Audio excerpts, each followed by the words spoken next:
until the fucking die BOSS からまだまだまだやりたい俺はボスです BOSS look at my necklace かなりシャイン俺ま先生 teach me fight 諦めないでこれはゲーム yeah Whoa, scared, それどうやってんのって聞かれても俺にはわからないよ I'm gonna hit you like 神風君が誰でも I feel nothing I feel nothing Why can't I be like that with the silver face I just wanna live my life at my own fucking pace I'm tired of being from the human race Got the judge, but be the fucking case Why can't I be like that with the silver face Stop it down, put it in their place And my skin's so brown, you might think it's chocolate cake But life is sweet, man I'm just getting to the cake I'm the underdog, ignore my fate Never gave a fuck in the first place I'm just getting fucked like a silver face I'm just digging in that motherfucking record crate That pussy sweet on the first date I ain't had shit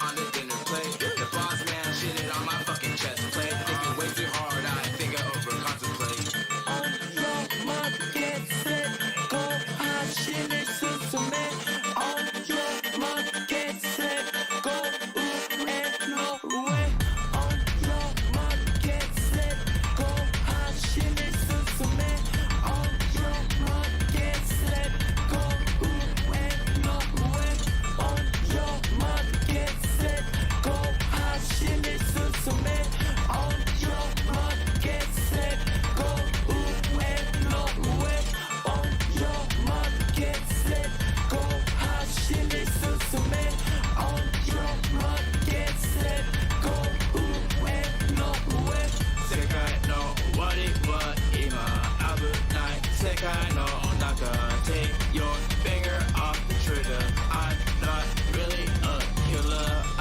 just came to figure how to make my life better Run away 俺は逃げるここから I wanna make it better Marathon with the micro Marathon with the micro BOSS 過ぎ過ぎ過ぎ最高安全運転代行言うわけそれないよ I don't gonna lie よここで俺マッゾン Wow, yeah, それどうやってんのって聞かれても俺にはわからないよ I gonna hit you like 神風君が誰でも I feel nothing I feel nothing 右手に勇気左手に愛それいらない欲しいのは自由俺ら走れるとこなら走る君もこれがリアルだと気づくもうそろそろゴールかもよ Hello everybody!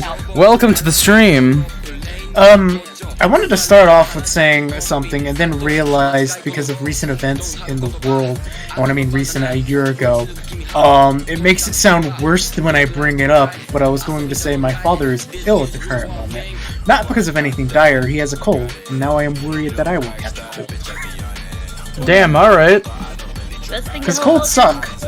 Snuggling up in a good soft blanket, some reruns of an old sitcom, chicken noodle soup, preferably homemade, because store-bought stuff is shit.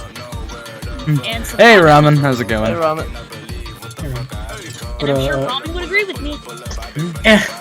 I fucking hate being sick. You are preaching to the choir! But like, I hate it immediately more because it's like, I'm just fucking out and I can't get anything done. Same, honestly. Alright, enough of Chris Pratt as Mario. Let's just get right in. It's been a little while, let's just get right fucking into it.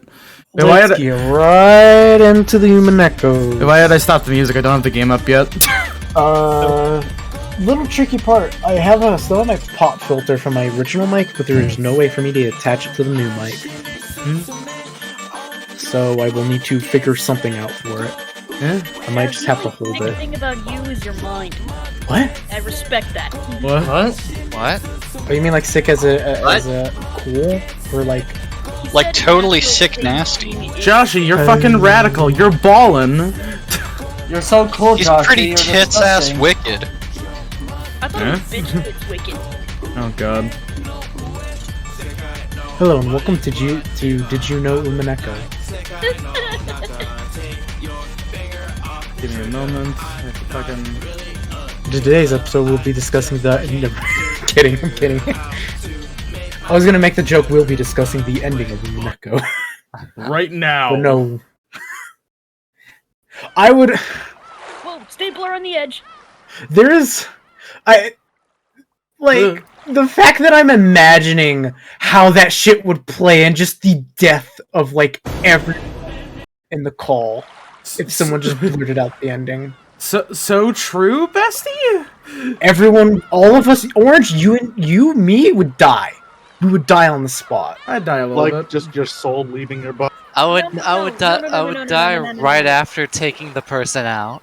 You two would not just die. Your souls would shrivel as your entrails just burn into ashes. I would just become a. And then Pinhead comes out and he just holds this giant tome that says Umineko spoilers. And he Damn, says, bro, that's I wild. have much to discuss with you.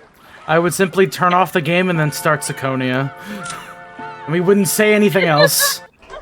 That'd be fucking wild. Okay, so last time on Umineko, George got fucking magic. George is flying. Oh yeah, I forgot about that. Alrighty then. Enough fucking around. Let's just get right into the business. So, the guest house lobby was wrapped in silence.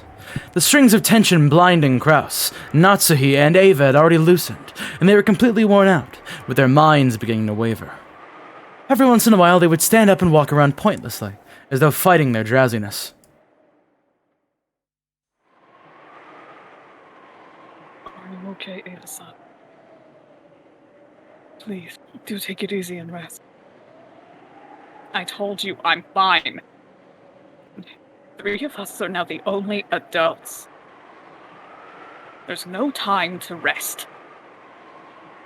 Ugh. No matter what the cost, we must guard this place till the end. Ugh. She spoke bravely, but she couldn't hide her rough breathing. It seemed that the fever, which had been calmed with medicine for a short time, had returned. It was very obvious that Ava's health was not good. Take it easy. At least close your eyes. If something happens that you need to be awake for, we will definitely wake you. I'm telling you, I'm fine. Leave me alone. Ugh. It seemed she was already unwilling to budge. Kraus and Natsuhi realized that even if they talked to her any more than when she was like this, it wouldn't reach her ears. So without saying anything more, they decided to leave her be. To Ava right now, even having an argument like that would be burdensome. It would probably be better for her body if she just sat there with her mouth closed. In truth, Ava was just a step away from being beaten down by drowsiness. Perhaps she shot back at them with a temper because she was trying to rouse herself and throw off her sleepiness. The clock would be pointing to 6 in the afternoon very soon. She'd had several snacks to distract herself from her drowsiness, so she didn't feel hungry. But now her lack of sleep made it feel like it was 6 in the morning, not the afternoon. Even supposing that the boat came precisely at 9 in the morning tomorrow, they still had more than 12 full hours to go. It was an overwhelmingly long stretch of time. Long. Painful. Hot. Even the sound of the clock torments... Oh. Wait, who is this?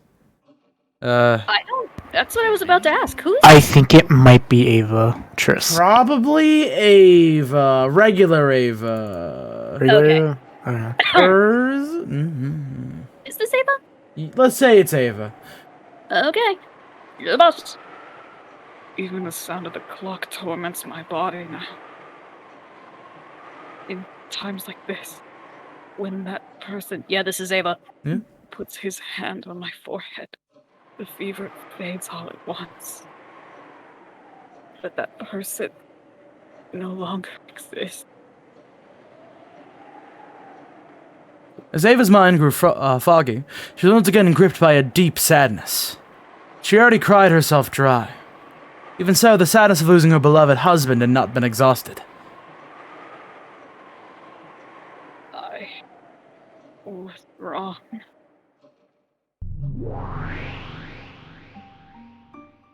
What do you mean? The new witch and Ava were fundamentally the same being. If I talked to her, she would always respond. I thought that if I could gain the position of the Ashiramiya family head, that alone would be enough. But then as soon as I saw that mountain of gold, my greed grew. I was struck by a desire to have that mountain all to myself.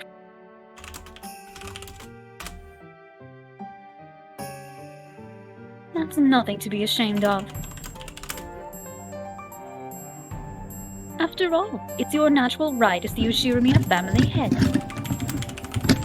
Joshi? Joshi? Ruffle, ruffle. Ruffle? Joshi, a little hot mic in there. Full rumble. Full rumble. Let's keep going. I already said the line. Good. How could you give up even a bit of it to anyone else? I was gripped by that temptation, which is why you were born. I know you are a young girl version of me. Time, you are also my self-centered little heart. Because of my foolish greed, shrouded by that mountain of gold. The shell of the egg that is my heart cracked, and you were born this way. I am responsible for your birth. In that case, when I killed Rosa and Maria, and then Rudolph, Kyrie, and Hideyoshi, you were responsible for that too. Why did you kill my husband too? Why?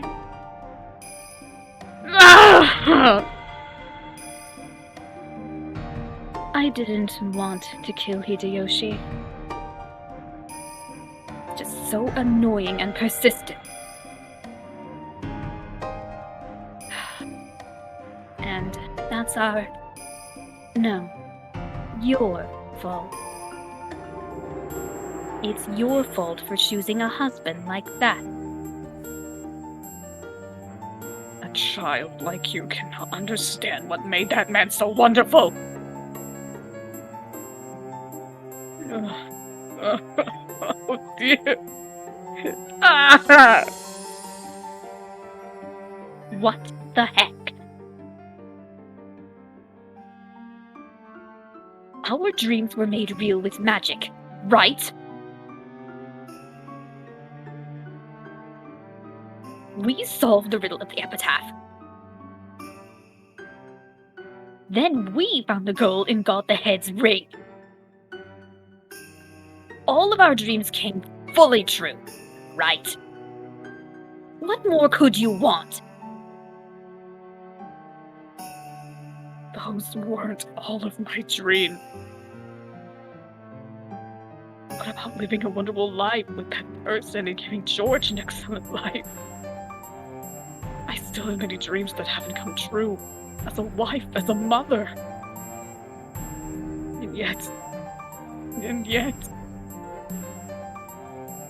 Those are just extra dreams you added after becoming an adult. Humph. They aren't my dreams.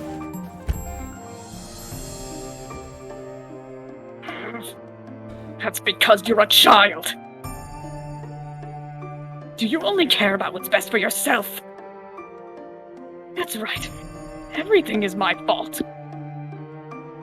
Back then, why did I resist doing what Rosa told me to do?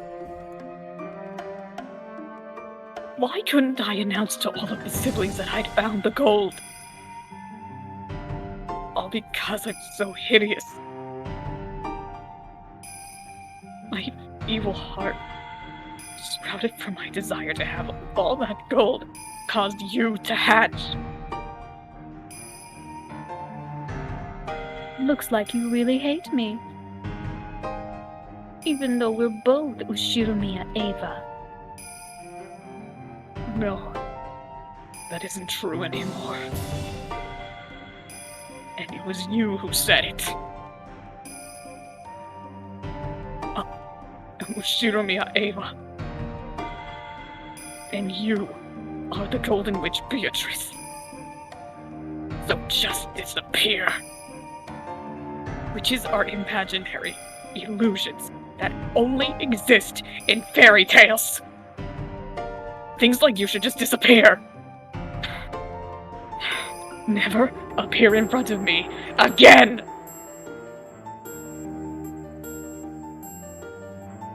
Yeah. You're right. I understand. I'll disappear from in front of you. And I am no longer Ushiromiya Eva. From now on, I'm the Golden Witch Beatrice. So now I can play however I want. I don't even care about you. If only you just give up and die.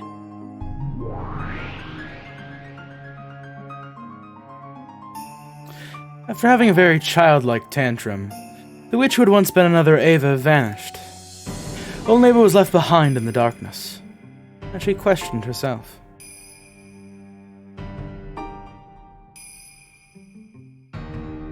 Me. Killed them. Did I kill person? Did I kill him? She could no longer answer that question herself.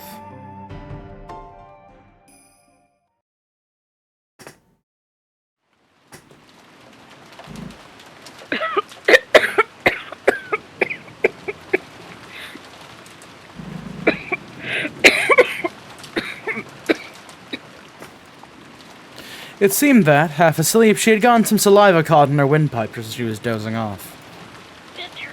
Ava suddenly started my God. coughing. Hate that feeling so much. That's big mood. Are you okay, Ava? Please, Nazi, some water. Yes.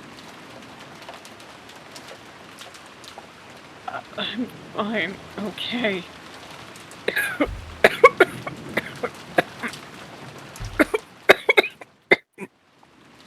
Just choked a bit.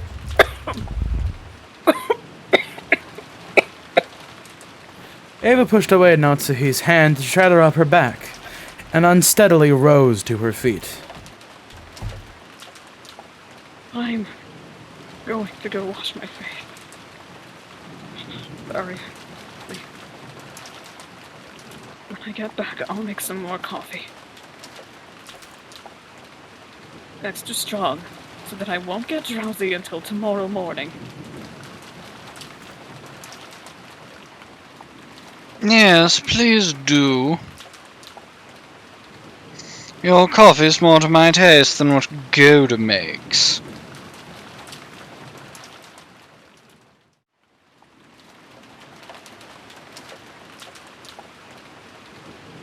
Dari taking a note. Understandable.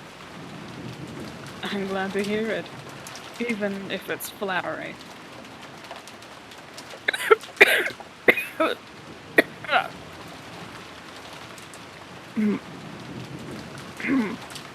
I'll be back soon. Ava exited the lobby, heading for the bathroom. Kraus and Natsuhi watched over her frail back.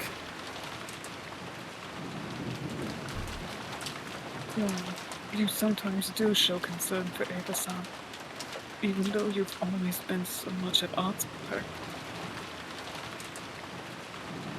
her. Isn't this how an older brother is supposed to be? Yes. I believe you're right. So show it more, you bastard. Well, I love that you think that I'm right. It isn't just Ava, though. I'm sorry. There's Rudolph and Rosa, too. Instead of acting like an older brother to them, all I ever did was speak arrogantly and bully them. Don't develop a conscience now. In my own way, I was frantic in my desire to be like father. But I could never match up, and I always vented my feelings on them. But that is no excuse. I probably gave Ava scars so deep that they still have not healed. I regret it, but even if I apologized after all this time, it would do nothing to heal those wounds. I'm starting to think that every H he says with a W is just a speech impediment. If you can hold on to that feeling. What the hell was that? Yeah. It's the ghost in Orange Room, don't worry about it. Okay. If you can hold on to that feeling, instead of only letting it last for this moment, I'm sure your siblings will come to see it sooner or later.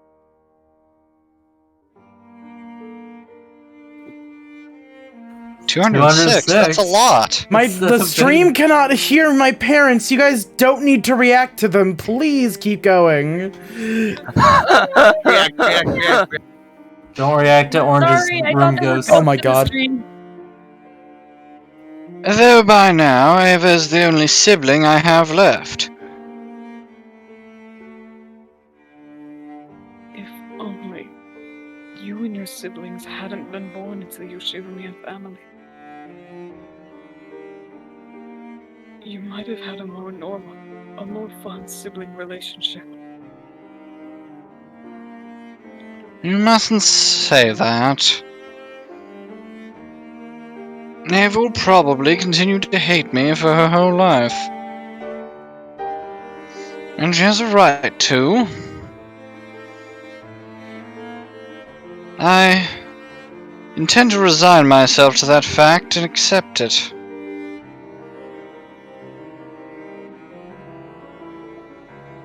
Dear.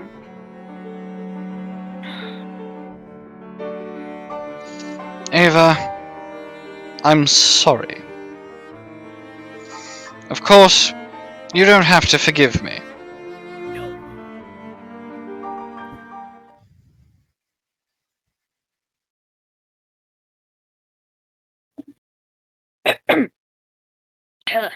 Urge to drink.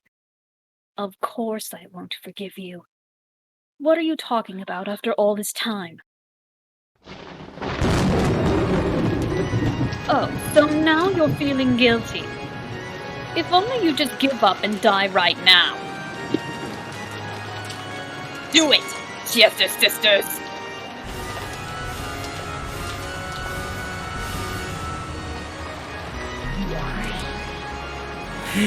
$45 firing permission received.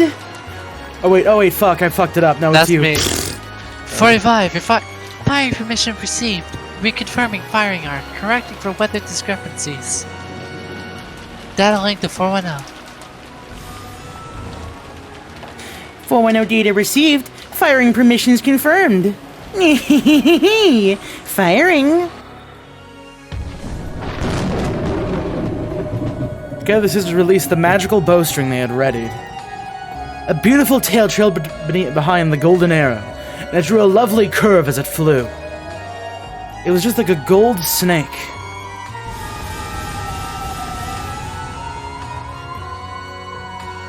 It skillfully avoided a grove of trees and flew towards the front door of the guest house. They flew into the keyhole of the door and snuck into the guest house without any problems at all. The gold snake raced down the hall smoothly, yet as fast as an arrow. Right before it was the door of the lobby. When it flew into the keyhole, Kraus and Natsuhi were all ready. For an instant, Kraus thought he saw a gold-colored sparkle in the keyhole in the door. However, at the same time as he strained his eyes to see what it was, that sparkle bent like a whip and attacked, wrapping itself around Kraus's neck.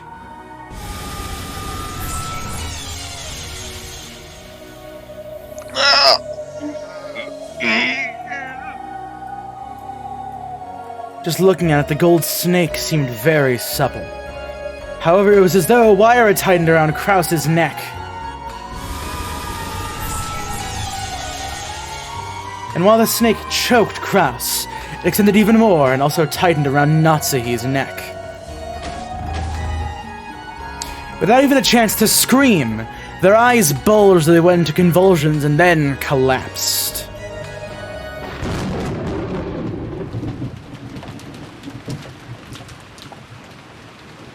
Ch- 45. Hit and kill confirmed. Formulating towing curve.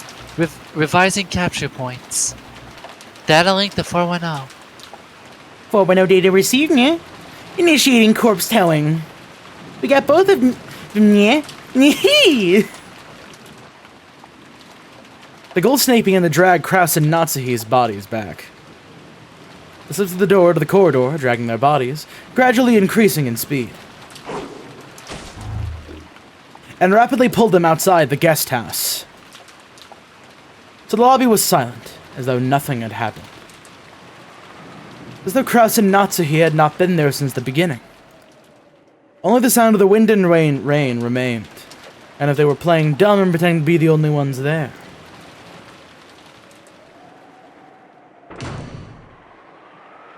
Sorry. I'm fine now. I'll go make some coffee. Ava returned from the bathroom, but no one was in the lobby. Even though they had supposedly been on that sofa until the moment she had choked and gone to the bathroom, they were gone. That had been an illusion from the very beginning. How careless of them. Where did those two go off to together? Ava put her hand on the sofa as though acting out a scene from a detective novel. She felt a warmth that meant that they'd been sitting there until a short while ago. Maybe they went to do the rounds or something. For the time being, Ava sat down and waited for them to return.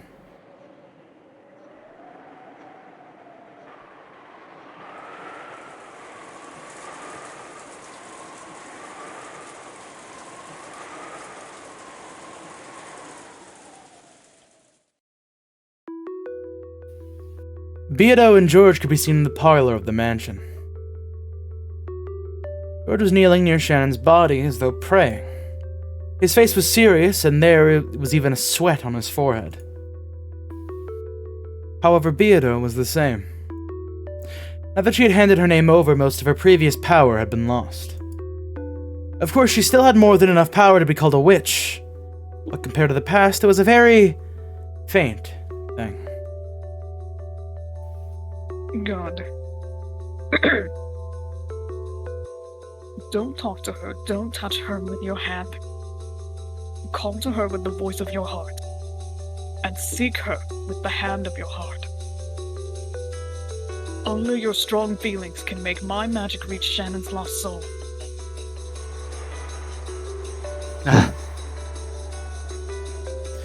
George kept praying earnestly and silently.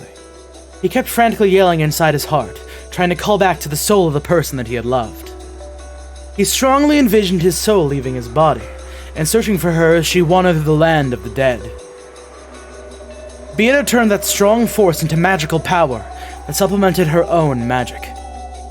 This was magic that, in the past, she could have performed easily without anybody's help. But now, if she didn't rely on someone's assistance, she wouldn't be able to finish that chant, much less succeed. I'd forgotten for several centuries. With magic, this resurrection, always this difficult. Beata was wearing an even more strained expression than George. That slipped her mind, but originally the magic to revive a life was the ultimate hidden art. The abnormal thing was her previous magical power, which could be used over and over with a snap of her fingers. So the heavy burden on her body and mind was, fundamentally speaking, extremely natural. However, this man's power, even though he doesn't know magic, is nothing to be laughed at. I see. So he truly is Ginzo's grandchild. The strong energy pouring from George was large enough to act as a magical power. At first, Beata thought it must be the blood of Kinzo, the sorcerer. However, that probably wasn't it. She had a feeling that Battler had already told her what it was. It had been born from the power of George's sadness at the death of the person he loved, and from the way he had tried his hardest throughout his life.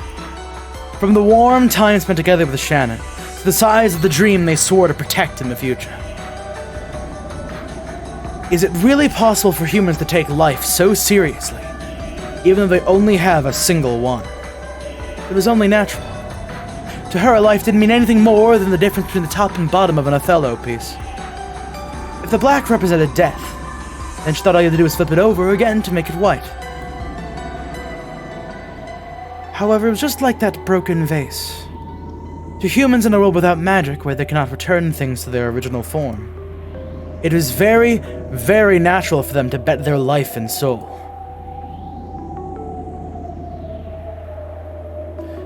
Though, is an endless witch who can do as she pleases, even with life and death.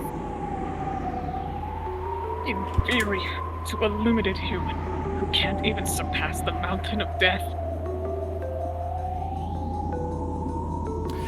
This time, the witch acknowledged it. He was able to hold a magical power that could never reside in witches who didn't understand the value of life. Why does this thing called the endless magic exist? Even though I called myself the endless witch, did I forget what the endless magic means for 1,000 years?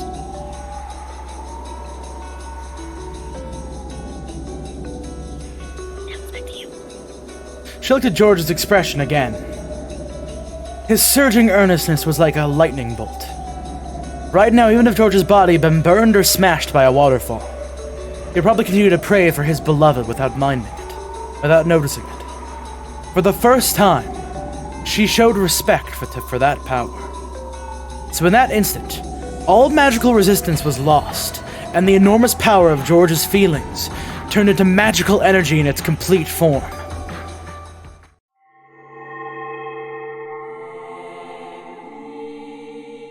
The vase is very beautiful, rich with history and value. Oh, you? Even as young as I was, still forced me to take a deep breath, witnessed its beauty. But that just made me want to touch it.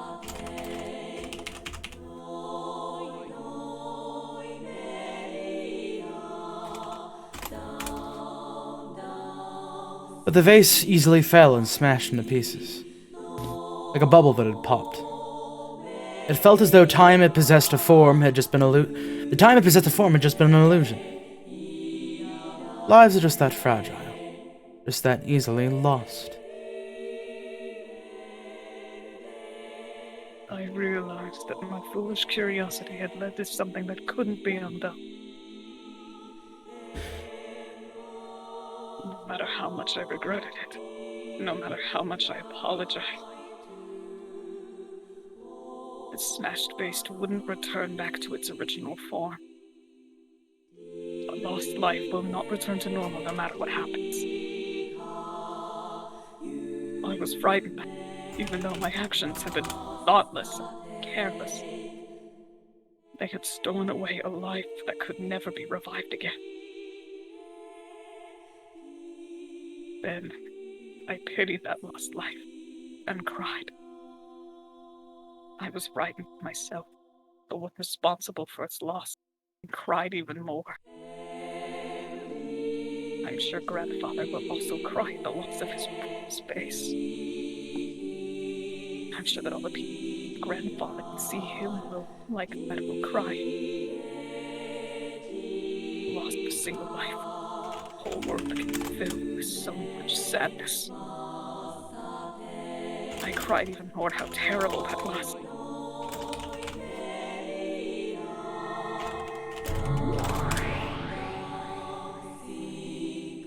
Beatrice appeared and spoke. Then, milady, Let us revive that vase with magic. If that will make everyone happy, the vase and the magic and the spirits will happily lend you their power and return it to its original form. Come, milady. Close your eyes and chant with me.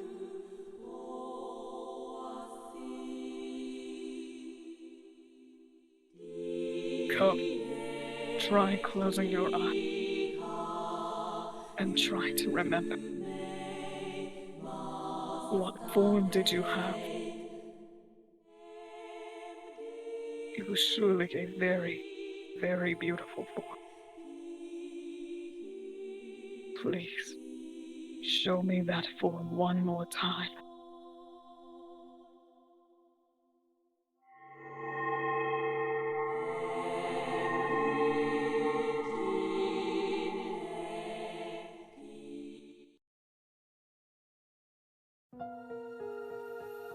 Those words of power knocked forcefully on the door to the land of the dead. The magic of her old self had performed the same forceful knock. However, doing it that way was horribly violent, and in the displeasure of the peacefully sleeping dead. But for this time, it was different. It was very forceful, and yet gentle and loving.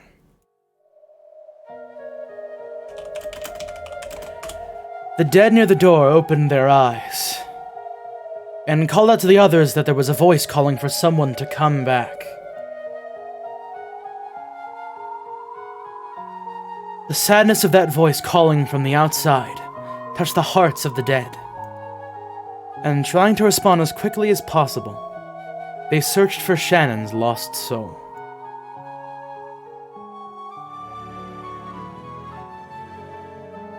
And then they found it. They found the casket in which Shannon was peacefully sleeping. It truly was Shannon's soul, sleeping in the land of the dead. Inside the casket that was covered with rose flowers, frozen with frost, she was sleeping in peace.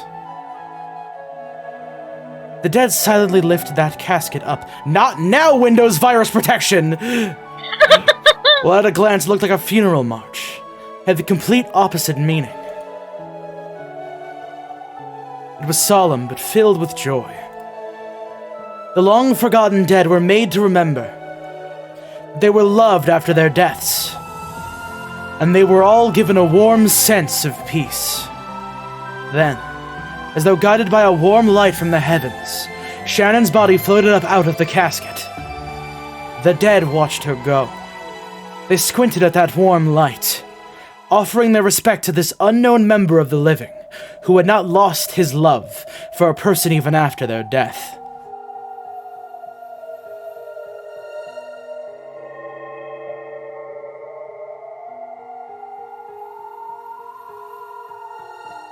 Shannon's body was enveloped in the light from the heavens and began to disappear. In the jet-black darkness of the land of the dead, the faint flickering of gold butterflies could be seen. It reminded them of the gentle stars in the night sky, which they had long forgotten.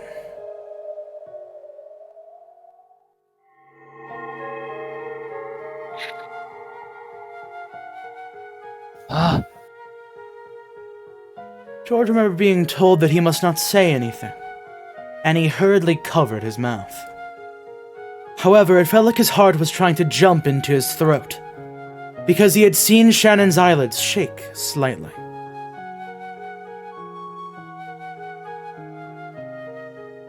Then those eyelids slowly opened. Shannon's eyes were there, but they were still wrapped in the fog of the dead of the land. The land of the dead.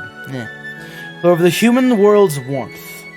No, her lover's warmth, which had called back her soul, slowly dissolved that fog, and her eyes gradually regained their sparkle.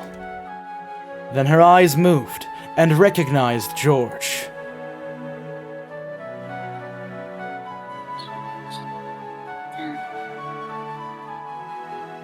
As her lips shook weakly, Shannon definitely said that. The words were very faint, so much that they normally wouldn't have reached his ears.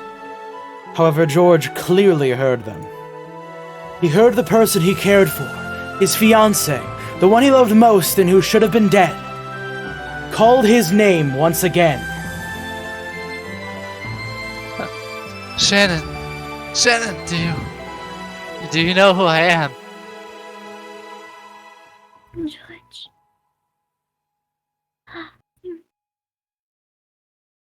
This, a dream. No.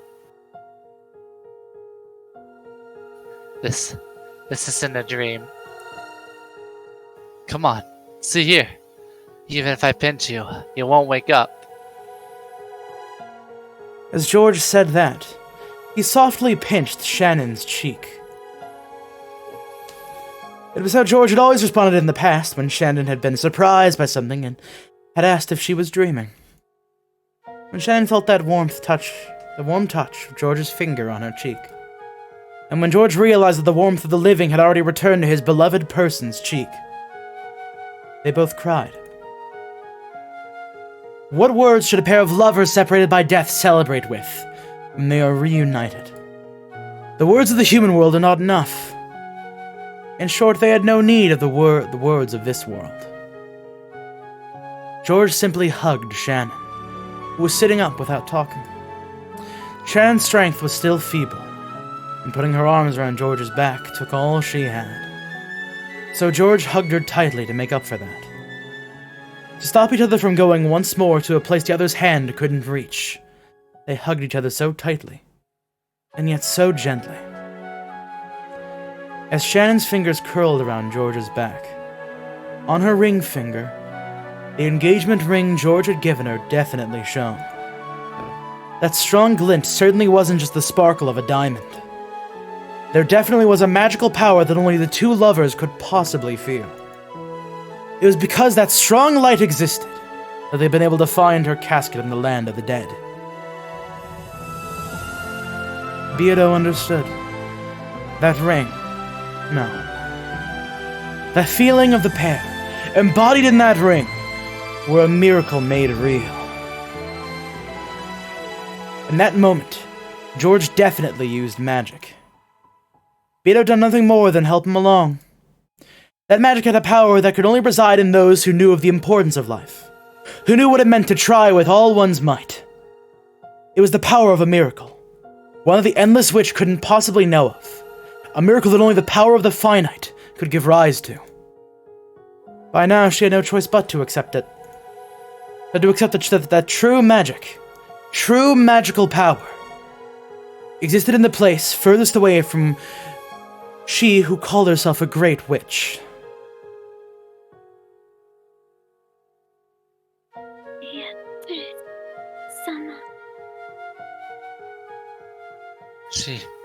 She brought you back to life. Thank you, Beatrice. No.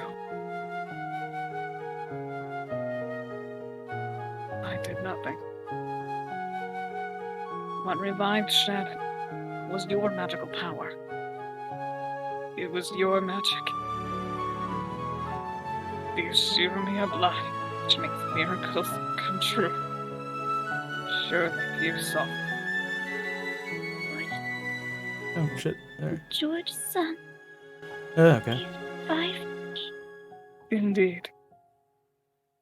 It was an incredible display of magical power, one that I could not hope to compete with. So, I'm still nothing more than an apprentice. Now I finally know my goal.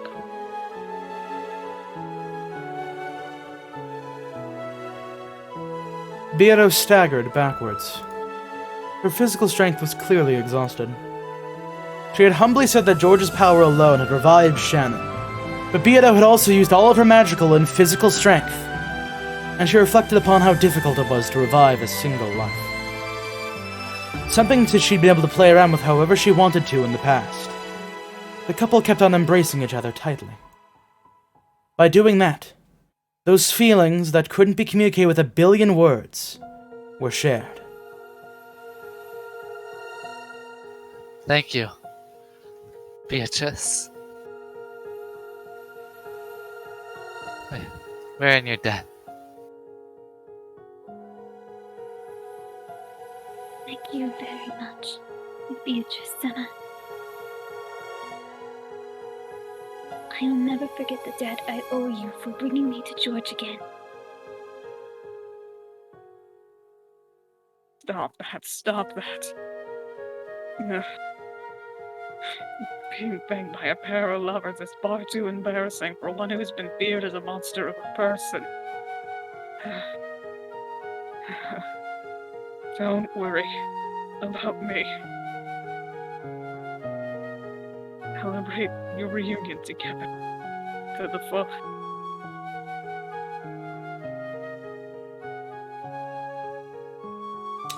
Beata, who was leaning with her back against the wall, slid down the wall and sat.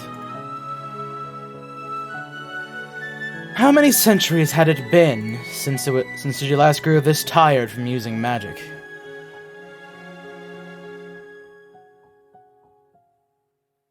I probably haven't been this tired since the first time we succeeded in magic.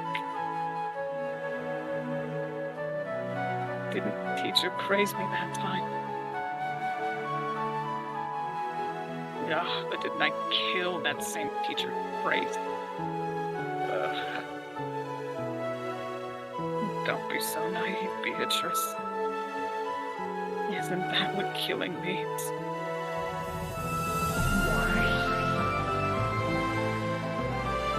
Finally. It seems you've finally remembered how to use magic. My hand feels parched and suffocated. And I can't even remember. More importantly, didn't I kill you? You shouldn't be appearing.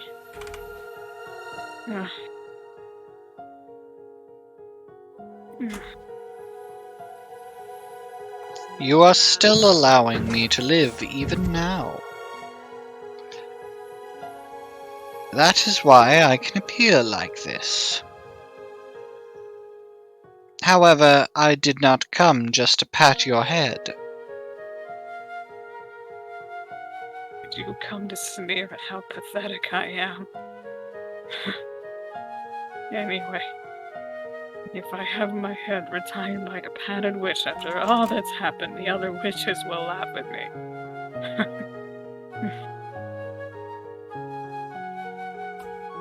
That's right. According to your bragging, you are not only a full adult, but a retired one.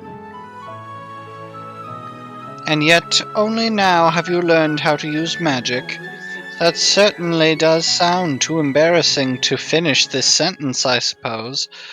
That certainly does sound too embarrassing to tell anyone. Yeah, tell me about it.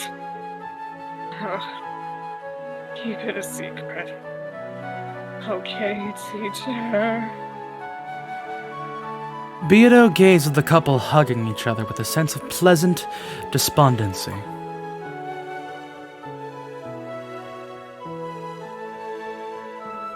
Love. Is it? I know magic. 45. Data received. Firing preparations concluded. Ammo type selected and loaded.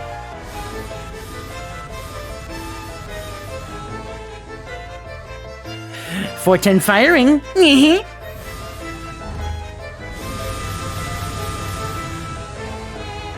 The gold snake arrow fired by the Chesters weaved its way through the bushes in the rose garden, weaved its way through the hedges, and climbed the stone steps towards the mansion's entrance, aiming for the keyhole.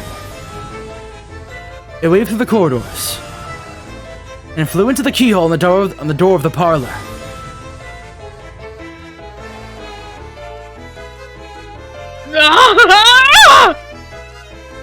It happened in an instant. One could hardly blame Beato, who was completely worn out, from not noticing it beforehand.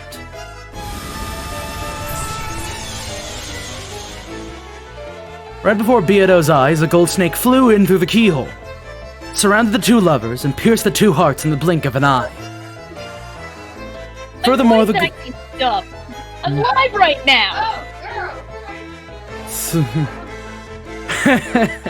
Furthermore, the gold snake faithfully pierced the hole through Shannon's chest once more.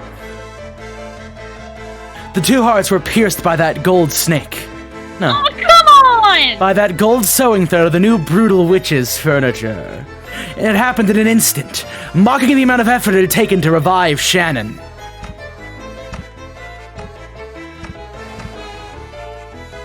I can't be the only one who wants to strangle Avatris right now. Yeah, Beatrice is a real bitch. Before Beato's shocked eyes, the two fell over and landed on the floor. George, Shannon. Thank you, Beatrice, for letting us meet, even just for a short while. Thank you. George spent his last breath thanking Beato, and died alongside the one that he loved. The gold snake, which still sewed the two in place, spun like a large cyclone, revolving around the inside of the parlor. It was searching for further prey in that room. And the tip of that snake met Beato's gaze. In that instant, Beato's prepared to die. At that moment, Virgilia stood in front of her, the fingers of both of her hands drawing a seal. Instantly, gold-colored gold leaf buried from the inside of the parlor. It was like a blizzard of gold. Beato, run while you can. No one can escape from the Chiesta's golden bow. 410 target lost. Yeah, it's a magical chaff. 25, roger that. Modifying search algorithm. Switching to an anti-personnel image-based tracking. Target lock reacquired. Data link to 410. 410 data received. Too slow, Predecessor Sama. Coming. Impact! Prey targeted by the Chiesta sisters' golden bow did not escape. It could not be blocked. No magical barrier could even dream of blocking it without being multi-layered. The gap opened during the instant of confusion caused by Virgilia's deception. Magic was Beato's only chance to escape. And it was the only chance to make the sisters confuse Virgilia for Beato. As Virgilia spread her arms wide, blocking the way to her beloved disciple, the gold snake pierced straight through her heart. After sneaking through the keyhole, the snake shot through George, Shannon, and Virgilia in an instant. Completely failing to notice Beato as she used that instant to escape.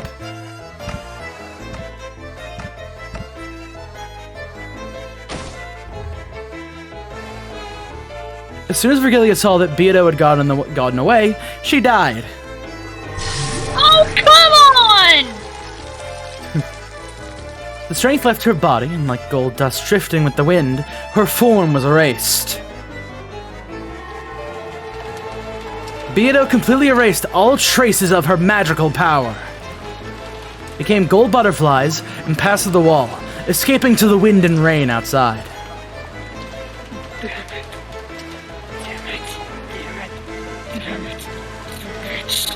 You bitch! Beato felt regret from the bottom of her heart. Why? Because she had been attacked by the new witch? Probably not. Of course, she hated losing her teacher.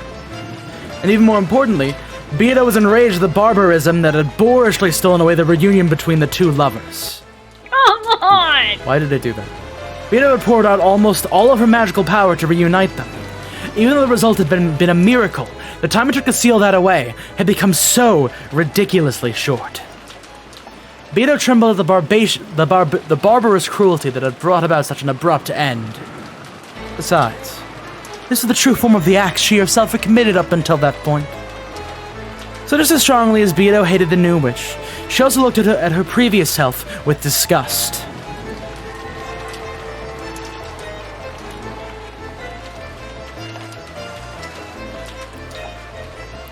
But now, she had to escape.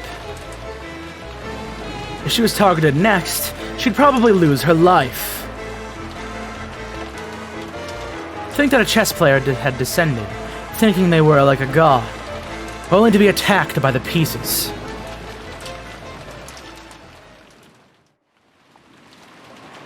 "45 impact confirmed. Target scattered." Without a doubt, we crushed the predecessor Sama. Looks like our pile of kill medals is gonna get bigger again, yeah?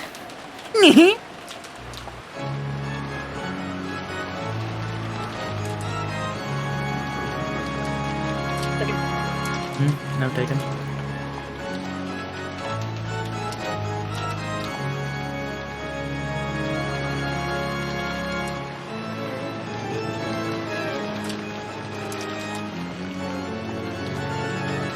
What was that about loving couples? You get to enjoy tearing the two apart by death, reuniting them, and then tearing them apart again, right?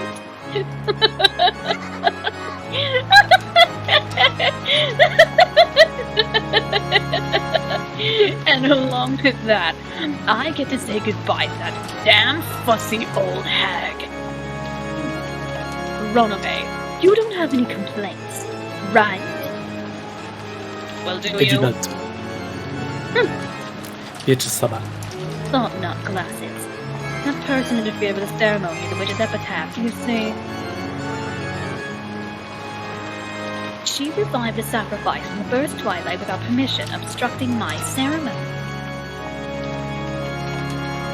She's got no right at all to complain.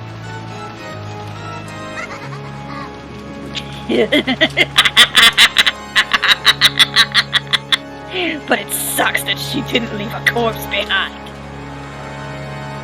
And I thought I'd be able to torture that old hag to death over and over again, endlessly.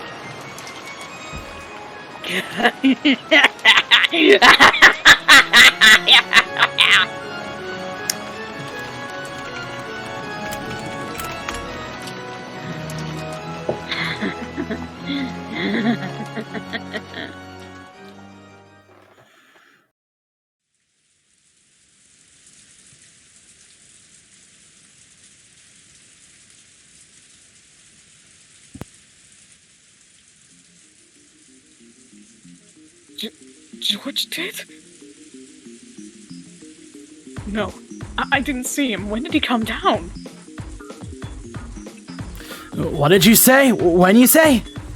What hour was that again? I think it was probably around 4 or 5. At the very least, it was more than an hour ago.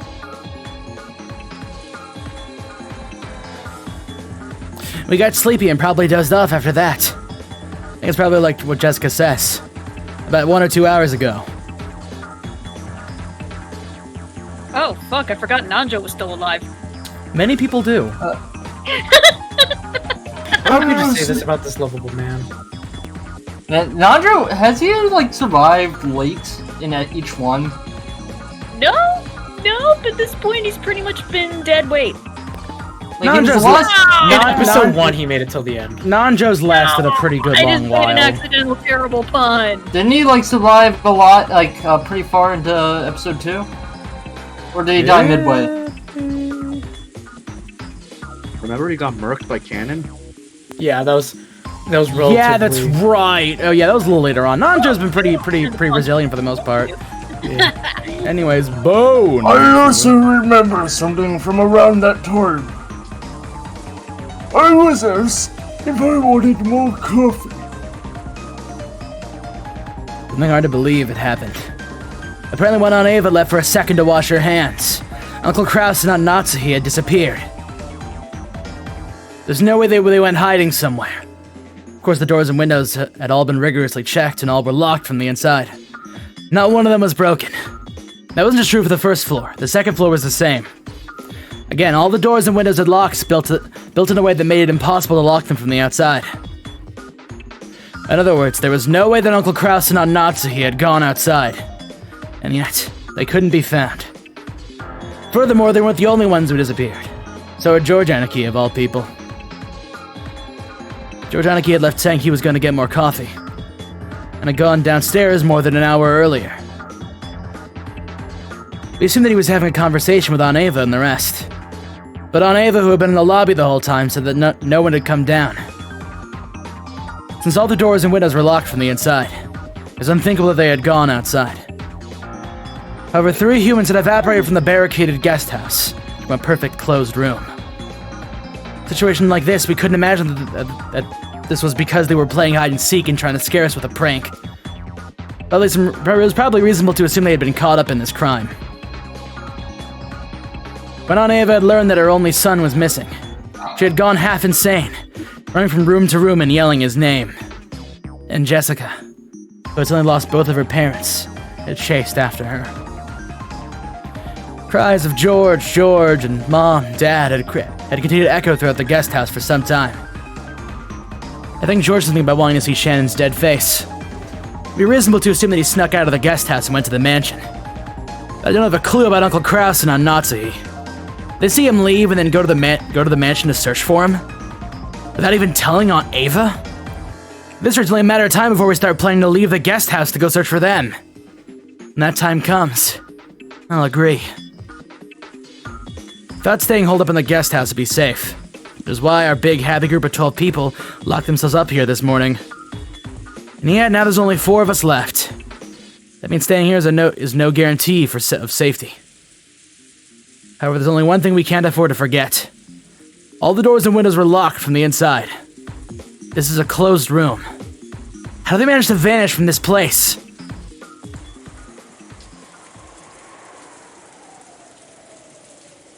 We searched around thoroughly. However, we couldn't find any traces of someone hiding.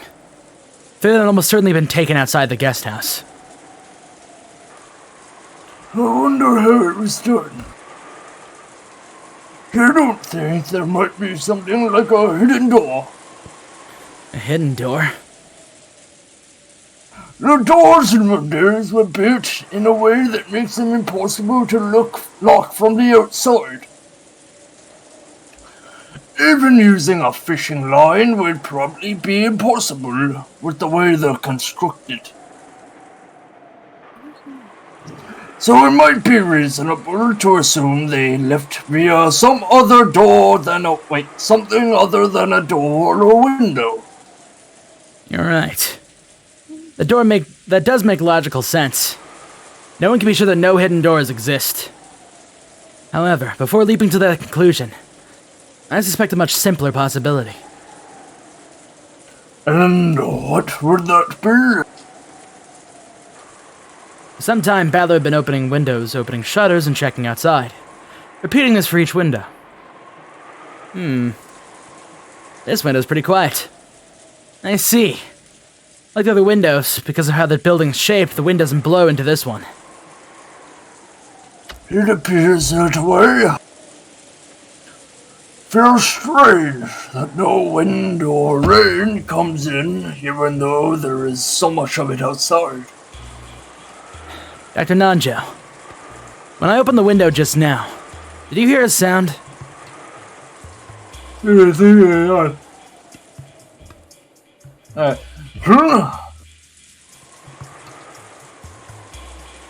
No, I didn't notice it. I believe it is well oiled. In other words, it's possible to slink through a window in the hallway when no one is looking. Furthermore, the wind doesn't blow in through this window. The air pressure wouldn't cause the curtains or the door to make a sound. It'd be quiet. Badler leaned forward and looked at the ground below. He was searching for some sign that George would jump down. But at a glance, he didn't see any mark like that on the grass in the middle of the pouring rain.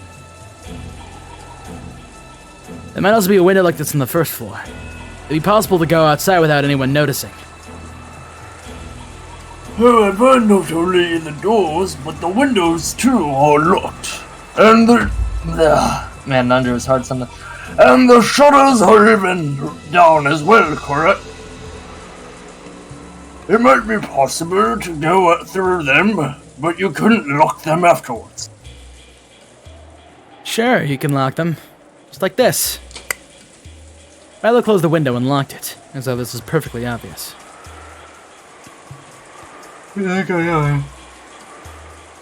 What, son, you aren't saying?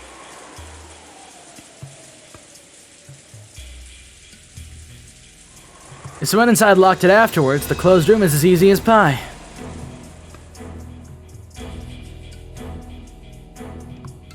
What that means? That means... Oh... Nanjo turned pale and shook his head several times. He had 3 sweatshops on his Sprite.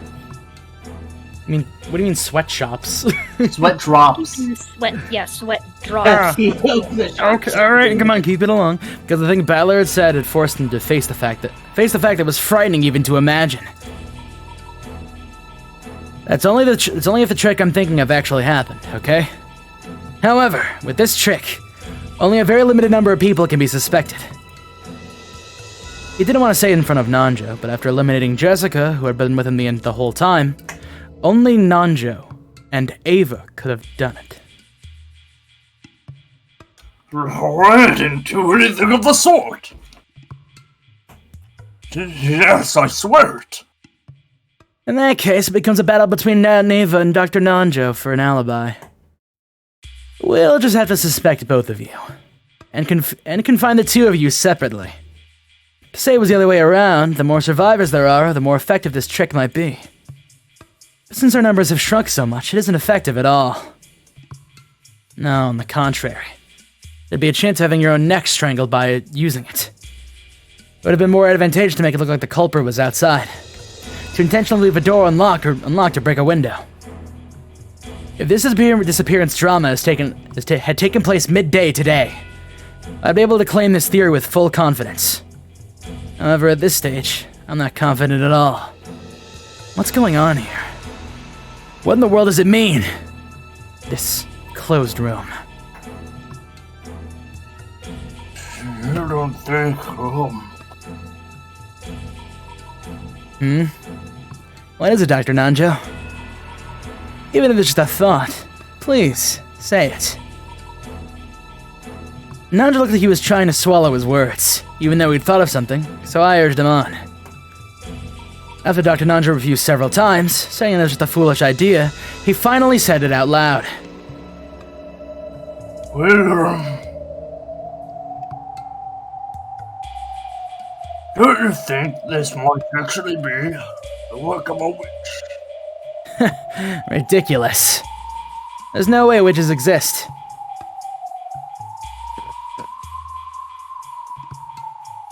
The witch is trying to make her case to us. Specifically because she's doing things that a human cannot do. She might be trying to make us accept her as a witch. To me, this disappearance from the closed room of the entire guest house feels like that kind of message from the witch. It's something I must not think of.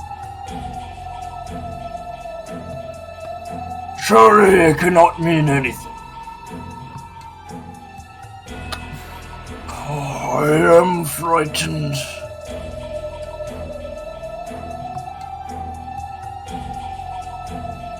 As Dr. Nanjo shook with fear, it looked like he was trying to erase the fearsome thoughts that he kept imagining one after another.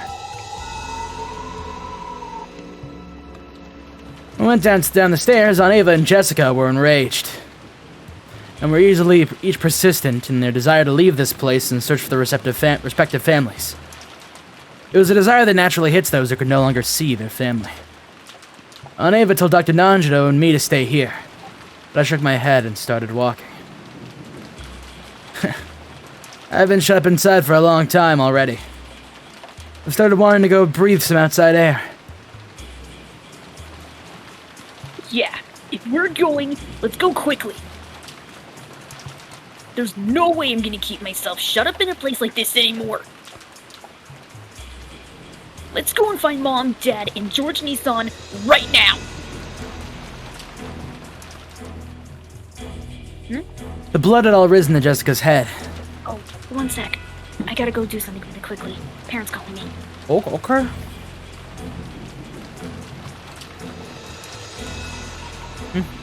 Want something? I don't know. Probably just got some shit going on.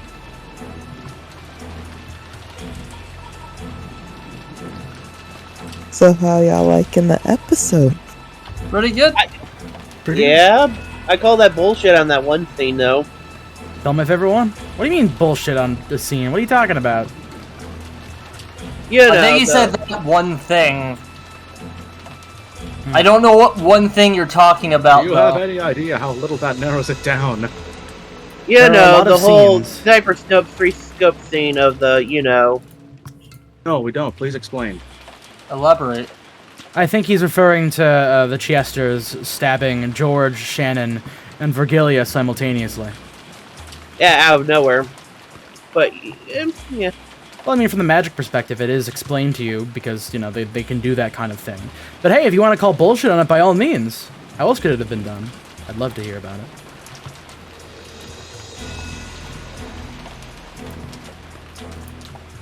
Somebody came in with a big sabby and went stab, stab, stab.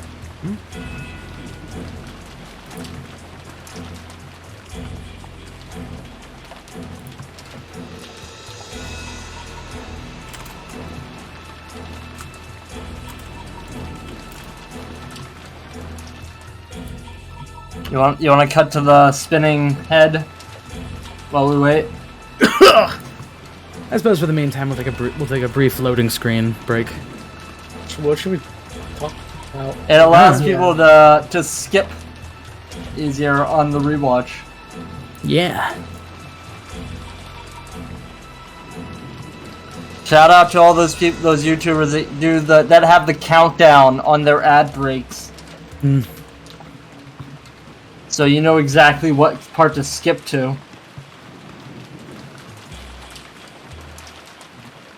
We're gonna put all of the ad breaks right here in this fucking minute-long stretch of nothing. We'll never put like midstream ads, will we? I mean, I don't have them enabled right now. It's literally just starting up the stream ads. Okay, because like, if I'm being honest, I would ask you not to do that, because when I watch streams and they do that, I go, that's the fucking worst, because sometimes they'll be in the middle of something interesting, then an ad comes in, and I'm like, shit, I guess I don't get to hear the rest of that thought process. I mean, I know certain streamers like Germa basically do it, so like there's when it's like this is a break time, I'm gonna start running mid-game ads or midstream ads. Yeah, that's fair, but like, I'm talking about people who don't just randomly have streams, ads just play in the middle of their stream. Yeah, I gotcha. That shit kind of sucks. Like, fuck. But hey, if you want to get me ad revenue, just start refreshing the stream a bunch, and then watching the ads that pop up. I feel like we could get in trouble by saying that. Okay, don't actually do that. That'd be kind of fucked up. I don't know if you would get in trouble for that. It's fine. Then it's For fine. 99 cents, you can feed an orange boy today. How much money do you get per ad wash? Like 30 cents. It's actually not bad. Yeah. Your money can feed this orange boy for up to 3.5 days. And subsequently, I will. God. I hate those ads. I feel nothing about those advertisements anymore. They've conditioned me to care boy less. near you today. He is now numb you, to AC. starving animals. What? What did I do? This is passed to you from like fucking, what was it? We'll send you the special Orange Boy watch. This is like 6 months ago that you posted this in a voice chat or a DM chat. But let me find it real quick. Yeah, we start selling merchandise. Actually, no, I can just paste it, I think. When it's the Battler face and we get in major legal trouble, but that just drives the audience to us. For only $1 a month. What? You can feed myself and subsequently Joshi because I give him half of everything I earn. I found this. Oh yeah. God damn it. Oh yeah. So straight up, $2.63 last period from ads, $2.19 this period from advertisements. That's not bad. Yeah. Like we make $2 a month. Could be worse. Yeah. After like a few months, you can order pizza. Yeah. And I won't be seeing a lick of this money until we reach over $100. Wait, what does that mean? The payout doesn't happen until we hit $100. At this rate, just holds the money. Yeah. At this rate, we'll be good in like 8 months. Damn. The struggle's real. All right, everybody, start refreshing the script. Woo! Don't. But don't forget, you can subscribe with Twitch Prime, and then Amazon will give me money. And you get a I already did that already. And you get an emote of my face. It's hilarious. Don't worry, I already subbed for this month. I know you did. Don't worry. Oh, we have one custom emote. Mm-hmm. And we'll get more if more people sub. That's right. Even you could do it today. Mm-hmm. Just a Matt. There you go. I was gonna say, that being said, I'm more here for the whole like social interaction aspect and making a community, so it'd be super cool if you checked us out and all the other shit. And the Discord, because that's also pretty poggers. Unrelated, I get a panic attack every time I'm about to send something that's a bit spoilery, because it's like, oh fuck, I gotta make sure it's in Fight Club and not somewhere else. Did you put it in the right channel? I did in fact put it in the right channel, but Orange, if you look at the Fight Club, that would have been disastrous if I put that elsewhere. Really would have, huh? Yeah! By the way, Orange, you need to update the Catboy health bar. You are now at 56 followers. Yeah, that only updates sometimes. I don't know why. Yeah, it does it automatically? Sometimes. I don't know why it doesn't like actually do it. But don't worry, I'm not actually counting that as like the full-on thing. But anyways, hey, if like 44 more people follow me, I will corral numerous people in here to read a Catboy Otome visual novel. So, here it comes! Hey, noticed there's a break here so I can advertise things like Beetlesaurus available now at your local grocer's freezer. Hell yeah. Yeah. The thing I find kind of funny is, what is it? We made like $6 from cheering last time, but now it's closer to, it's only like 37 cents.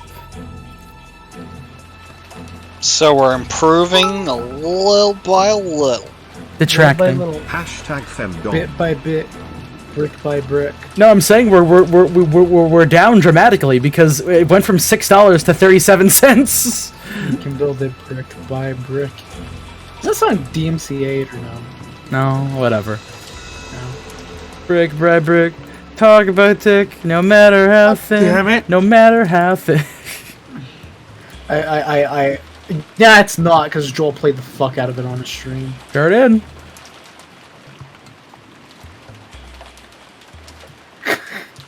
I'm looking through this old chat, and I just see Zaz post Salt Umineko porn on the timeline, and then pensive. Where? I'm not showing you. It's probably spoilery. I'm not showing your ass. Thanks for the PSA, Kaneka. Yeah, Con, thank you. Oh yeah, that's right.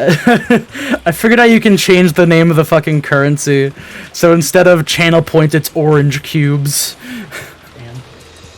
You earn orange cubes by hanging out in the chat. Orange points. Orange points? That's actually very good. I need 20 orange points for orange cube. Please make it orange points. I will write down orange points later. Here. Orange points. There. Oh no, Khan's stuck in a closed room. Oh no. Quick, solve the puzzle to get out. Solve the obtuse puzzle. Do math. Seek a way out. Seek a door that carries a 9. Okay, I'm drawing. What am I missing? I don't know. I am also drawing. What are you missing? What are we missing? Yeah. Awesome. Oh, she's it's like oh, she's in a closed dream. I'm like, wait, what?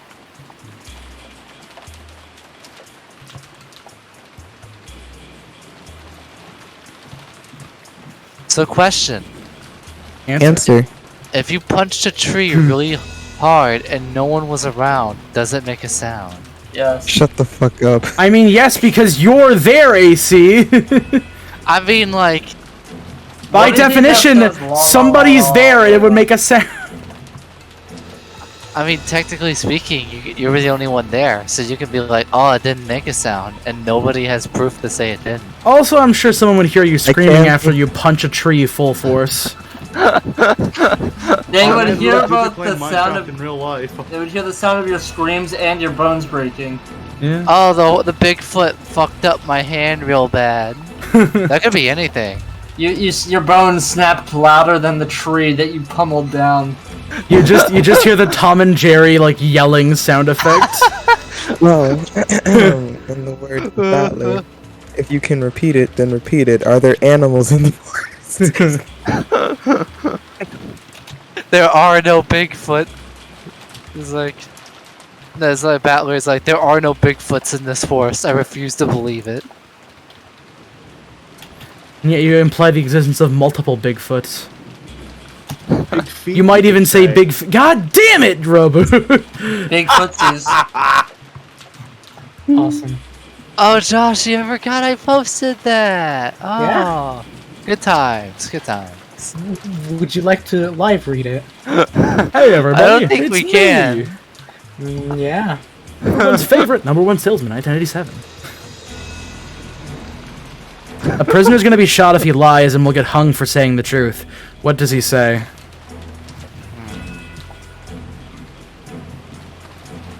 Everything I say is a lie. Is it? What's next, Orange? You're gonna eat hot chip?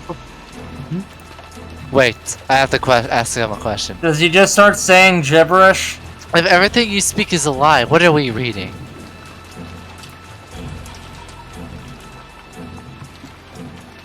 What are we reading, He Orange? said nothing. Well, yeah, I get nothing is also an option, technically. It's like those Telltale games. You're allowed to not say anything.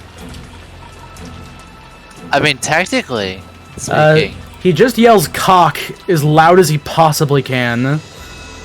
I mean, it sounds like he's doomed. Like, it just kind of sounds like he's Sure doomed. the nothing. There's plenty you cannot say about it. I mean, technically we're AFK, so therefore we're not reading it. So therefore, if he says that we are reading it, that is technically a lie. I'm so lost. What? I think the prisoner will just say fuck and then get shot. Oh. The way the FBI about to be up in this fucking joint, I want nothing to do with these. Wait, what the fuck did you guys say when the It's- moment I fucking tuned out for a sec? It's you will not shoot me. Whoa.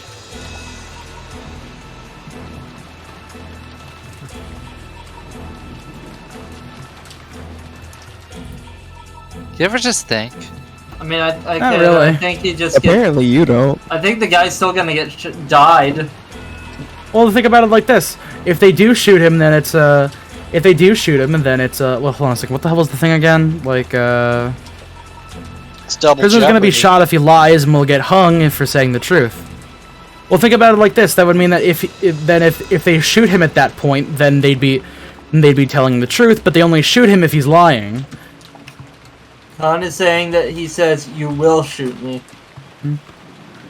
I'm so lost right now. I don't like Whatever. riddles. Riddles are stupid. They make my brain go bluff.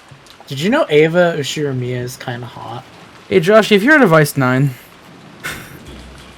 Yes, I have. I don't think God would even make me forget, or even let me forget. I should What say. the Funyari Pub let you forget? Oh, fucking. Ew. That looks vile. That looks guys. wrong. Fucking like Old Sprite Battler with Old Sprite George glasses looks It's vile. his face. Ah! Oh wait, oh it's also George's face too. Oh. Dabada. Zin zin George's dabada. face on Battler's body and hair. Oh yeah, look forward to the Melty Blood stream on Thursday. Oh shit. No, Is that Oh pre-orderable? my god. You cannot pre-order it on Steam. We're planning on getting it there. So you have to just buy it day of. Shit. I want to punch him. What? What the Grappler? Jatler? Oh, Gappler. Oh. George. He looks like a Mary. I want to like shove him in a locker. Yeah, no, that is. Oh no! Oh no! It's a failed fusion. Grappler. His name I is mean, like, Blocky. it's not a failed fusion. All it is fucking Dr. Nanja's OG Sprite body over George's. That is a failed Oh, fusion. there's A failed fusion and a half there, brother. Oh, You God didn't damn it, have man. to He's cut inheriting me that off fat like gene. that. Yo, the Hideyoshi's starting to come out. Hey, what's going on? Why did the parishioner get a black dog? Asks Kaneko. To get to the other side. Where is she? Is she just DMing with us? No, He's she's in saying the in Twitch the chat. Well, I can't read that. Oh, I can. What the fuck's going on? Okay, what the fuck is a parishioner? An inhabitant of a parish, especially one who belongs to or attends a particular church. Yeah, parish is like a church or church ground or something like that. And I should get back to reading Pillars of the Earth. Pillars of the Earth is great. In that group chat, Jesus. Y'all should read Pillars of the Earth. It's fantastic.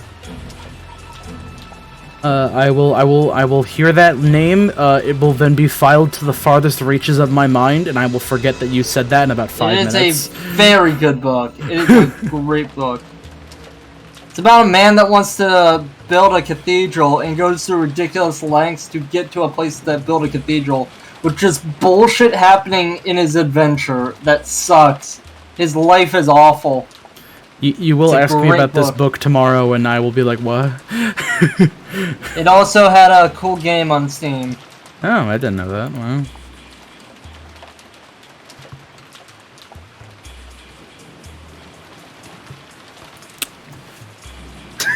Ah, fuck.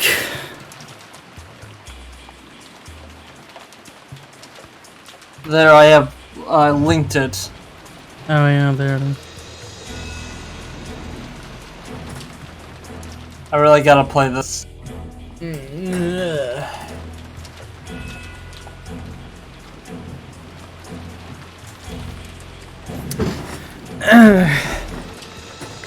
Oh man, it's already near the end of September. Fuck. Gonna Which be. means Playism has 3 months to get me Genoza before the end of 2021. God, I turn 25 in January, and I don't like that. I turned 26. It's okay. I turned 23 in 2 months. Oh yeah. George! A little less than 2 months actually, because that's on November 5th. 27 gang. 31 in December. George. Let's go. Does it get any better? No. I'm just waiting for the 30th. What's on the 30th? I don't know, how old are you, Sim? Wait, how old are you, Sim? I mean... AC's younger. Yeah, AC's younger. AC's the I'm youngest. 20. On the dot. Oh, you're 20 now. Yeah, 20. How long have you been 20? I actually don't know. Since damn, Ron. May. Uh, I've been 20 since May.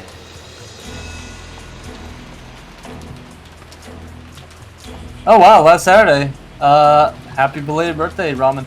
Yeah. Happy birthday, dude. Happy birthday to... No, I'm not gonna sing it. Actually, I think that's DMCA-able. Shit. It is not. It is not. That Not song. anymore. There's literally Oh a my joke in God. I about how you can say it now without getting copyrighted. Nice. You can?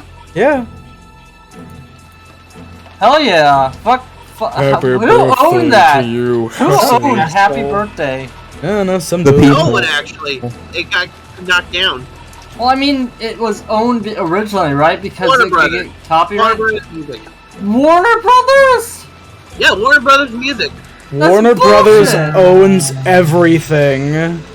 Not Except I anymore. might- Actually, I'm not going to even finish that sentence. Actually, because of a lawsuit, it got knocked out, so no one owns that song anymore. Fuck the corpos owning culture.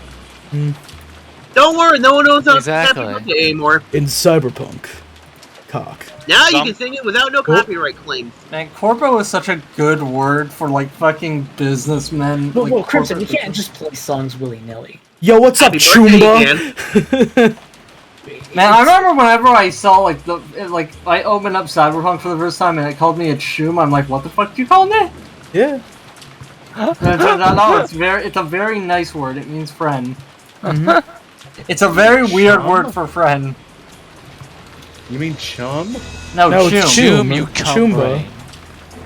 It's from What chum bucket? Oh, I'm No. chooming! I'm talking. We're talking about Cyberpunk, Robot. It's a word in Cyberpunk. Choom. I'm gonna chew. It's because it's future slang. Oh, it's fake. Past slang, past Oh my God. future slang. I mean, like, what is it? Didn't, like, the original version of Cyberpunk was called Cyberpunk 2020. Yeah, but it's 2020. I mean, It's 2021. That's the joke, Crimson. It's not even a joke. It's just Not even a joke, Roby. What the fuck are you talking about? I'm just Yeah, saying what- facts. Saying You guys words. talking about Cyberpunk 2020, you need to get on that Shadowrun shit. I played a Shadowrun, you bit mean? of Shadowrun, but like I fell off it quick. But I could probably get back on it. Cyberpunk appeals to the goblins that I have buried deep in my heart and soul because I pick up a cool new gun and I can either sell it for money or use it and it's cool.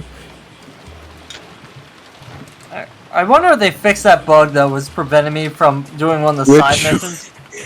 Which one? I was saying the one, and you guys interrupted me. That's the joke. It was a bad Guys, joke. Anyway, the one that prevented me from doing the one. What's up, it was Charlie? one of the Well, hold- sides. Okay. I don't know who's gonna talk I now. have to do something. Oh Just man, in case I Charlie, don't it's get not back, like bone can you, fucking exist or anything. You pay me with content back. Alright, sure. Anyway, there was a bug that was preventing me from doing one of the side missions that involved a lady in a chair that I needed to wake her out of. One of the terminals was bugged, so I couldn't get her out. And that There was stopped a me bug- from... Oh, go ahead. That stopped me from doing the... Hey guys, I'm back. Oh. How long were you back? I'm sorry, AC. Anyway, I wanted to complete the game to 100 and one of the bugs didn't let me, so I just stopped playing the game. That's what I was gonna say. Wait, sorry, There's no AC. answer to my riddle then? Oh shit! Am I angry, son? I'm sorry, phone. I also want to apologize to AC for My that name is because I mean Celestial. AC just kept getting interrupted there. I'm fucking tired. Why is Celestial even allowed in here? What the fuck? Oh yeah, I think I let him in here once to do streaming stuff. Who's Celestial? Celestial's a friend of the, They're right of the there. stream. Oh, now they're gone. You can't just ask people who they are. You just gotta get confused. Apparently, like yeah, me. apparently. Alrighty then. Wait, Todd, what was the answer to the riddle? Easy. Why did a parishioner get a black dog? So the hair wouldn't show up on his uniform. I don't get it. Cool, let's hit the road. It's because parishioners' uniforms are always There's black. a visual novel. There's a visual novel that we're reading. Anyways, Make sure you're not on the the blood. cube.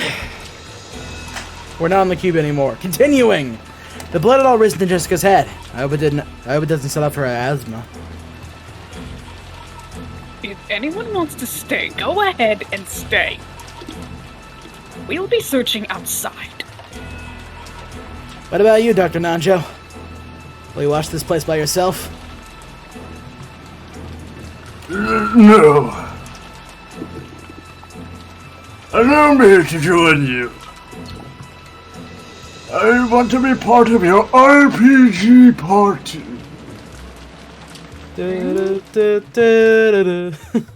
Not I've been holding up Joe alone in a guest house. Their security was by no means guaranteed. It would be better to enter a dangerous zone with a group of 4 people. Aneva had a gun. Being separately from her was almost like asking to be made into the next victim. See, she was the machinist, Battler's the fighter, and Dr. Nanjo's the healer. In this way, the 4 of us decided to leave the guest house. Even though it should have been safe to barricade ourselves here, we lost 8 people after doing so. Almost that was like a holding cell for which the sacrifices could be killed one after another. We removed the chain, unlocked the front door, and opened it. It was already pitch black. While there were some lights outside that didn't lit the pathway, it didn't have enough power to pierce the darkness that some suspicious person might be hiding in. I'm going. If you fall behind, you're on your own, okay? Still holding your gun, Aneva dashed out without an umbrella. Jessica followed after her. After glancing at each other, Dr. Nanjo and I chased after them.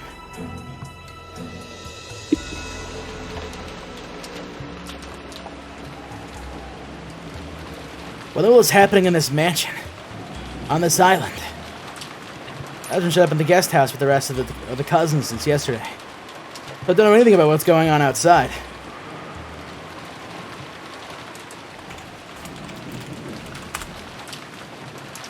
Just what is happening that I don't know about. Outside this room. In the mansion. On this island. Everything is happening. Everything is proceeding. And everything is ending without me knowing it. Somewhere in my heart, I've already started giving up. Most likely not one of us will see tomorrow morning. When the seagulls cry, nobody will be left alive. We'll all be dead by daylight. How long have you wanted to bust that one out? Maybe it was before I'm pretty sure. I'm going to find you and I'm going to hit you. It's not that hard to find me.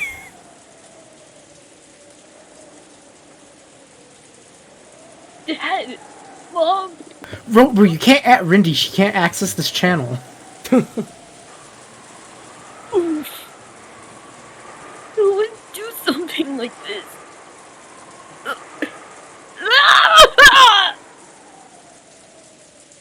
Jessica's woeful voice echoed throughout the rose garden.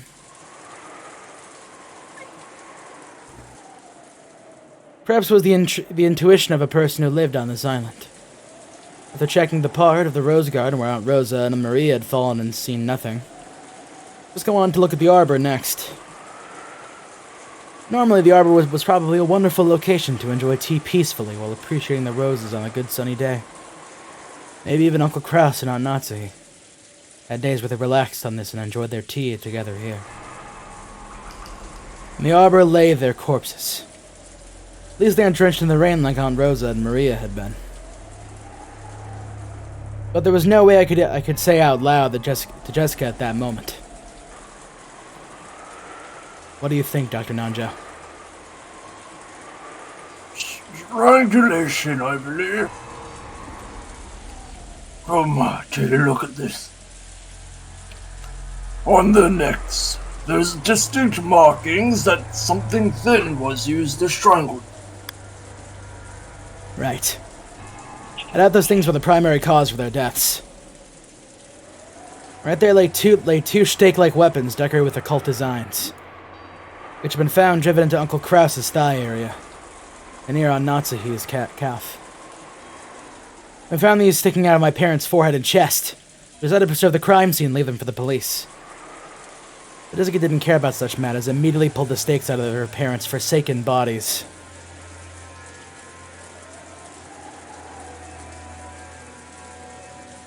By now, bodies gouged in the head, chest, stomach, knee, and leg have been found.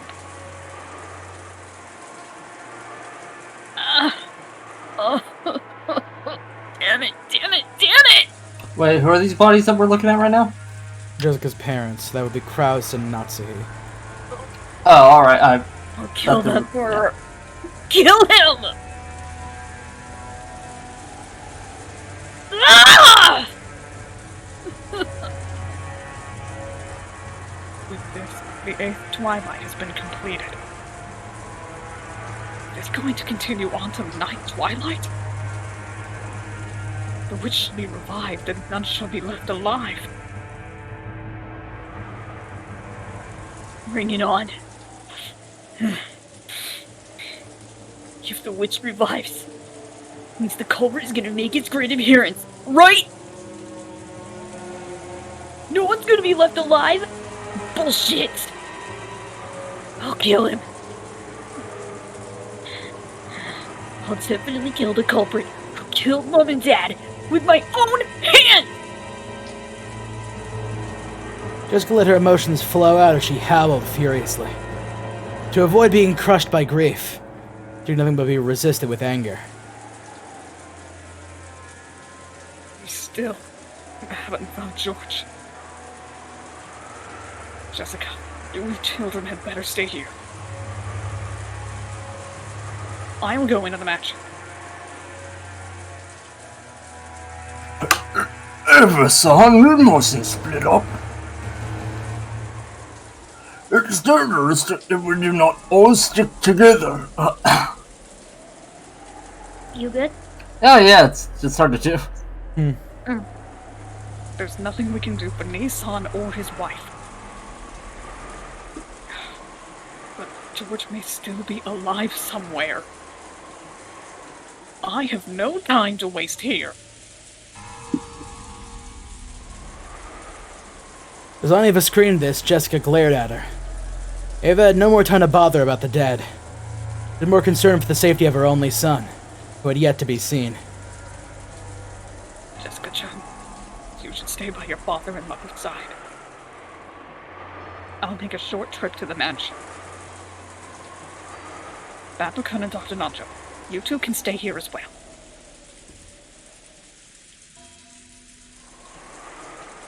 After arbitrarily saying this, Aniva rushed out of the arbor.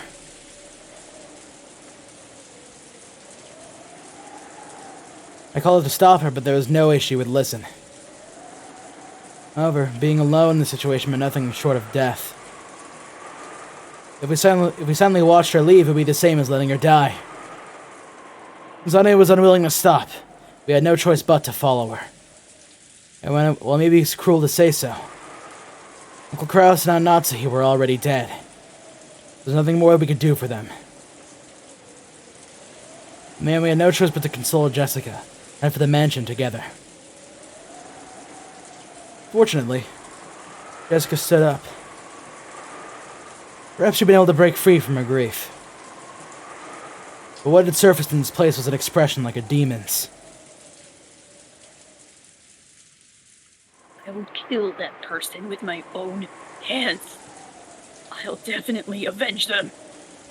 Let's go, Battler. If we find the culprit, don't get in my way. I'm definitely gonna kill them. I got my own parents to avenge. Sorry, but this is first come, first serve.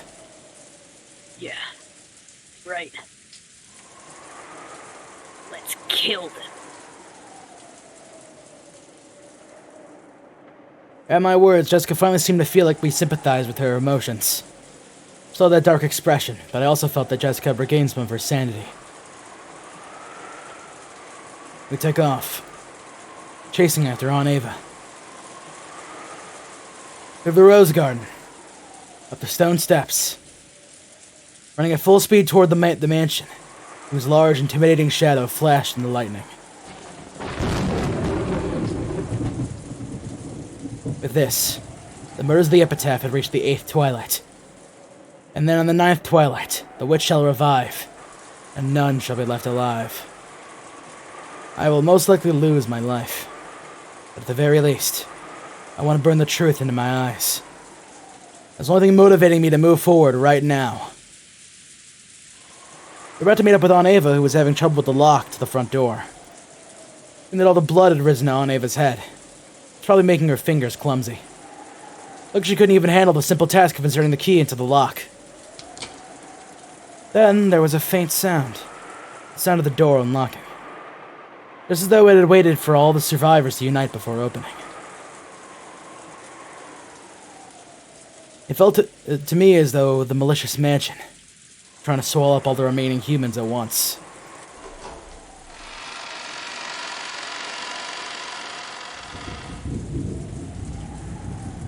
Perhaps the stench that erupted outside the instant the door opened couldn't be described as just a smell. It wasn't just a charred smell from Grandfather. I think it also may have contained the regrets of the servants and Dad's group. All of the dead.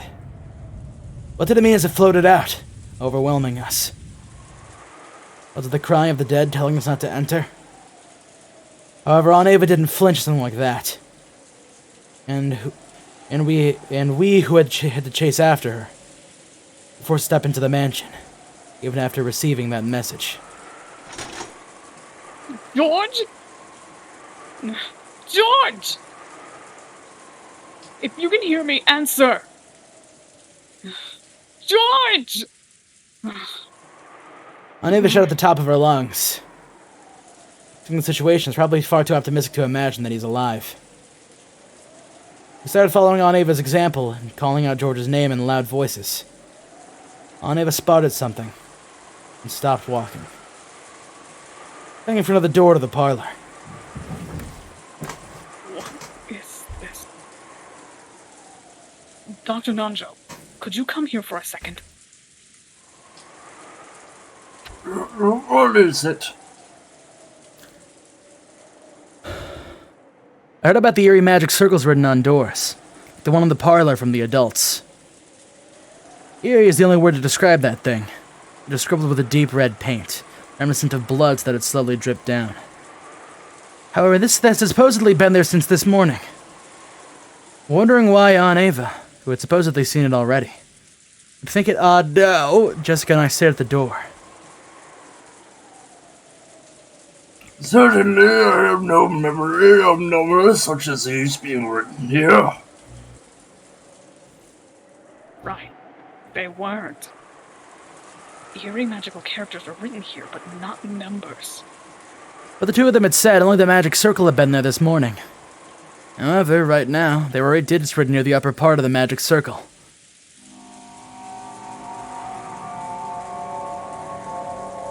"07, 15, 11, 29. I didn't know what it meant. But I didn't even want to imagine what someone had been thinking when they wrote it. It was drawn with the same paint as the magic circle, but it had clearly been written very recently. The way it had dried and the condition of the color was completely different from the magic circle part.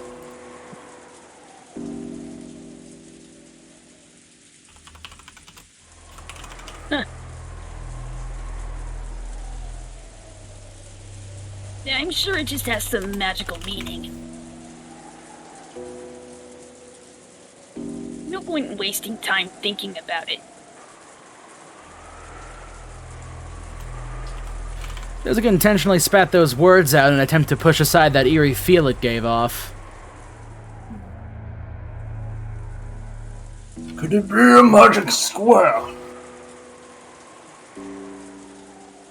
The idea that a ward against magic can reside in certain sort of number play. I believe everyone has heard of the one where adding all the numbers in each row leads to the same sum.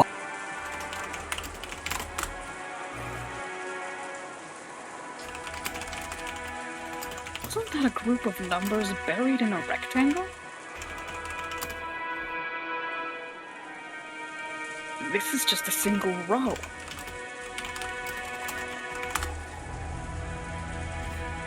I don't have a clue what it could mean.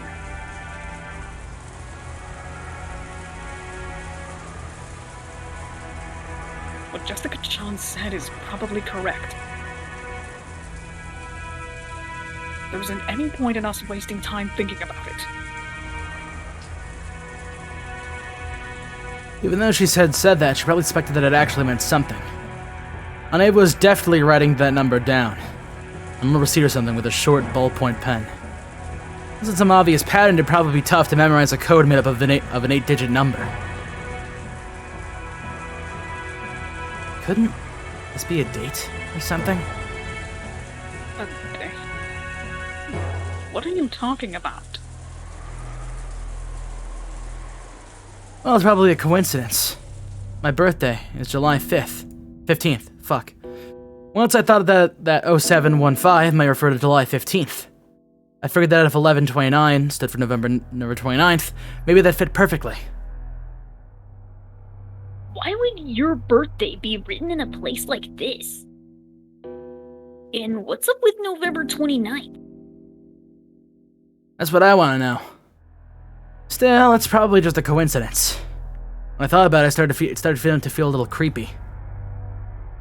What if someone's birthday was November 29th? Not the birthday of anyone in the family.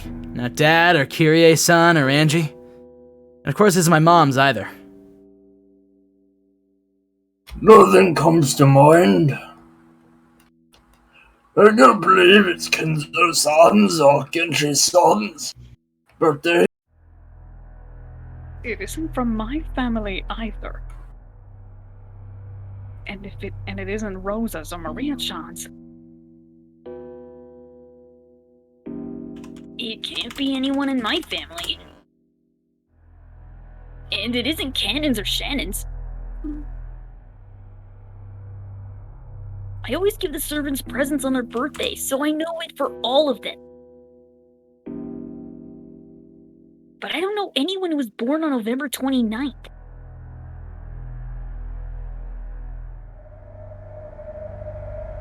Once I started imagining that the 8 digits weren't meaningless, but actually 2 dates written together, they started to look that way. However, its true meaning may be something completely different. Maybe no meaning at all. Anyway, since we don't have any real clues, it's probably pointless to stand around here worrying about it. The inside of the parlor is much more important. This morning, behind each of the doors was a magic circle drawn on them, by the body of a victim. Though something new had been added to this door. Does that mean that something new had been added inside the parlor? When Ivo tried to open it, felt the resistance of the lock. She immediately took out a master key and put it in the keyhole.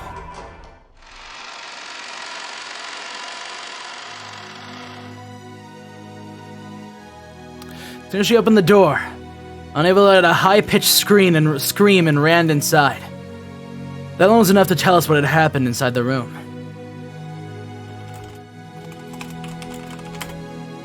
Fernando and I looked at each other, and I shook my head slightly as we entered the parlor.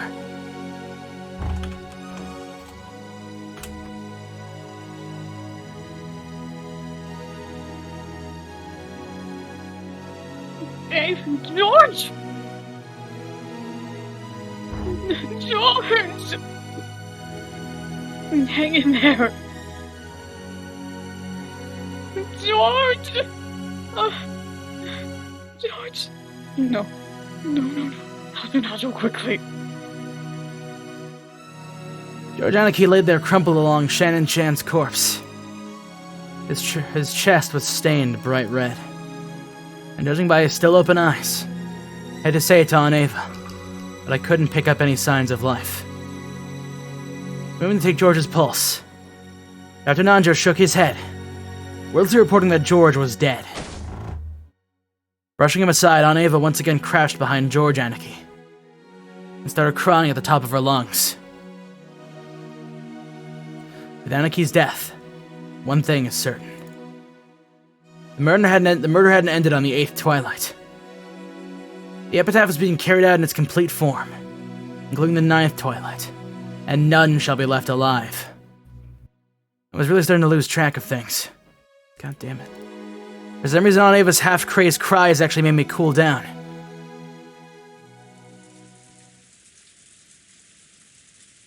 Crestfallen and exhausted, I flopped onto the sofa and plunked my feet on top of the table. Maybe all these murders numbed my heart. Instead of just being frightened, I felt completely confused. Dad and Kyrie-san are dead. They've been killed off one by one, starting with the servants. There's been a hell of a lot of them by now. I don't know when the first murder happened, but it might have been killed at a rate of about 1 person per hour by now. The boat will come for us around 9 a.m. tomorrow. There's still a full 12 hours until then. How many more sacrifices to the witch will there be for us to survive? But the four of us, if one goes each hour, it won't last any longer than 4 hours. We don't even know if it'll last until midnight tonight. Yesterday after lunch, we came into this parlor. So I started talking about servants serving some tea. Just they started talking about serving some tea Aunt Rosa had bought. We kids decided to take a walk. Maria was jumping around, wasn't she? Didn't Shan Chan bring us some cookies? He said Kumasawa had baked them or something. It would have been hilarious if she baked some mackerel into them, wouldn't it? That's right. I'll never hear Kumasawa Ba-chan's mackerel jokes again, will I? Alright. If I only remembered stuff about Kumasawa Ba-chan. This wouldn't be fair to everyone else. If I only... Why did Dad and Kiryu-san even go outside? Not going without food for a day would kill us. Why did Gluttony get a hold of them and make them go out for food? I bet that fearless dad of mine just started complaining about being hungry. Kiryu-san, supposed to be the brakes for my reckless dad. Why didn't you stop him? What about your daughter, Angie? She's still just 6 years old. Tell me you plan to leave her in my care. After all, it's doubtful now whether I'll even be able to leave this island alive. Stop! Why are you fighting at a time like this? Jessica-san, stop! It's been kinda noisy for a while. When I looked up to see what it was, Jessica and Aunt Ava had suddenly started fighting each other. No. It was that Jessica was grabbing at Aunt Ava. Aunt Ava killed Dad and the rest! Ugh. There's no other explanation! How foolish!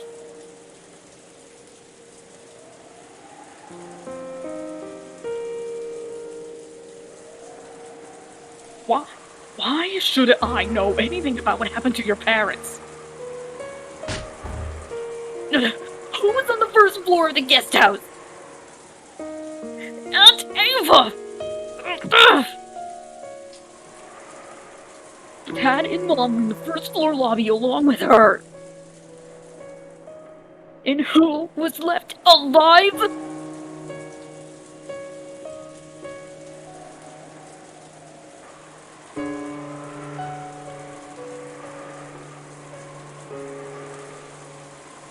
Only Aunt Ava.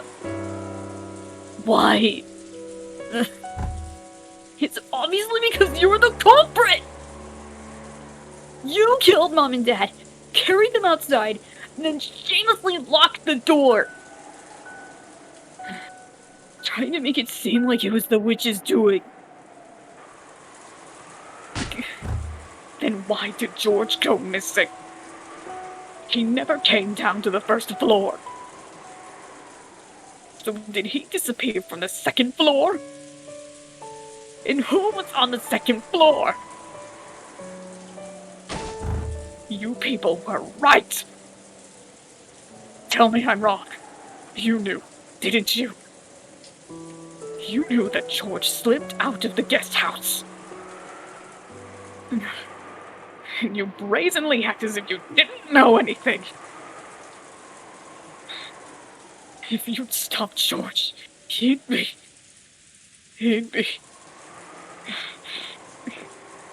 I said stop.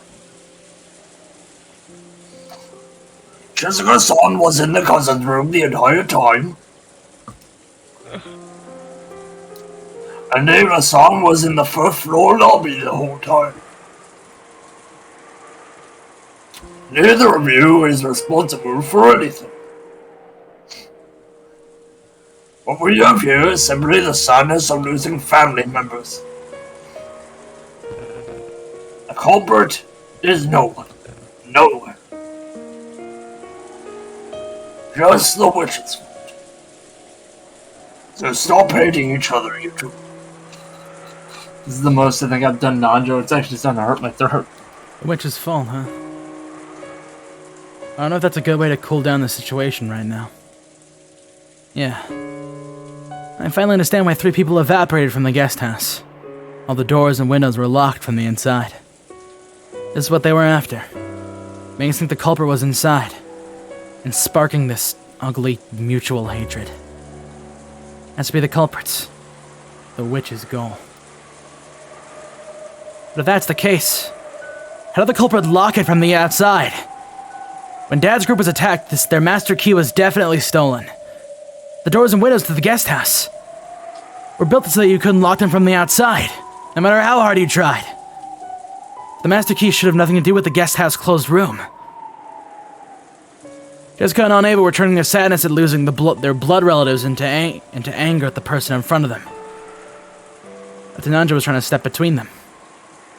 And I sat on the sofa, staring up at the ceiling, thinking about things that didn't even matter anymore with a worn-out expression.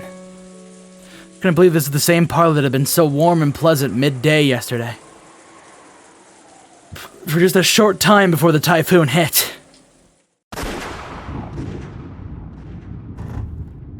That is Jessica yelling.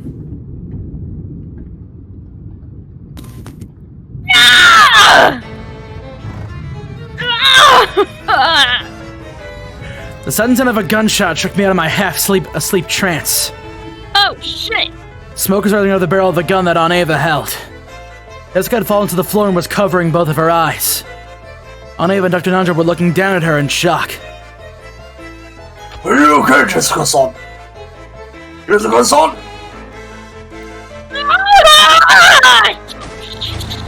It hurts, it hurts, it hurts! It hurts, it hurts, it hurts! The bitch shot me! It wasn't my fault. This happened because you came at me even after I told you to stop. You shot me, you whore! Hey, wait a sec! What's going on? You fucking shot me! So did Jessica grab at Aunt Ava which turned into a scuffle? They start fighting over Aunt Ava's gun? Some kind of impact caused the trigger to be pulled? I don't know if the bullet had grazed her or if she'd been burned by the discharge. By the way, Jessica was covering both of her eyes, screaming, it hurts, and rolling around on the floor. Don't worry, calm down. Not a serious wound, it's just a bullet in your body, it's fine. She didn't get shot. It was the acting like it. It was the discharge. Like, it went off in her eyes and it hurts. Oh. The muzzle flash of a firing rifle can be bright enough to burn your eyes at an incredibly close distance. That's unaware. Then Angela let Jessica borrow his shoulder, saying that he would tend to her in the servant room. The servant room of the mansion had a bed and the first aid kit and was able to function as an infirmary. Damn it! You killed Mom and Dad! I'll kill you. I'll kill you. It wasn't me. It wasn't me. Jessica-san, you'll have aggravate your wound, so don't move about. Come, let's get to the service room. They continued to curse Aunt Ava and her parents' murderer. Seeing that Aunt Ava couldn't conceal her trembling at the fact that she had pulled the trigger, even if it had been an accident.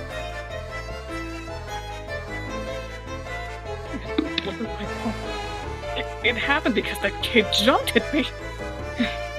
I didn't kill anyone. But more importantly, who killed George? That's right, who killed George? George. You shot me, you bitch! She didn't shoot her. She shot in her nearby vicinity. There is no bullet in Jessica. Jessica has not been shot. It is because a muzzle flash from a rifle at close range will fuck your eyes up. Yep. And although, to be fair, she was seemingly firing at her. She just missed. Wait, was she firing at her, or was it I thought it was an accidental discharge. Is it unclear?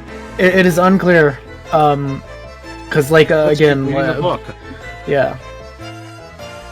It's up to you, the reader, to figure out what happened. Vote with your phones now. Anyways, say how it wasn't your fault. Thought she did. There's one more. You left out one. It isn't my fault. There we go. It isn't my fault.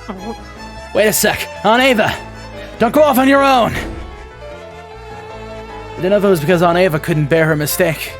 She's given up control of her body to anger at the person who had killed her only son. Or if it was both of those all mixed together. At any rate, she ran out into the corridor, yelling, fearful and screaming. I was still worried about Jessica's condition, but right then I couldn't leave Aunt Ava alone. Why would she go off on her own in this mansion of all places? Is she suicidal? And then I took Jessica toward the servant room. I chased after Aunt Ava, dashing into the depths of the mansion.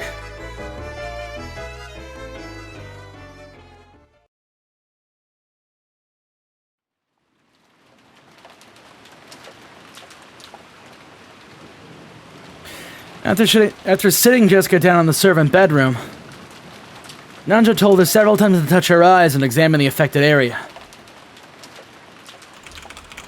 The barrel had probably been near her eyes. There's a possibility that the flames from the discharge had injured her corneas. There was no threat to her life, but it would probably be necessary to take her to the doctor as soon as possible. Nanjo applied emergency first aid, covering the affected area with gauze and wrapping it with bandages. As a result, Jessica completely lost her field of vision. Is that okay? The wound might be hurt or itch, but you mustn't scratch it or rub it. And tomorrow comes, and let's go to the ophthalmologist. Ophthalmologist as soon as possible.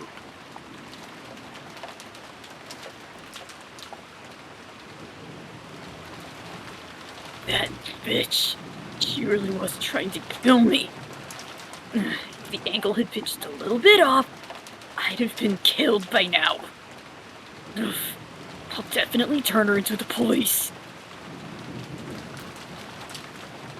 Ava-san would not do such a thing. That was an accident.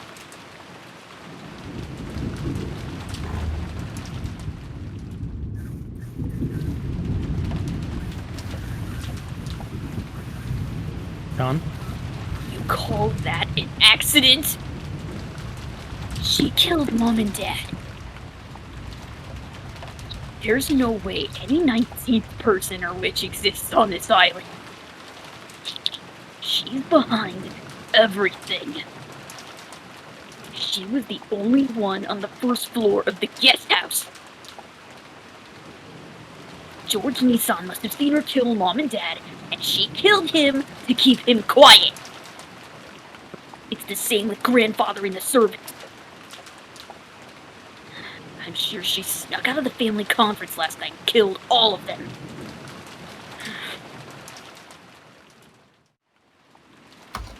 If that is indeed the case, then we'll find out about it as soon as the police investigate.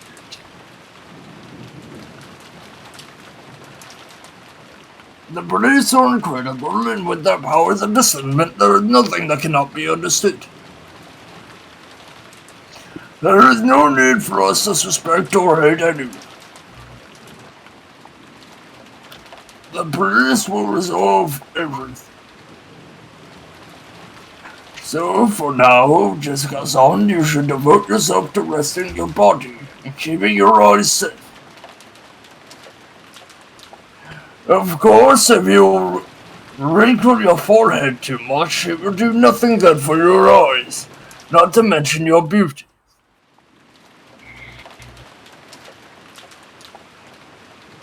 With Jessica's abuse of Ava had reached a crescendo. She actually had started glaring instinctively, with the pressure on her eyes had hurt her. Jessica herself realized that the more she talked, the more the wound would hurt. Regardless of whether she'd overcome her suspicion of Ava, she regained her composure for the time being. She killed them. Dad and Mom. And Shannon. And Cannon Kun. Cannon Kun.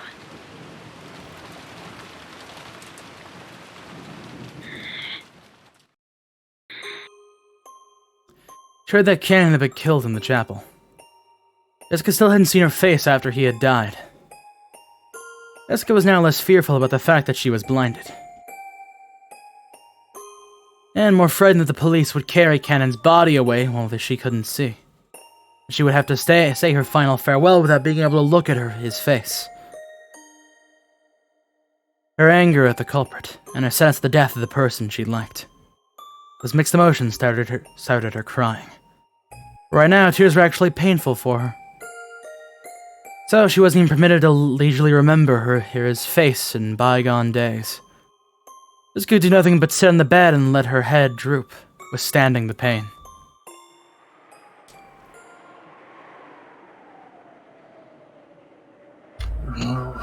Oh, then. Now I'm worried more about Ava's son.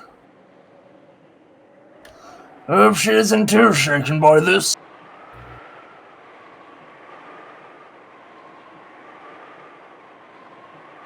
He wasn't just gonna calm down for the time being and letting out a sigh.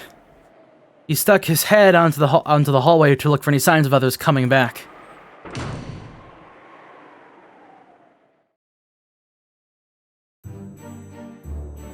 And their eyes met. Not unable to understand who this person was bewildered for an instant. I hear that people who have lost the power of sight have 0 anti-magic power and magic resistance power. In other words, you're an isolated pawn right now. Understand what that means? What's with this saucy lost child? What did you call me? What did you say? Nanjo had no way of understanding who the person in front of him was, much less what she had just said. Dr. Nanjo? What's going on?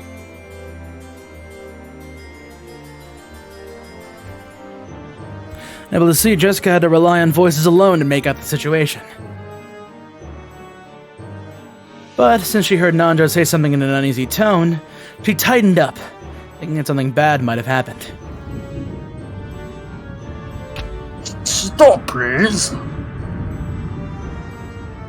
Oh, yes, it's more tired.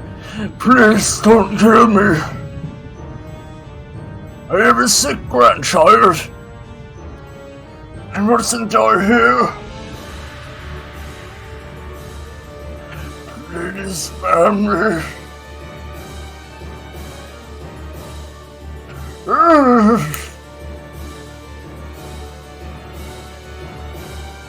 Dr. Nanjo?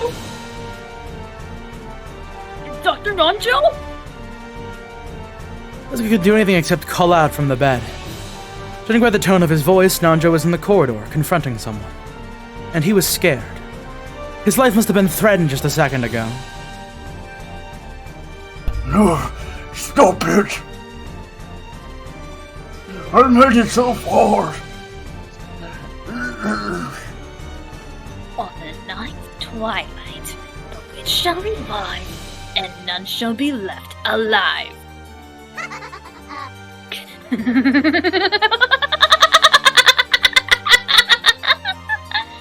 I had so much dialogue, this was gonna be the Nanjo episode. At which point, at the end of her gold staff, at Nanjo. I'm sending you the way of the diabetes!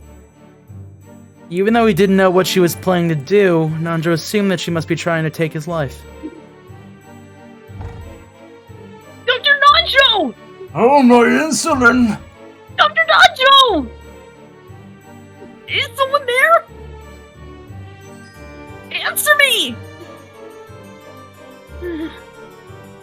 Stop it.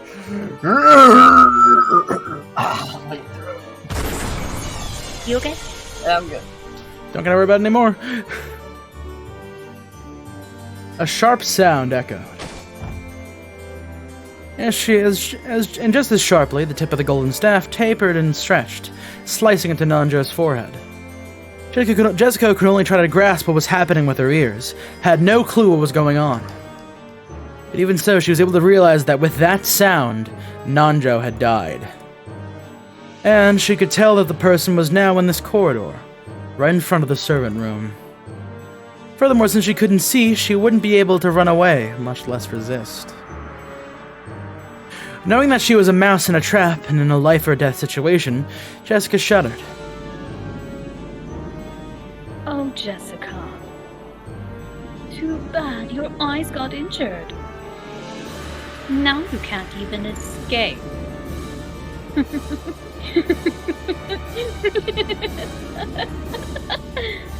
I'm gonna play a whole lot with Nanjo's corpse now. When I get bored of that, I'll kill you next and play a bunch more. How's that sound? No way. If I've got you here blind already,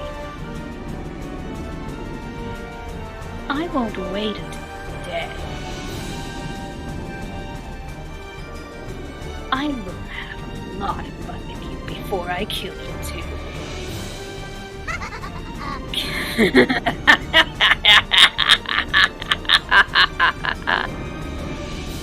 So wait there shaking for a while, okay?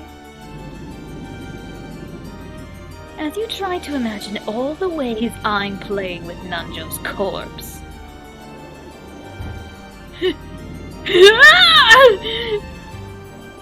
Jessica was struck with a fear and let out a frail scream. She wanted to scream in a much louder voice, trying to get someone to help her, but she couldn't. When faced with true fear, it clogs up a person's throat. Right then, Jessica could barely even breathe. Help me! Help me!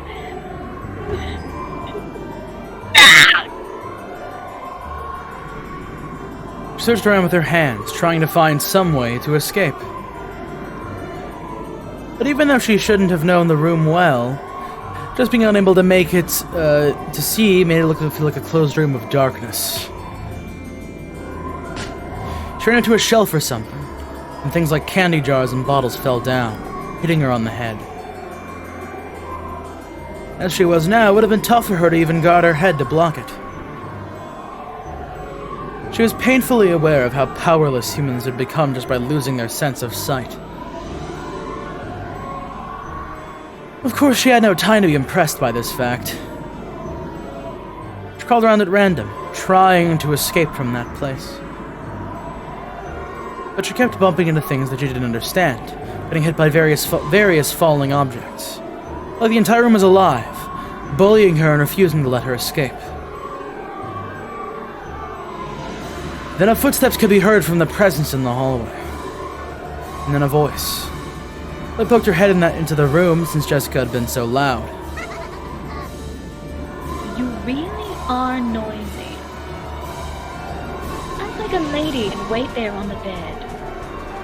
'Cause I'll give you a wonderful blood-red death outfit fitting for such an honored daughter. Something good enough to make the person who finds you faint. Okay?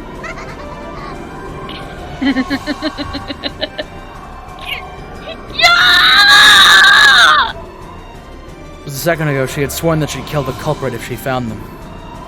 However, she was now very powerless. She could do nothing except let out a scream, crawling on the floor and bumping her head into the bed and the legs of the desks. Help me! Help me! Someone help me!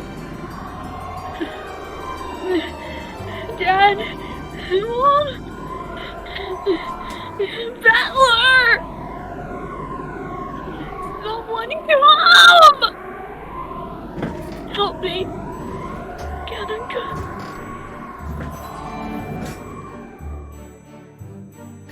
In the corridors, the witch thought of how to toy with Nanjo's life. A single gold butterfly secretly watched that scene from the corner of the hallway.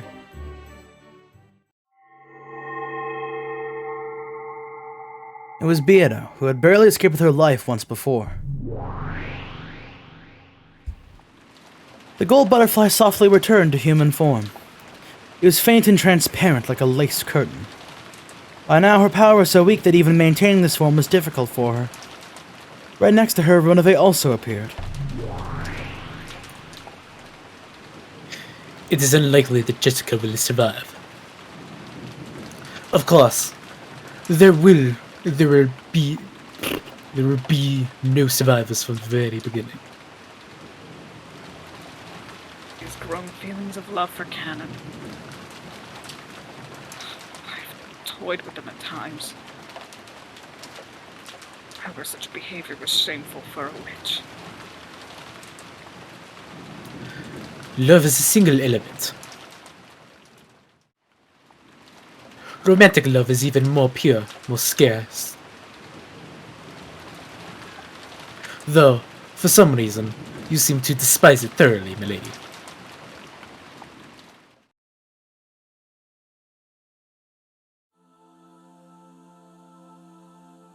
Teacher told me.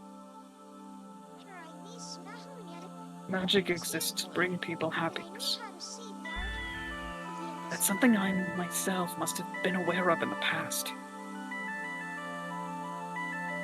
But since I forgot that, I stopped being a witch. And so, I lost the right to be Battler's opponent.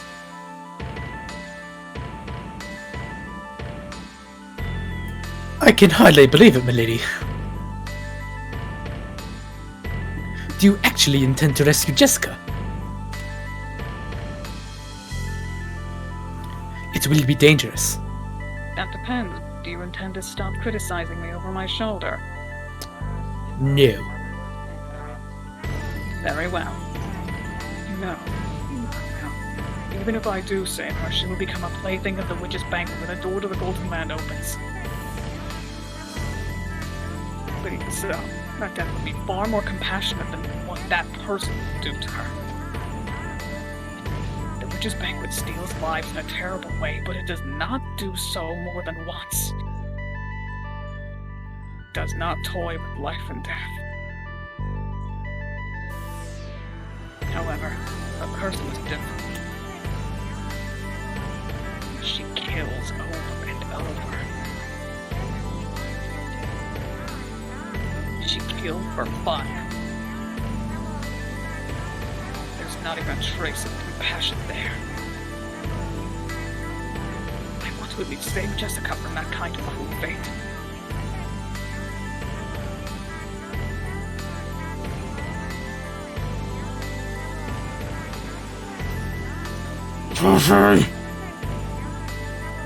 Das.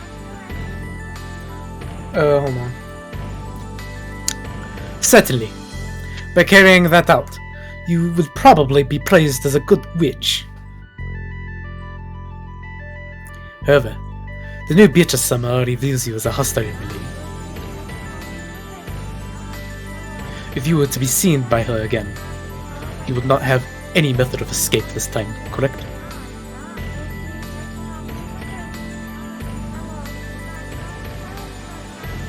Alright. I reunited George and Shannon. I finally understood what a witch is.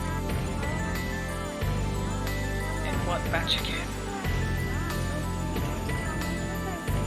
I am a witch. I must act as a witch. And I must be acknowledged as Battler's opponent. Make Battler accept me as a witch this time around. Road to the goal may be long and difficult. However, if I do not take a step forward here and now, I won't be able to call myself a witch.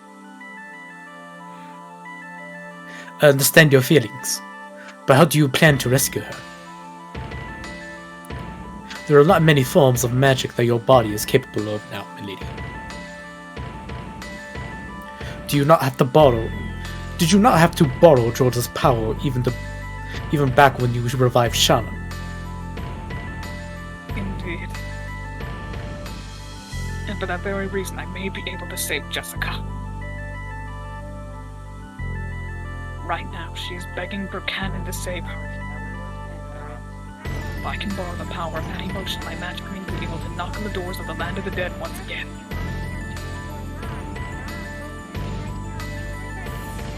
You may be able to knock.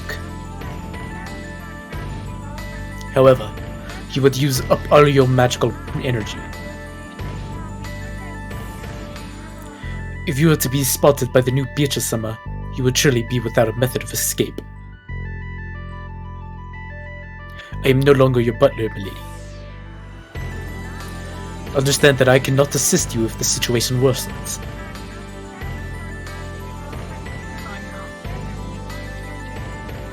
I'm hard employed when I've taken more lives than I can count.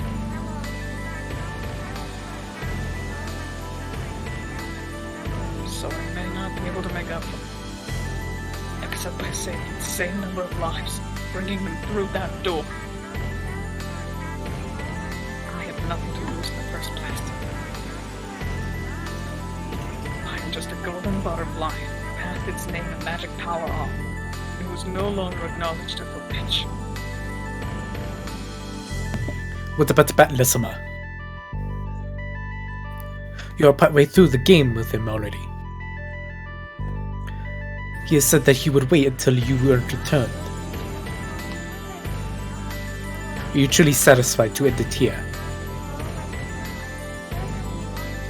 You have a duty to return to the seat across from Battler-sama, milady. For that very reason. It's a life that only I can save. I will save it. And I will be accepted as a witch. I must become a witch. This is training. It is a very childish thing. Nothing compares with the evils I have committed before now. Vanish, Romavé. Watch what may be the final magic of a single butterfly who used to be called a witch. Certainly. Please show me magic. They will not disgrace the name of the Golden Witch. And I pray that it is not your final spell. Go, my friend. If you can find enough ink, write down the story of my foolish life, and hand it over to some fool who is about to walk down the same path. So long, Romavé.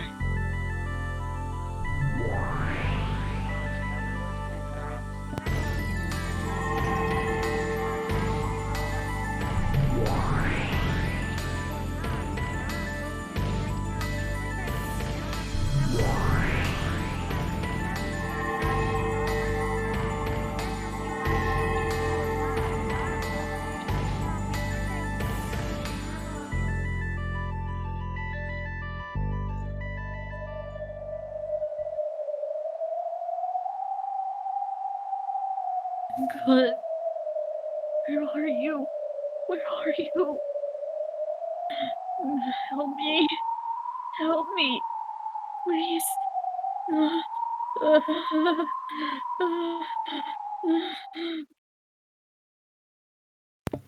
Milady,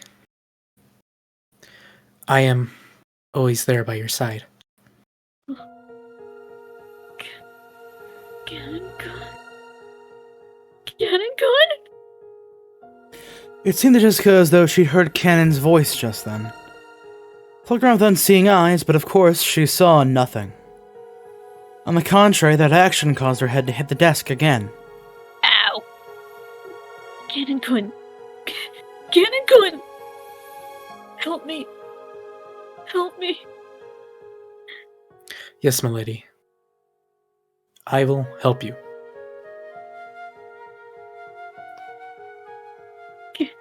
Cannon gun? You survived? This time she thought she heard his voice clearly. Jessica jumped up in surprise, banging her head against the desk once again. Ow! Fuck. Milady, please, calm your heart and listen. Unfortunately, I am not alive.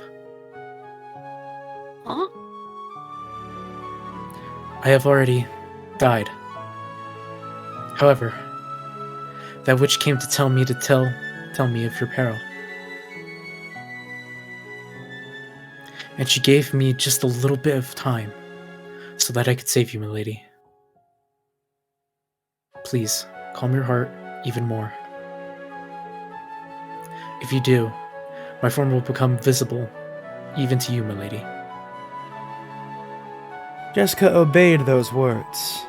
She chased all idle thoughts from her head and relaxed her breathing. Of course, her heart felt like it was going to explode after hearing the voice of the one she'd liked and had thought was dead. She resisted the excitement with all of her strength.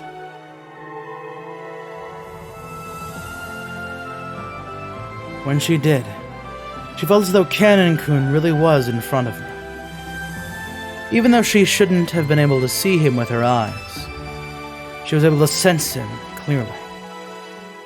Can you see me? Milady? Yeah. I can see. I can definitely see you, Canon-kun. I exist only as a soul now. So I cannot touch you, milady. I cannot do anything except talk to you like this. With my current weak existence, I could do nothing more than that, but I should be able to be of some aid to you, milady. So, we can only talk. Can't touch you, Canon-kun. I am now more fragile than smoke from a candle. So much so that if one of the living such as you were to touch me, I would be wiped away instantly. So please, don't try to touch me. Because I am also hiding back my desire to touch you, milady.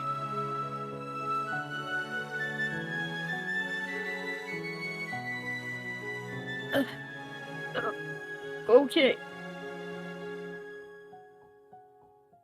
More importantly, milady,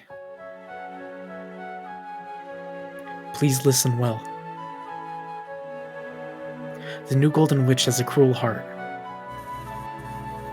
She surely plans to make you meet with a horrible fate. You must escape from this room and hide.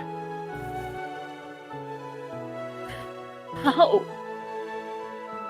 I can't see anything. Quiet. I will be your eyes, milady. Please move in accordance with my instructions. First, please crawl 3 steps from there and stand up. You are now under the desk, milady. If you stand there, you'll hit your head. That was under the desk? Okay. 1, 2, 3. I'm gonna stand.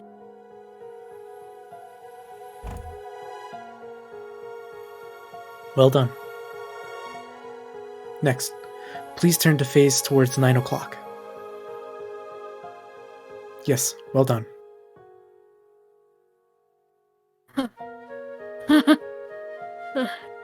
This is pretty embarrassing. Ow. Ow, ow, ow, ow, ow, ow. Are you okay? Does your wound hurt? No, I'm fine. I'm fine. What next?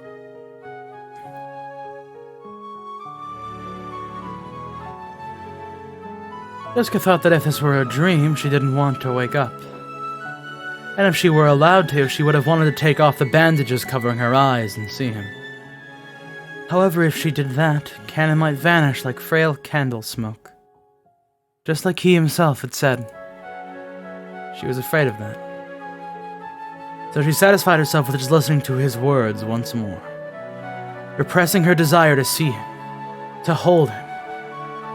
Therefore, what hurt her eyes now were tears of gratitude. Tears of gratitude for the god. Or maybe the witch, who had given her this miraculous moment.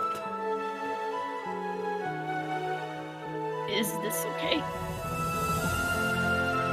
If we keep talking like this, won't we be noticed by her? Won't our voices be heard? I have erected a secrecy barrier. Okay. I have erected a secrecy barrier. As long as we don't make any loud sounds or speak noisily, no one will notice us. That's why people can't tell when I'm around. I don't really get it. But anyway, we'll be fine as long as we stay quiet, right? What should I do next? Please walk 10 steps in that direction. You will touch the sofa. Please continue along that. Do it slowly. Stay calm. Believe in my words.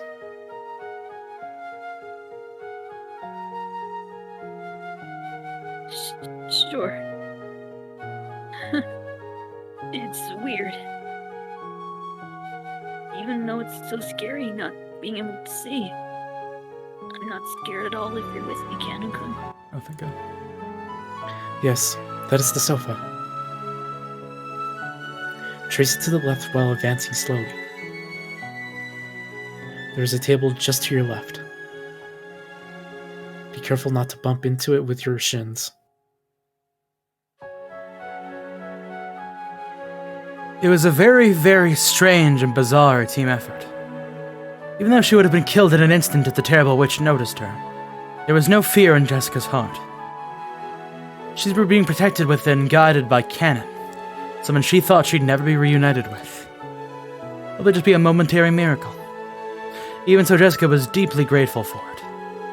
If she hoped for too much, she was sure that he would disappear.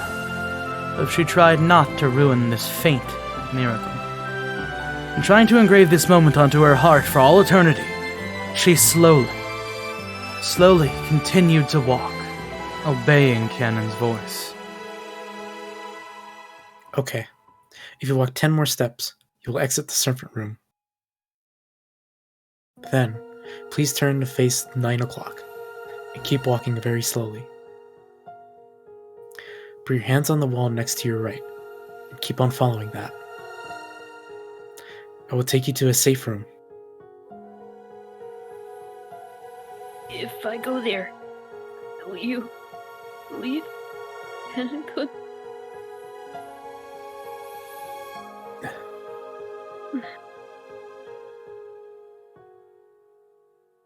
Canon didn't answer, but his lack of an answer was enough to tell her the truth. Then, no way. I don't want to go. If you stay here, you will be killed by the witch. I don't mind.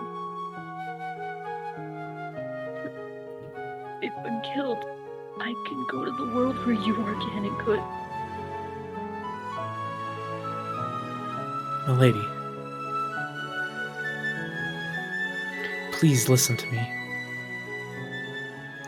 The human world is too bright and painful for the dead like me. So I cannot stay for long. So, milady, please allow me to use what time I am allowed to guide you to a safe place. Because after that, I will stay with you until my time runs out. Is that the very best you can manage, Kanekun? Yes.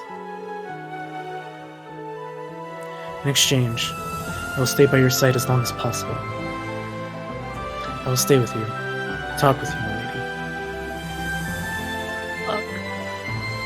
About what? What do you want to talk about? I don't care what. long as you're willing to tell me, Canon Kun.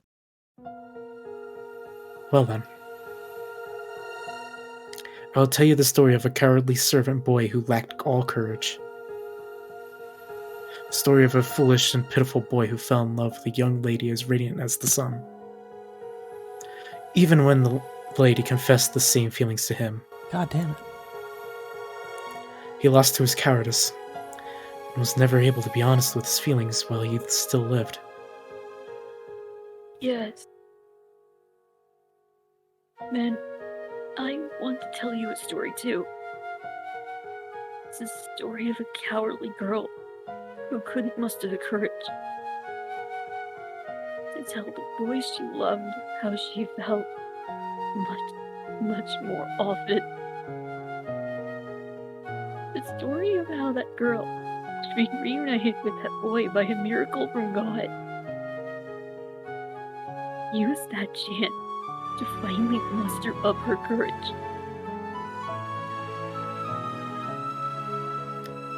I also want to hear that. So, for that reason as well, let us go. To a safe place. Yeah. If I could be with you, Ken, could. I would walk however far, however long it took. I don't need eyes anymore. If you tell me to step forward, I will take that step, even if it leads off a cliff.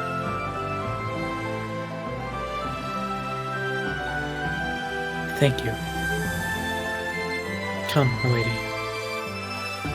Let us go.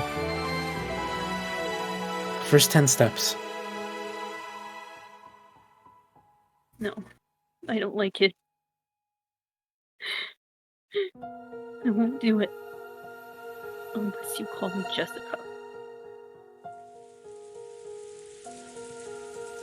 Understood.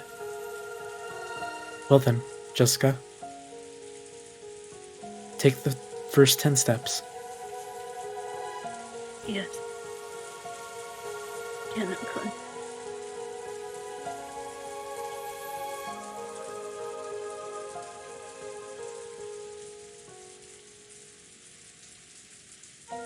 Very quietly, Jessica and Canon slowly snuck out of the servant room. From the corner, the witch could be seen cruelly looking down at Nanjo's corpse. But she didn't even notice their presence. However, Runaway, who stood at the ready by her side, met Canon's eyes. Canon thought, "Oh no," grimacing and blocking Jessica with his back. However, Runaway did not inform his master. He played dumb, as though he hadn't spotted Canon in the first place. No, maybe he did appear to chuckle. From a finger on Runaway's hand, which were joined behind his back, a single small golden butterfly appeared, flying in front of Canon as though guiding him. When noticed by the master he served, Canon was surprised at the magic the butterfly held, because it was far more powerful than the secrecy barrier Canon possessed. He may not have known it, but that power of his originally had been Runaway's. Canon's ability was imitation of that, which Kinzo had made and given to him. As that butterfly of secrecy and magic scattered gold scales, it grew smaller bit by bit. It probably wouldn't last long. But without a doubt, even that would buy them enough time to get them far away from the cruel witch. Okay, milady. Let's follow the wall and keep walking. Keep going. Keep going. Yeah. If I can be with you getting good, I'll keep on going. On and on. Led and protected by the small gold butterfly, the pair separated by the wall of life and death slowly walked away toward the end of the corridor. There was no way that the evil witch could have had magic to notice their flight. Billy disappeared on the other end of the corridor. The witch didn't realize that Jessica had vanished.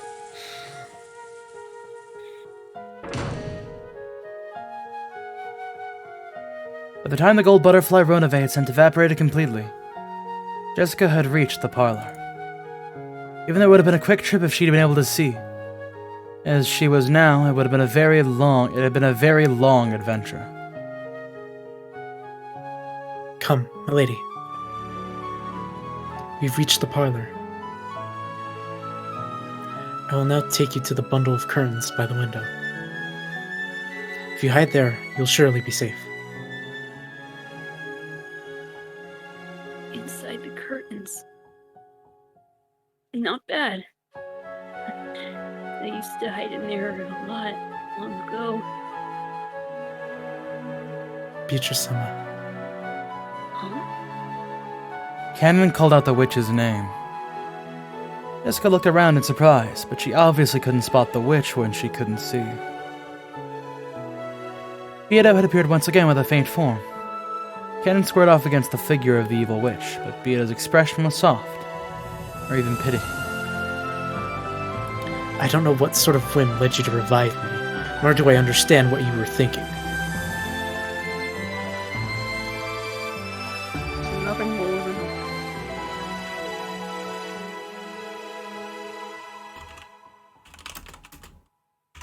It was nothing more than a whim. No. This is how witches should be.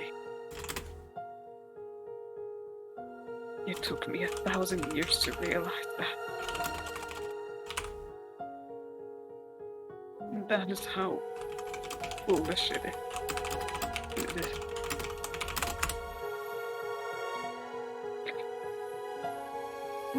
Who is it? Who's there? Milady, be quiet. She's the witch, Beatrice. I owe her, because she let me be with you for one more time. With the witch, Beatrice. Forget about me. More importantly, you should quickly hide that girl in the shadows of the curtain. You probably do not have much time left. You may spend it having a final conversation with Jessica. A secret meeting inside a bunch of curtains. How clever you two are.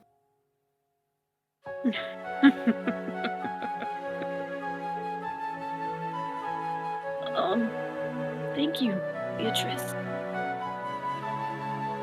Thank you for letting me be with Canon Good.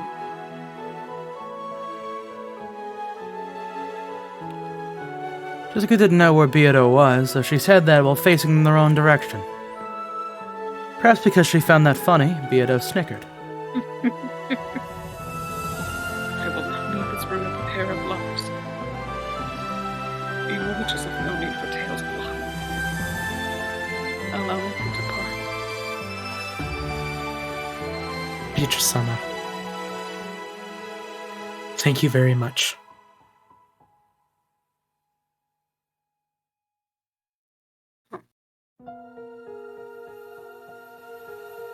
There's no need to thank me. You know that something like this cannot compensate for all of the evil I have done. I offer my gratitude to this good witch as a parting gift. I don't know what has happened before or what will happen later. However, at this very moment, you are without a doubt a good witch.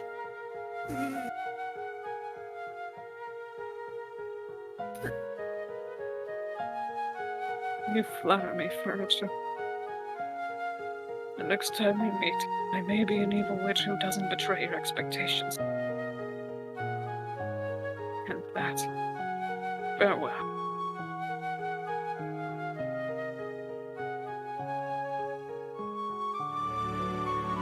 Beato left the parlor and closed the door. and mustering the last of her remaining magical power, she sealed the door. Whether those two had escaped in here would eventually be noticed. Now the ninth twilight had been reached, no matter how much they struggled. Their inescapable fate had already been decided. However, until that final moment, they should be given the chance to speak with each other of their love. The witch poured out all of her magical power to protect their time together. So that no one would be able to defile their time alone until the last possible moment. At that time, Beato noticed something. Her body had been detected by a magical searching technique. The evil witch's furniture had snuffed the place out. So, boorishness is the witch's way of doing things after all. To think that she doesn't even intend to let those two young men speak together.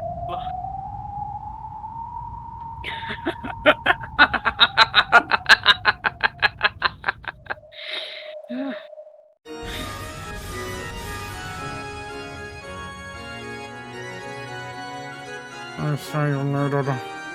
25, data received. Checking target, confirmed as the predecessor Lady Beatrice. Analyzing parlor defensive wall. 72-layered multi-layered defensive wall. Attack-proof barrier and anti-magic armor. Sniping into the parlor will be impossible. Data link to 410. 410 data received, nee. We just gotta kill Princess Sama first, nee. Great Lady Beatrice, your firing permission, please.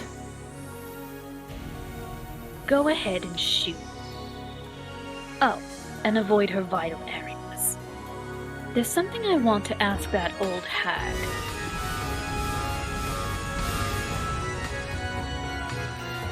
.410 firing. The Adjester Sister's golden bow released the gold snake. It crawled on the corridor starting from the front of the servant room, aiming for the parlor as it drew a soft, snake-like curved trajectory line.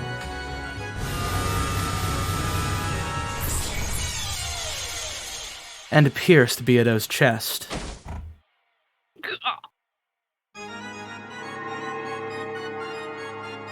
Gold butterflies gathered, and the cruel witch appeared along with her furniture. Princess Sama. No further obstructions will be permitted.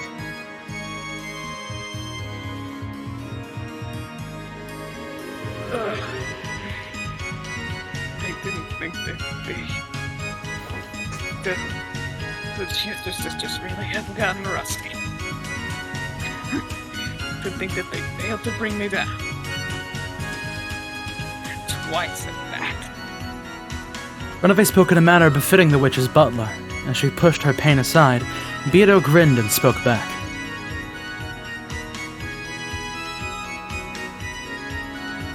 My apologies, Princess Sama.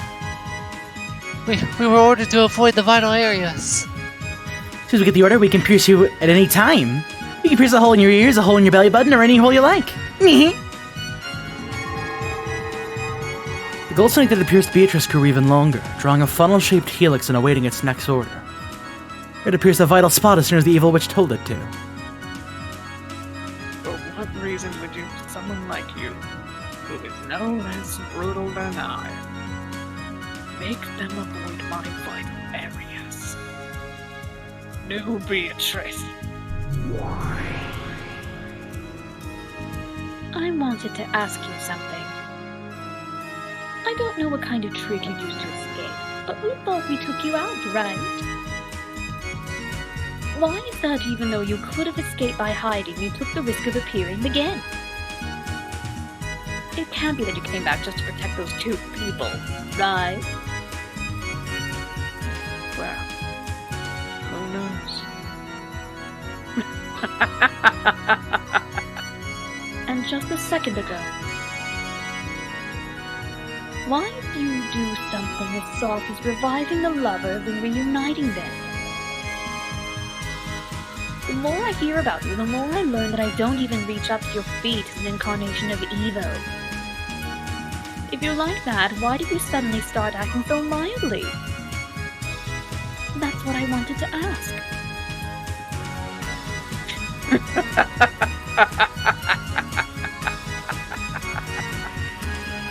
I am brutal. Therefore, I am fickle. What purpose could questioning that possibly serve? Cheers to sisters. Sew her. And true to that, the gold snake that was curled into a helix and suspended in space moved as fast as a real snake going after its prey, and pierced Beato's body multiple times from both sides, its gold tail drawing an X shape. As the cruel witch had ordered, it drew a cross-stitch through Beato's chest. The gold thread made a squeaking sound and tormented Beato. Rather than a gold snake searching for its prey, it waited for orders like a sewing needle ready to sew Beato. If it's you we're talking about, there's no way it could have been a wig. I've heard about you. And I've learned. Such an incarnation of evil that I don't even rise up to your feet. And I thought I was truly a fitting successor to you. But you've always been in the way. You've always said warm, pleasant things that shock me. What changed you? You explored the depths of evil for 1,000 years. And I let you live, because I wanted to know what happened to make you change so much. If you really want to know, then I suggest you waste 1,000 years as well.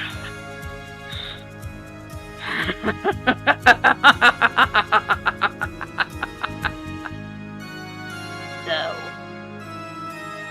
Ouch. Yeah.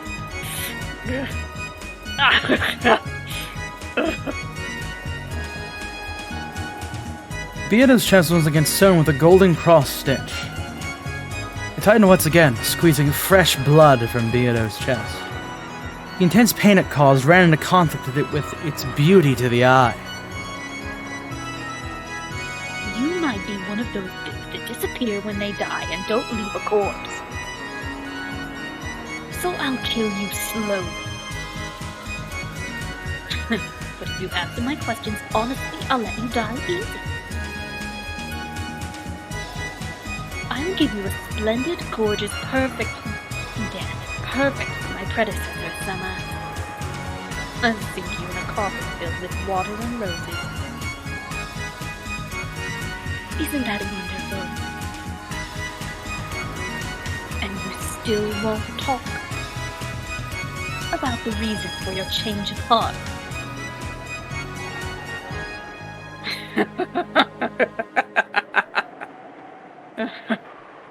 Not answering when she is asked is another one of an evil witch's pleasures. So, twice.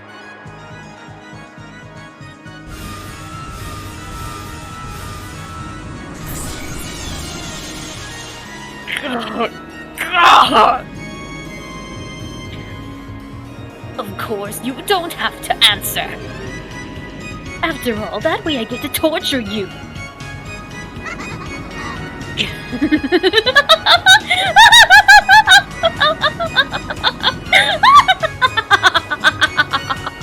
The endless magic truly is wonderful. When you think about it, this world is limited in every way. If endless cannot exist in the human world, because gods are without limits, the human world is deprived of all limitlessness, so that they can look down upon you. Or in other words, this endless power is the power of the gods. A wonderful power where the more you play with it, the more fun ways of playing you find. You used that power as you pleased for 1,000 years and went on a rampage. Why are you having a change of heart only now? You aren't gonna say you regret handing it over to me, are you? Are you?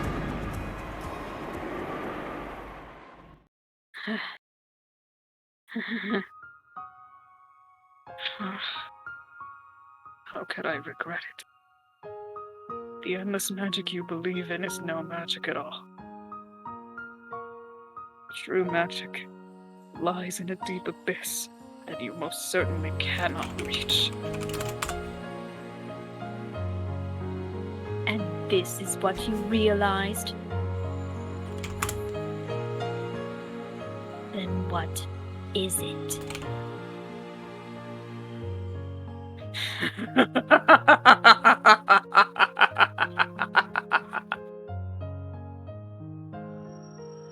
Wander about for 1,000 years without realizing.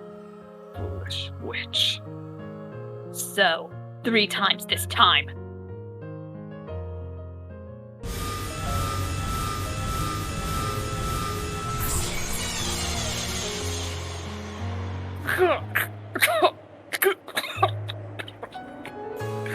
Beato's chest had been embroidered with the gold thread. It tightened even more, causing Beato more and more pain. Well, that's fine. I'm no longer curious about what kind of revelations an old hag who refuses to die might have had. I'm bored now, so I'll just kill you. If I do, the barrier around the parlor will dissolve. Then I'll torture Cannon and Jessica to death a whole bunch of times. Being able to have 2 lovers as my toys at the same time sounds pretty fun, right?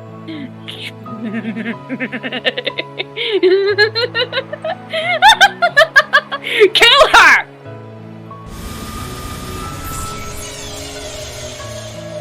Without missing by a millimeter, the gold sewing thread shot through Beato's heart. That intense pain was worse than all the pain before that put together. Beato finally remembered the actual feeling of dying, which she had forgotten over the course of 1,000 years. But she couldn't die. She must not die.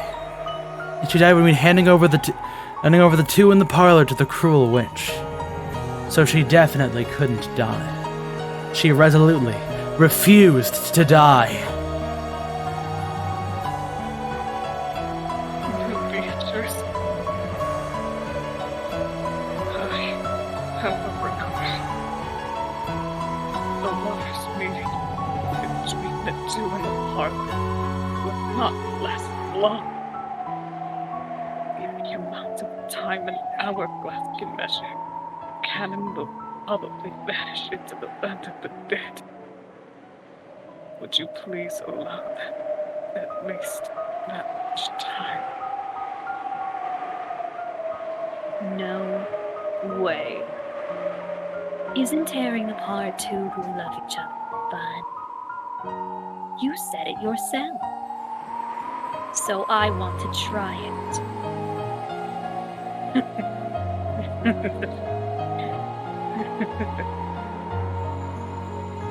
In that case, I mustn't allow you that pleasure.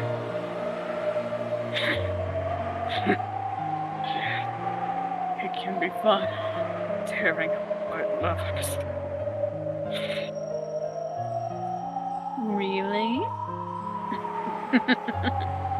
I'm sure it is fun.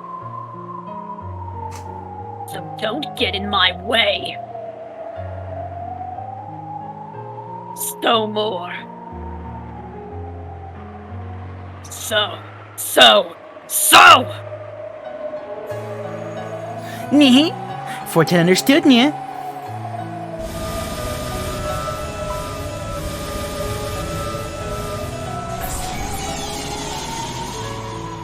The merciless gold sewing needle sewed the gold thread through Beato's heart over and over again.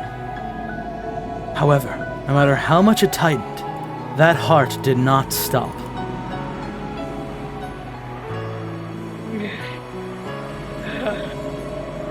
Piercing isn't merely enough. I won't die by something like this. What are you doing? make this old hag shut up. Kill her quickly! We're killing her. Wait, even though we've sewn her heart in its place, several times. This person's heart, it won't stop.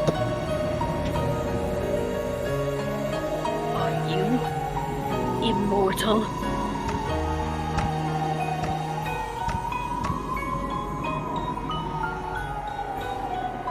Of course not.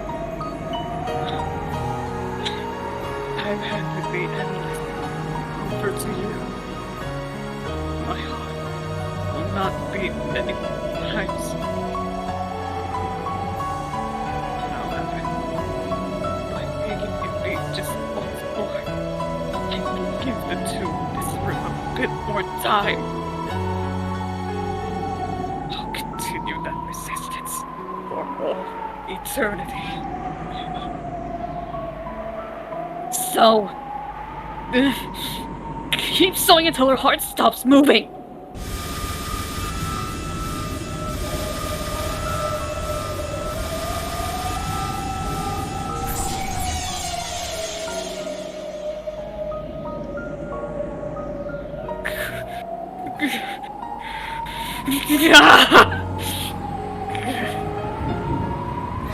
Why doesn't she die? It's impossible!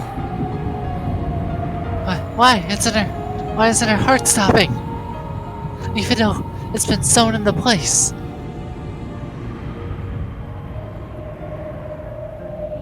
Who cares? It'll make the heart explode from the inside, Nya.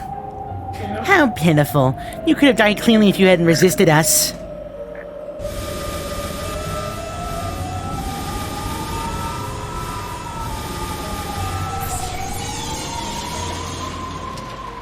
So that even as they said that, even the golden needle and thread made round trips over and over again, Bieto still didn't die. The cruel witch eventually grew pale at how bizarre that all was. What in the world are you?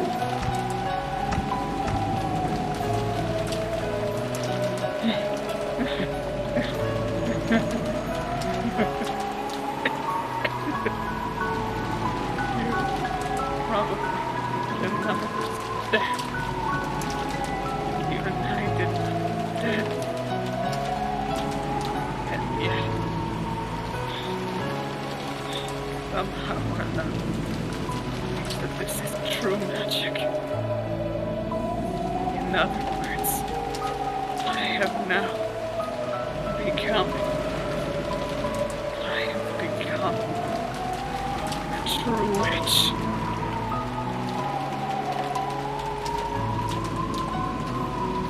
Fixing explosion center and heart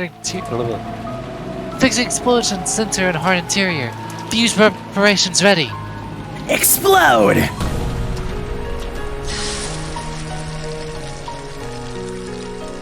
There was a terrible sound, and gold leaf was scattered around the area, along with a cloud of golden butterflies. Ida's chest had opened wide from the inside, and from that, gold butterflies and gold leaf poured out, staining the surrounding area gold. Then Biedo's flesh crumbled. Like a puppet whose strings have been cut, she crouched down and crumpled. However, her gold heart tied by gold threads floated in the air, and continued to beat.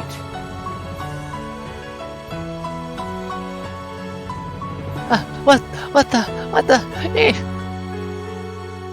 Monster! Neep! The Chester sisters saw that. This is monstrous! And the Chester sisters saw that, they fell on their butts in shock. Somehow, even though Bieto had become nothing more than a heart, it still kept beating, continuing to protect the barrier to the parlor. It was an immeasurably vast magical power, impossible to measure. In other words, endless.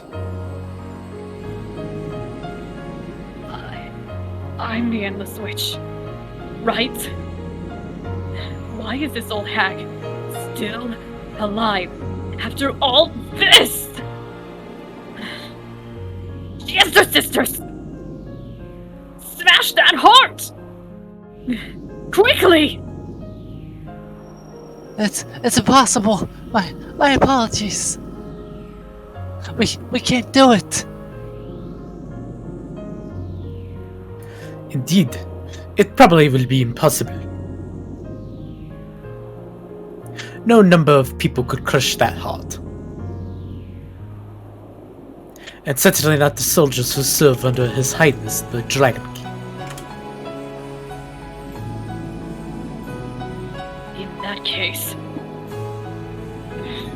And in this witch like me should be able to crush it, right? My power is that of a god!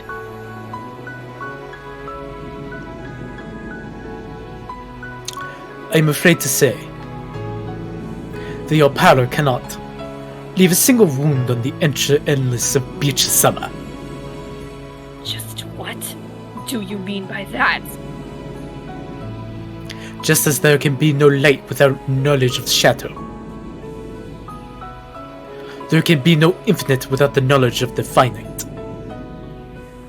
Before my Lady Beatrice's true endless power, your fragile magic is quite lacking. What is that?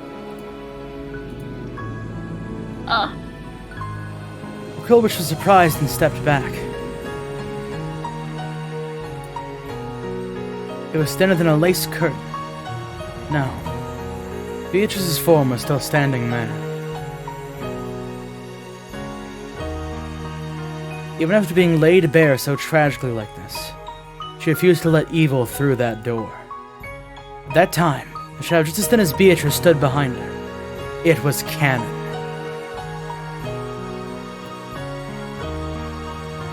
Beatrice-sama,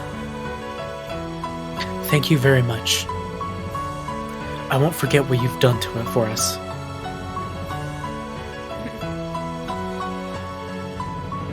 Hear those words of yours. Once the number of my blessings has surpassed the number of grievances I had caused. Was that long enough? Yes. Truly, thank you very much. And Beatrice-sama, you've also done enough. Please, be at peace. Is that so? Is this enough?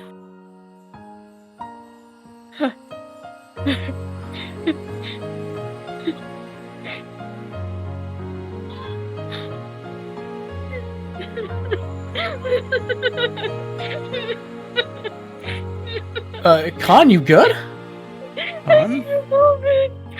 Oh, she needs a moment. The scene's actually really getting to her.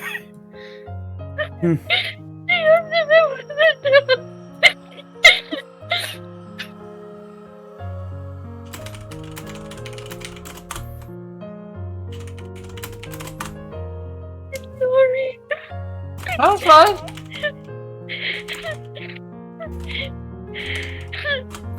It's good shit.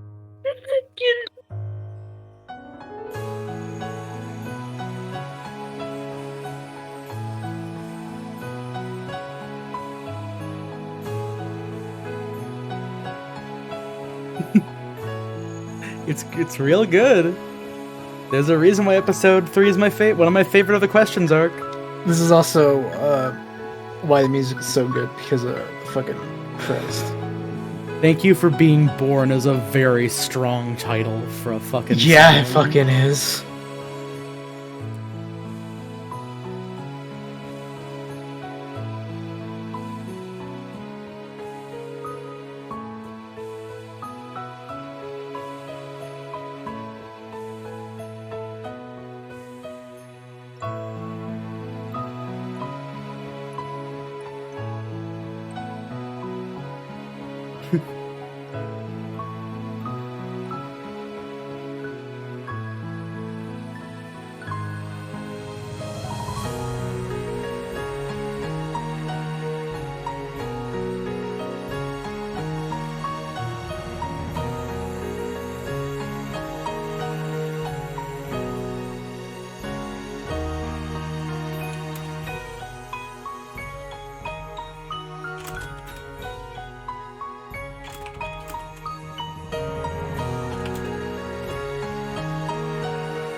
Thank you, Smiley Ghost Cat, for following us. You picked a really funny time to do it because Khan really needs a moment. Yeah, the store's hitting hard right now. Mm-hmm.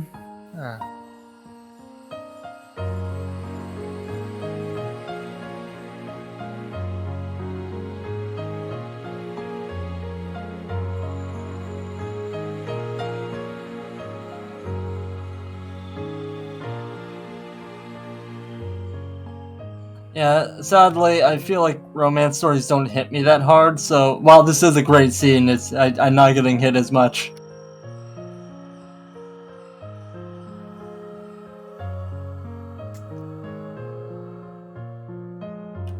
It's fine, Khan. It's fine, Just, it's fine. You know, take a little bit of time to compose yourself.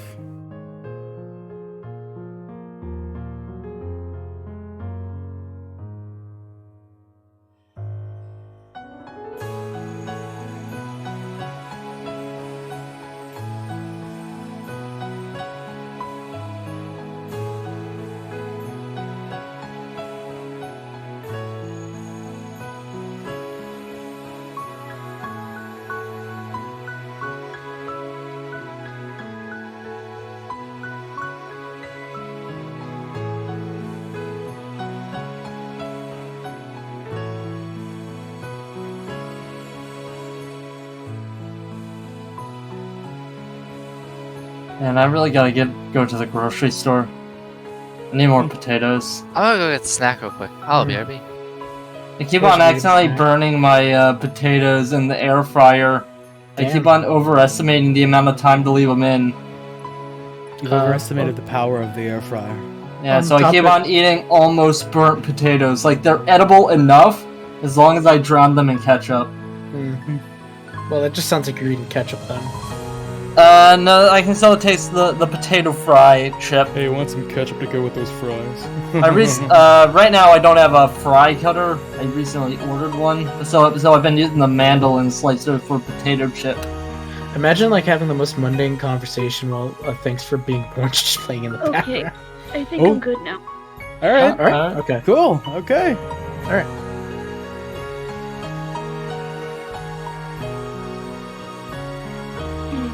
I need to take a drink. Understandable.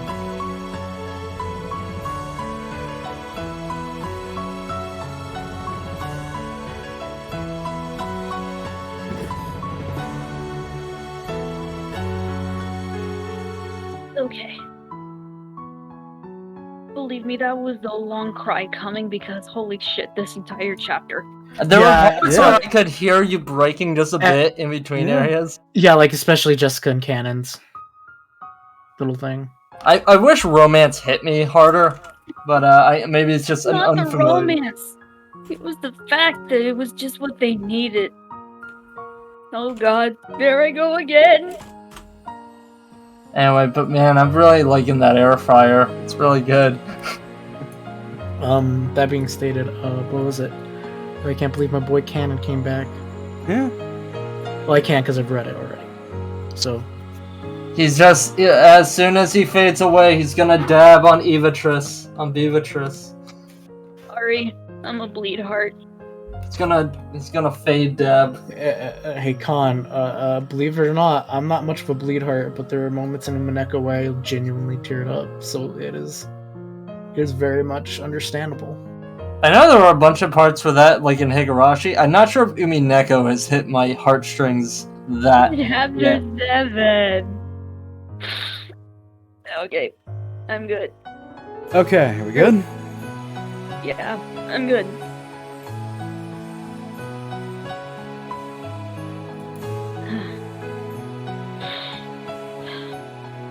Yeah, I'm good. What's going on? Why are you guys calling that old hag Beatrice? Beatrice is my name, right? It's got to be since I'm the new Golden Witch and Endless Witch, right? How rude. How dare you claim to be Beatrice Sama's name? I'm afraid to say that the name of Beatrice Sama belongs to the one crowned as the Endless Witch. Right now, you are the predecessor.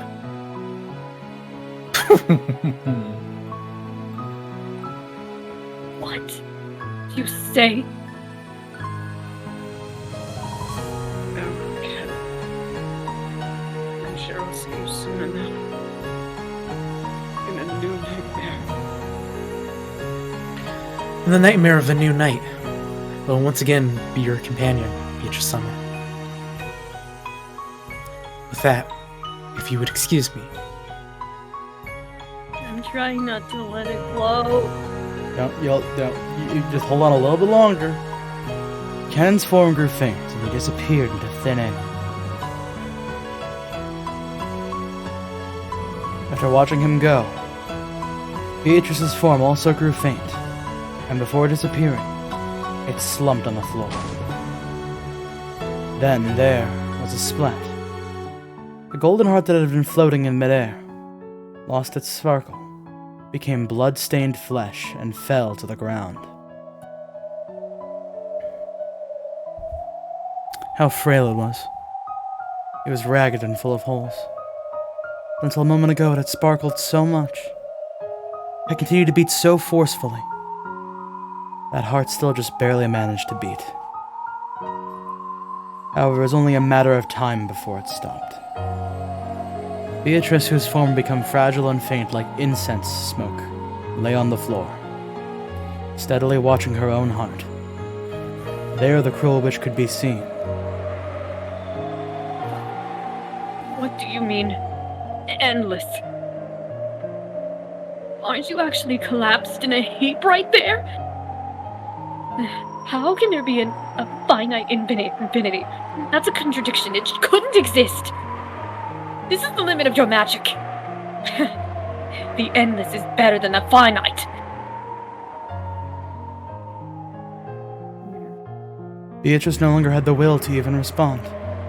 No. On the contrary, was doubtful that the words of the cruel witch even reached her ears. You're a real endless witch. Try standing up. How's it going? You can't stand, can you? Why do you think you can't stand? It's because you aren't the endless witch! The cruel witch poked Beatrice's heart with her fingernail. Beatrice had no words with which to respond to that provocation. However, instead of words, she returned a single expression. It felt humiliating only to the cruel witch. Because she had gently curved her mouth and smiled.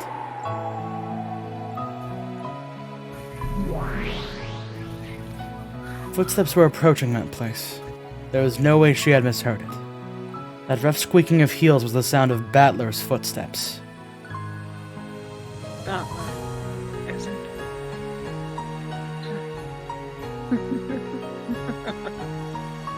After talking so tough, I ended up like this.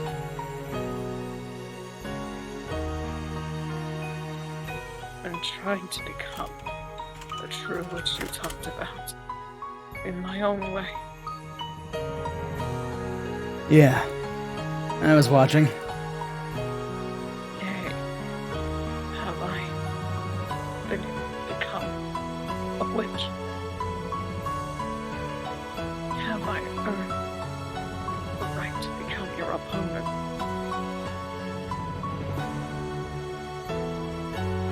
It's useless. Battler said it unbelievably bluntly. As Beatrice breathed painfully, she saw this and sneered at herself, as though she should have expected it.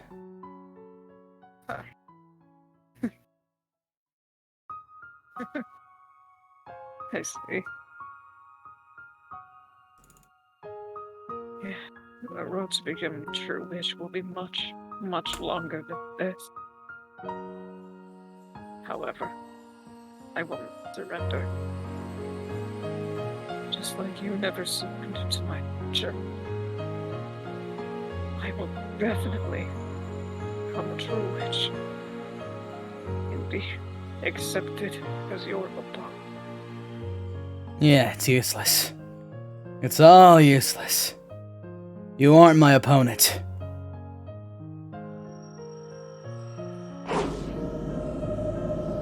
The cruel witch raised her foot high.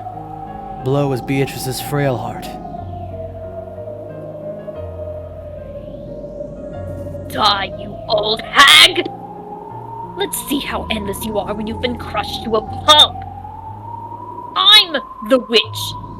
I am the Golden Witch, Beatrice. Die!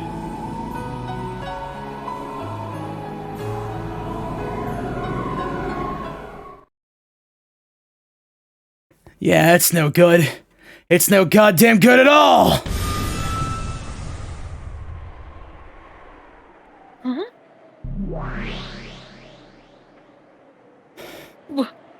What is this? Where is this?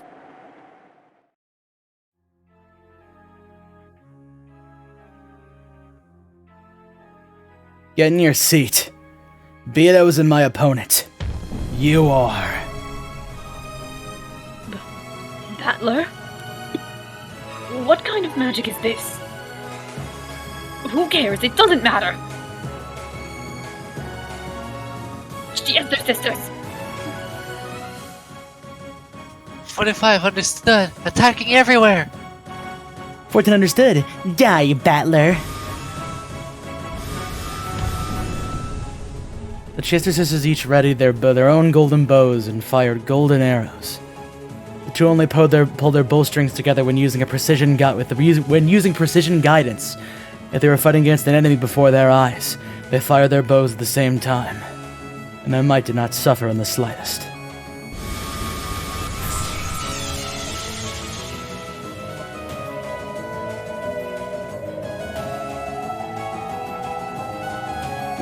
It deflected? There's no barrier. Like by resistance alone. 45, target analysis. 45 understood. What? Did I break down? Am I insane? Anti-magic resistant power. Endless 9. Endless 9, baby. It's at it. Even the mythical class magical attacks will be effective against the target. Golden bow warheads could penetrate any magical armor through reciprocal corrosion. One tried to block them with anti-magic resistance power. Even 8 digits was not sufficient to prevent their penetration. By the way, even famous gods that appear in myth rarely reach as high as 9 digits. For that reason, 9 digits was enough to measure pretty much all sensible values. Battler had buried all of 9 of those digits with 9s. How foolish. When Battler gets serious, magic arrows in the leg aren't enough to even make his hair tremble. The Chester sisters dropped their golden bows in shock. The battler himself was as though a pair of dragonflies had flown past his shoulder. What are you doing? This some kind of game? Yeah! Monster! Stay back, small fries. Get in your seat, fake witch. I'll tear off that mask of yours. At the same time as... Like a couple of broken doors. The Chester sisters couldn't hide their fear at Battler's ferocity, and they backed up as though they'd been struck. Beatrice watched the scene in shock. Battler? What is this supposed to be? Just like you see, you are my opponent.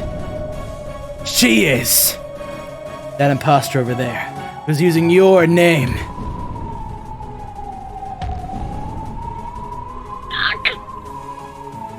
I'm fighting against the witch. I face off against the opponent who claims to be a witch, and I deny witches by defeating them. I see more than enough of your arrogance. Then Battler's eyes grew as sharp as blades as he stared down the cruel witch. What are you calling magic? What are you calling witches? You're no witch. I'll rip that mask off and tear it to shreds. Virgilia, get ready to fight. Understood. Preparations are complete, so go whenever you're ready. Beatrice, stay back and rest.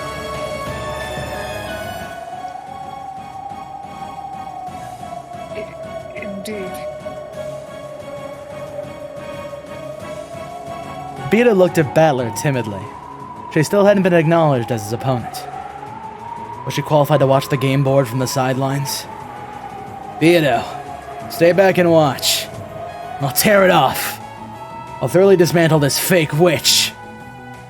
I won't let someone like this call themselves a witch. Respect the honor of true witches.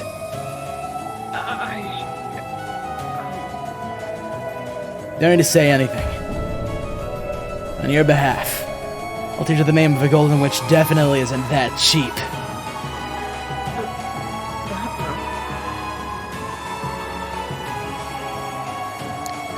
Those are the general rules.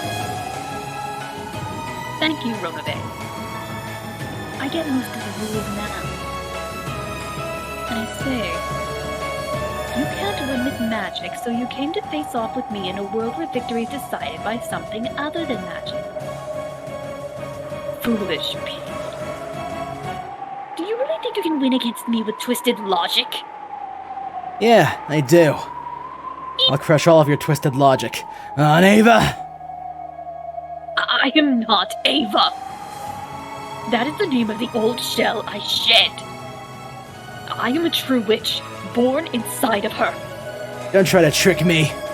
The true form isn't a witch or anything like that, but a flesh and blood human. The human culprit. Yoshiramiya Ava! Regalia, reconstruct the second twilight.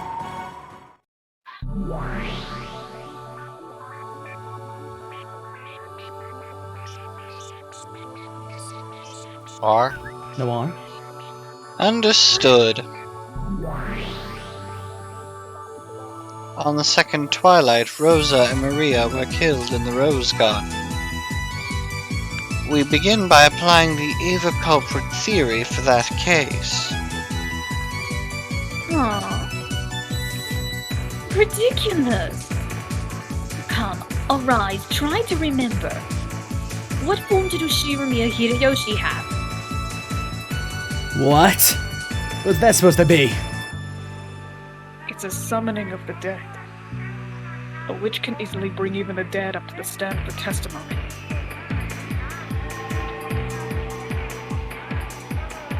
Ah, shit, I'm here! On the opposing side, a transparent Uncle Hideyoshi was summoned.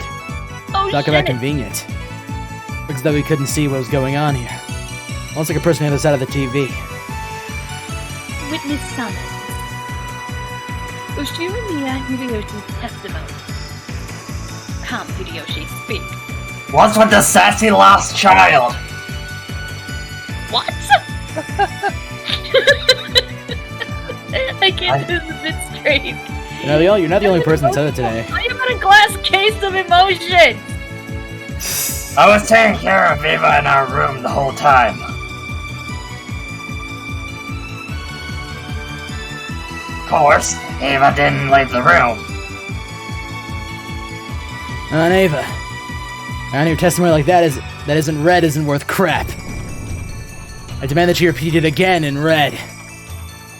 Oh yeah, that's right. Sure, say it in red. I was in the room the whole time. Both before and after the time period of the crime. See? Look. This makes it impossible for Ava to be the culprit, right? How will you counter this?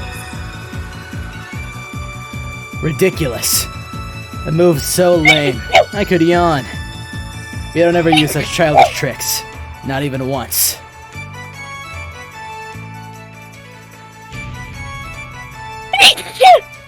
Gesundheit.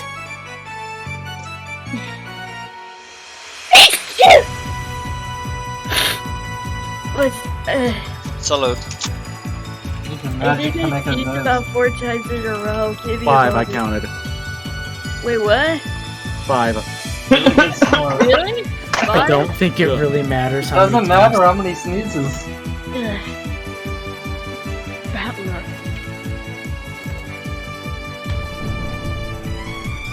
Repeat it! Aunt Ava was also in the room for the entire time before and after the crime. Uncle Hideyoshi was just there to create an alibi. We made him stay in the room and stealthily snuck out. If that isn't true, this guy should be able to say so in red. I refuse to repeat it. Hideyoshi's evidence is sufficient. There's no need for me to repeat that, right?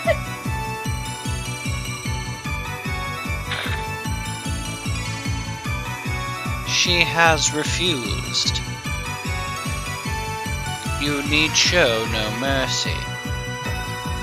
This is check.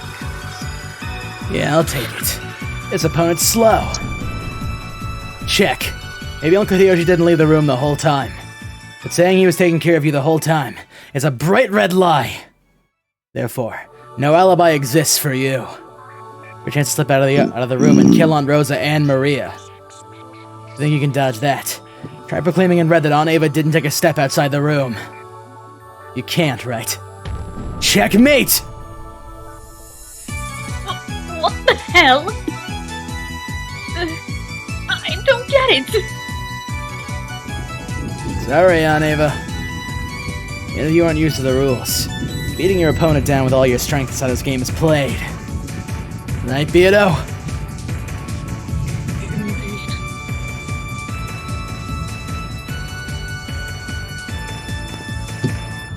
The witch side resigns.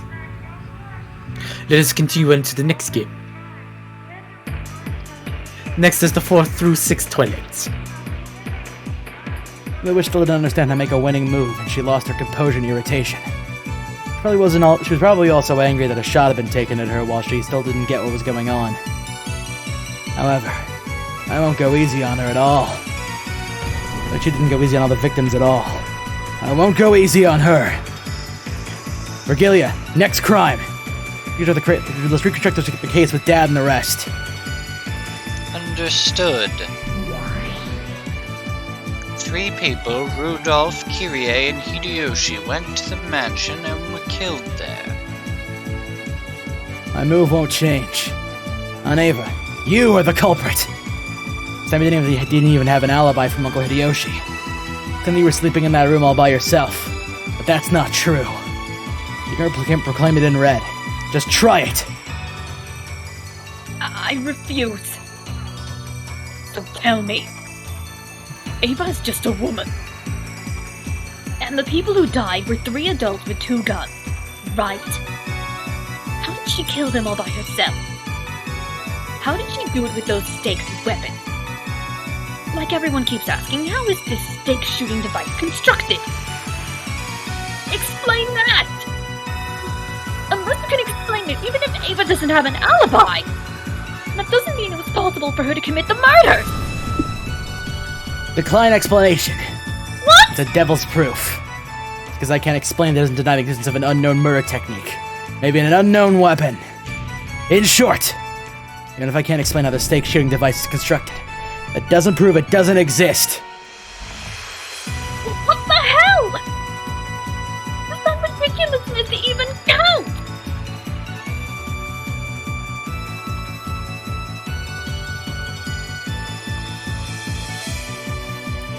Your devil's proof is valid.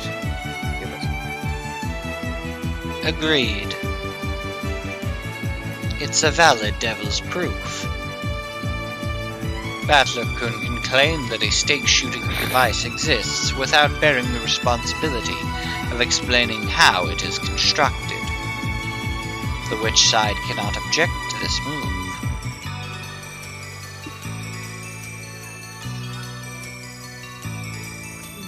Not bad. How pushy. Well, there's this ill-natured witch who trained me well. It's his check, okay? Try saying in red that Aunt Ava didn't take a step out of that room. That's right. You shouldn't be able to say it. If you can't say it, it's over. Checkmate! That's so irrational! This is messed up!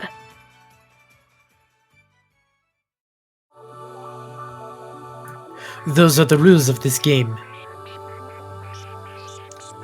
How about some black tea first?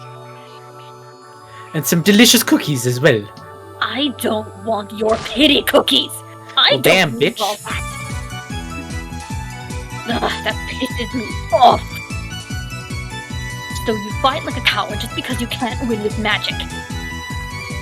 Don't get irritated. Drink some black tea or something. I'll take mine straight. What about you, Beardo? I am fine. More important, Valor, don't let your guard down. Your opponent is only unfamiliar with the rules. This will only really start once your opponent gets the gist of it. But I'll crush her. I'll thoroughly crush her. Because she isn't a witch. Like if there's a witch, all your stubbornness will count for nothing. I don't care what kind of irrational argument or twisted logic I have to use. I'll crush her with all my heart and soul. Other stuck with the side then stuck with the Ava culprit theory to explain Krause and Natsuhi.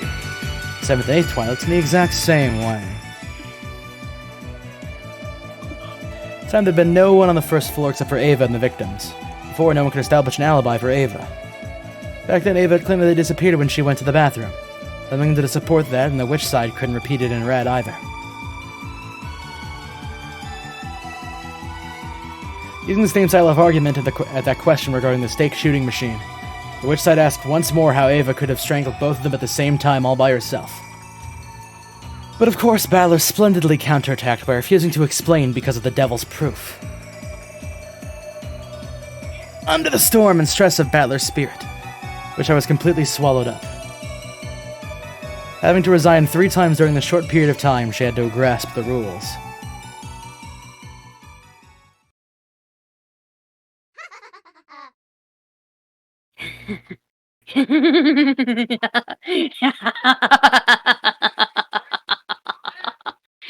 Ah. I see. Oh, Mirage Coordinator! I'm finally starting to get the knack of it. I won't let you have your own things your own way anymore. This time, let me take the initiative. Ronove, reconstruct the 4th through the 6th Twilights. Pick out Ushinomiya Kirie. For now, let me return to the murders of Rudolph, Kirie, and Hideyoshi during the 4th through 6th Twilights. What is she thinking? Why would she return once more to a situation where she's lost? I see. This is an unusual attack, and one you do not use. Be careful. At the time, the survivors were barricaded in the guest house. They didn't have food, but out of concern for their safety, they were at least prepared to go without eating until the next day. However, in the end, 3 of them went out for food. That's right. In the end, 3 people went outside to get food. It's a pain, so I'll add in some red and say it. Kirie didn't think that they needed food. Since going without food for about a day wouldn't kill them, she claimed that they should not leave the guest house. And yet she herself suggested that they leave the guest house to get food. Isn't that a contradiction? Yes, a spectacular contradiction. A contradiction exists in Kirie's pattern of behavior. That contradiction was created by me with magic. In other words, I controlled Kirie using magic and made her say that to lure the sacrifices outside. Ridiculous! There's no way that kind of magic exists.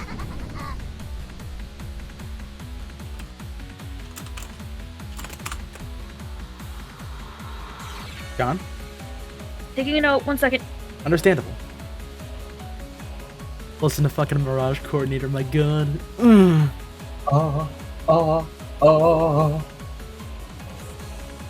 It's a devil's proof, right? Just because you don't know about that magic doesn't deny its existence. And I don't bear the responsibility of acting out that magic for you. And yet you have even less room to counter this argument. I wonder if it's alright to fight this way. Yes, No! it is truly a spectacular move. No, it's not. Bella-sama, your response, if you please. It's a weird strategy she's taking. So just what is this? She has placed a piece attacking Ushirimiya Kirie's pattern of behavior. As has already been explained, Kirie's pattern of behavior had her saying that they should not go outside or head to the mansion in order to get food. And yet, she herself took the initiative, taking the contradictory action of going out to get food. Unless you can explain this contradiction, she will use this violent move to claim that magic was the cause. That's probably what Kirie-san thought in the beginning. Probably thought through it a few times midway. They changed her mind and decided the food really was necessary.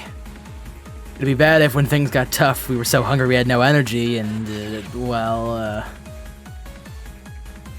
She is claiming that this change of heart was due to magic.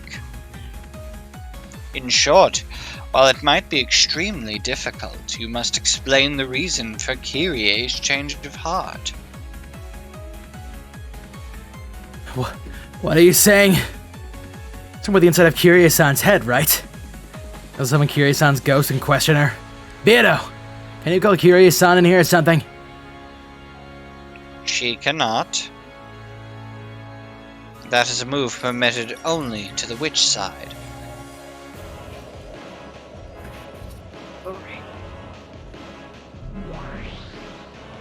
Ah, fuck! Probably I'm thinking of us kids and on the whole thought that the food was necessary and... You must present your claim through objective means. You'll need concrete proof that Kirie changed her mind and decided that food really was necessary for some specific reason. For example, if someone heard her say that, or if it was written down somewhere. Too bad. No reason for her changing her mind was ever told to anyone, nor was one ever written down. Therefore, you can only speculate as to what was inside Kirie's mind. So it's impossible to explain. You don't have a single counter to my move. Isn't it your turn to resign now, Battler-kun?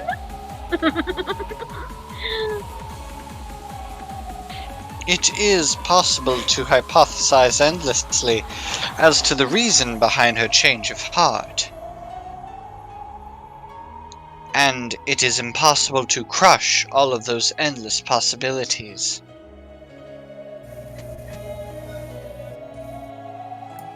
A detestable, spectacular move.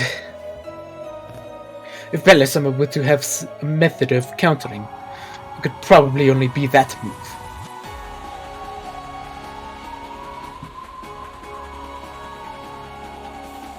What move is that? Well, I wonder what kind of move it could be. God damn it! Listen, I have to play by the rules like everyone else. I have a feeling that it was Milady's specialty, but I cannot remember. Ah, I see where he's going now. Never mind.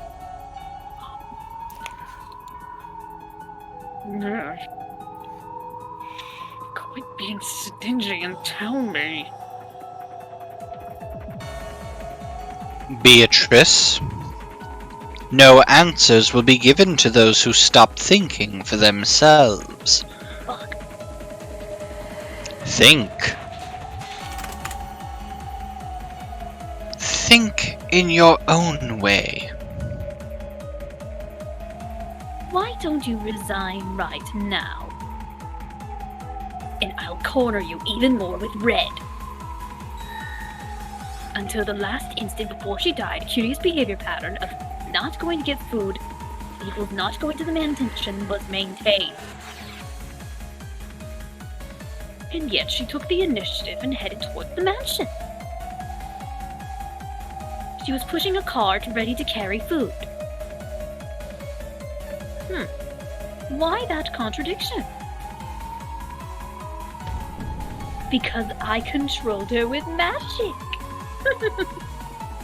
This is proof my magic exists and that I am a witch. Shut the hell up! Isn't it she never changed her mind?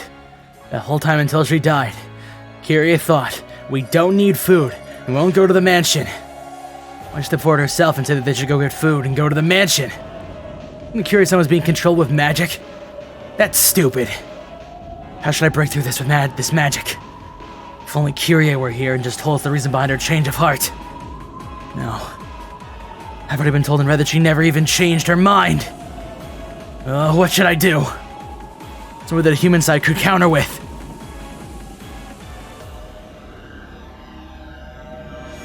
The more I learn about this game, the more advantageous the rules seem for the witch, right? Even if I lose in a lot of areas, I can still win in just one. That alone can display the existence of a witch. In other words, Battlerkin is no way denying witches other than a complete victory. How truly funny that even though you only thought you could corner me and call me Ava, it's all been spun around by nothing more than the inside of your respected Curiousan's head, right?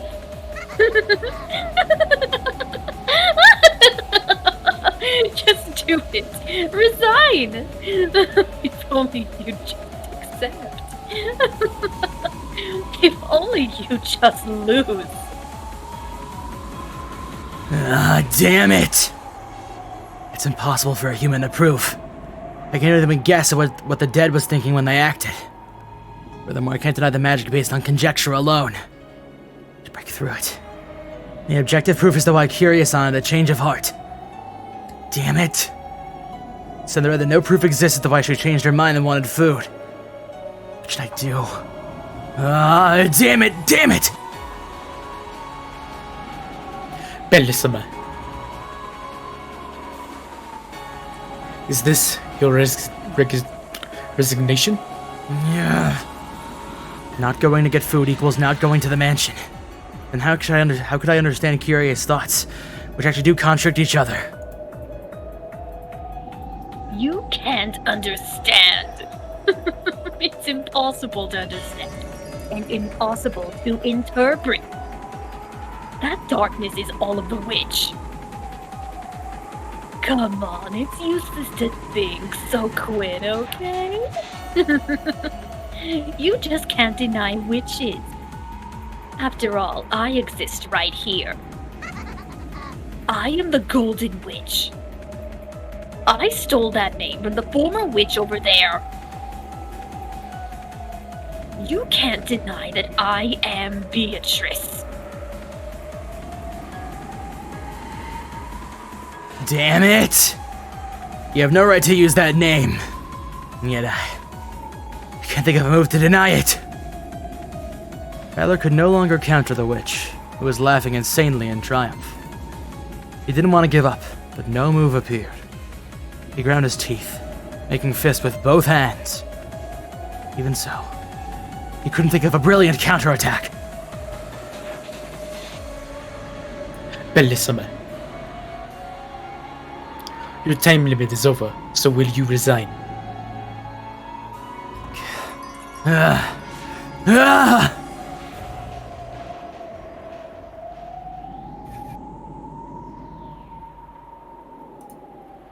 The human side has no move in response. It will resist. Wait. There is a counter. What did you say? Huh? kind of move could possibly exist, Predecessor Summer? Won't you tell me what kind of move could deny this magic of Beatrice's? You can't, it's impossible. If the proposition that not going to get food equals not going to the magic and not be explained by itself, I will explain it with the contrapositive. Short, you can also explain it with she still went to the mansion, meaning she had a goal other than food. Fitness, my specialty. Hemkel's Raven. And that is Battler's specialty. Chessboard thinking. If it was possible for Kyrie to have gone to the mansion with food as a goal, we can only explain it by saying she had another reason that got her to go outside despite that. In other words, we can prove that she had such a goal, we can defeat this magic. I see. She didn't go to the mansion with food as a goal, but she had a different goal. She said that she wanted to go get food in order to disguise her real goal. True enough, might be possible to find an explanation that way. But how? I was right. Teacher, reconstruct the scene of Kyrie's death. We cannot summon a ghost, but inspecting the corpse ought to be a right allowed to the human side. Yes, there is no problem. I shall reconstruct the scene where Ushiramiya Kyrie died.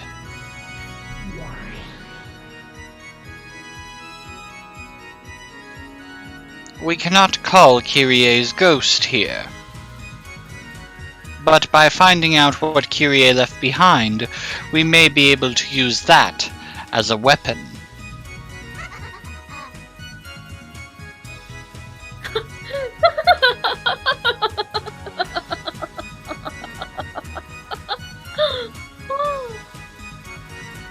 Fine, search as much as you want. There's no way you'll learn anything.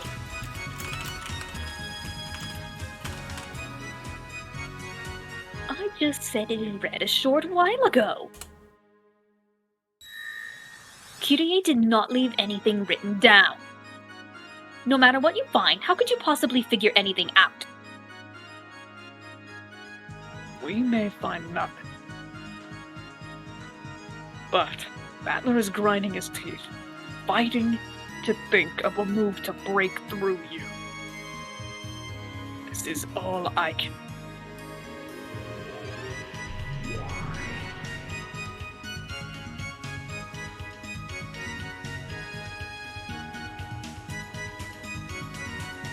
Peter's laying down on her feet in the reconstructed hall. Approached Kyrie's corpse and wandered around observing. I am completely clueless when it comes to fighting on the human side. We need to find evidence, right? And what should I search for? The great Lady Beatrice is getting down on her knees and crawling around. And she's even indecently searching a corpse. That look suits you. Say whatever you wish. I cannot do any more than this. I care not how I am despised. However, I cannot throw Battler away, as he's fighting for my honor. Even if I must crawl on the ground and search through dead flesh. I must answer to that responsibility.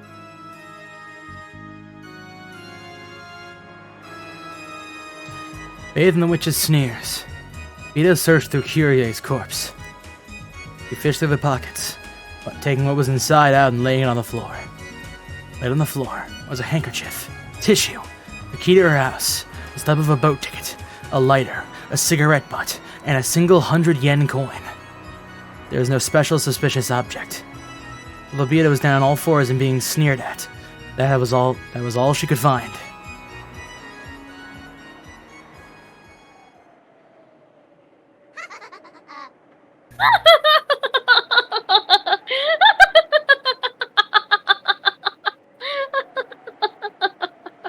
What's with that seedy-looking trash? How do you think you can break my magic with that stuff? Worthless. Are you a moron? How can you be so lame and right after you cut in between us talking so tough? How pathetic. How embarrassing. If only you'd just give up and die.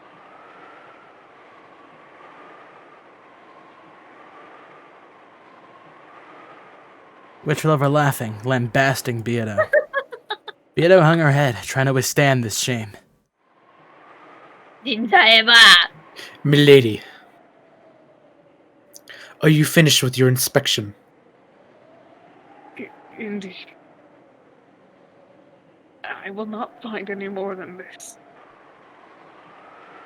Can you make any counter from this evidence?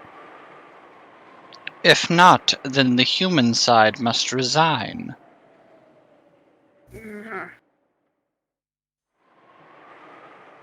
Obviously, you don't have any room to argue back. I am a witch. You cannot break through my magic. You're no longer anything but a former witch. A loser who isn't even allowed to take the name Beatrice anymore. Come on, pile up as much trash and rubbish as you like and just try to break my magic. You can't. Right. Right? You can't. Can you?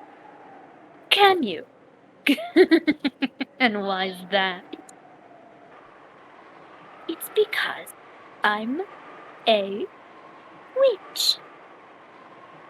It's because you're just a loser without a name.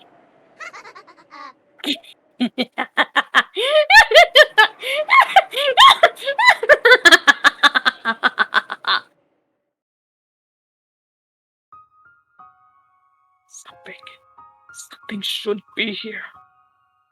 I won't lose heart. I will not lose heart. No matter how much I'm sneered at, Battler is fighting for my honor.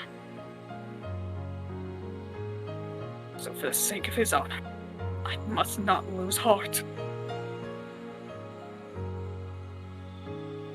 As Beato held back tears at the words of humiliation she was being showered with. Try to find if Kyrie was holding back something else. Something that could save Battler from his plight. Searching earnestly. However, nothing more came up.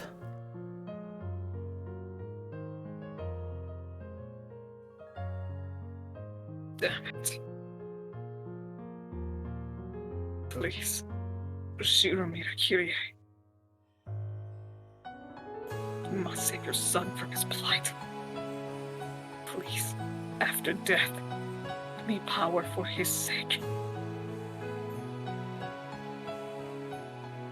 However, Kyrie's body did not answer. Only answered that a corpse would remain silent. No dead person existed that would answer Beato, who had lost the endless magic. It's pointless.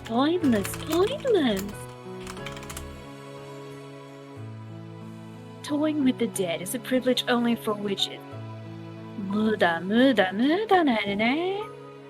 For you, who is neither a witch nor even a human, no one exists who will lend a hand.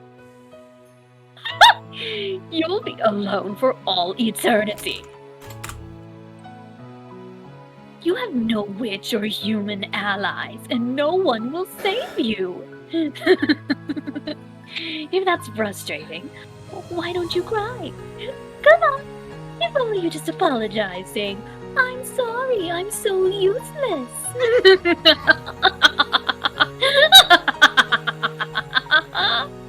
Sorry, Batman. I couldn't help you at all.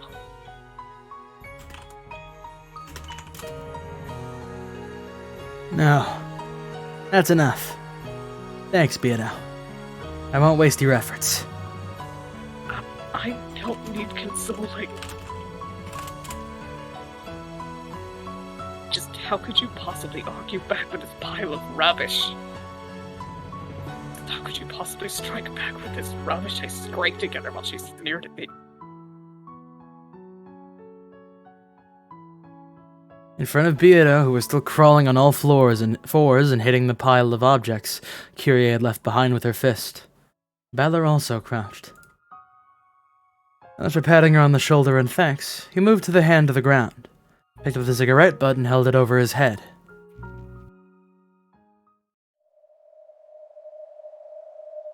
What are you trying to say with that trash? Kyrie-san doesn't smoke. But Kyrie also had a lighter on her. Sure, she didn't have an actual box of cigarettes, but at a glance naturally looked as though Kyrie had a smoking habit. Dad smoked, but Kyrie didn't. She'd walk around with just a lighter to light Dad's cigarettes.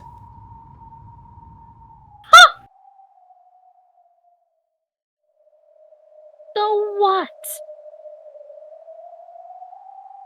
If the husband smoked, then even if the wife didn't, it would be strange for her to be holding a cigarette. Maybe she just picked up the cigarette butt of her husband, who had bad smoking manners. What are you trying to say? What does this have to do with my magic? Nothing at all. I'll say more. This is a different brand of cigarette than what Dad smokes. Sorry, Beato. Could you look in the pocket of Dad's corpse, too? Indeed. You mean this? Checking the brand. The brand is different from the cigarette butt. The cigarette butt Kyrie is holding is not of the same brand that Rudolph smokes. And so what? Maybe Kyrie is just a good girl who likes things to be clean, so she couldn't leave a fallen cigarette butt alone and pick it up. I would, though. Beato, sorry. One more time, please. Uncle Hideyoshi's pockets. In the family, only Dad and Hideyoshi smoke cigarettes. It's here. Is this it? Beato found a cigarette box in Hideyoshi's pocket, took a single one out and held it up. Checking the brand. We acknowledge that the cigarette butt is of the same brand that Hideyoshi smokes. And so what? How can you break my magic because you found Hideyoshi's cigarette butt in Kyrie's pocket? That's right. That cigarette butt is a message from Kyrie-san. No. The cigarette butt itself is the reason that Kyrie-san left the guest house. Beato, thank you. If you hadn't found this, I would have given up here.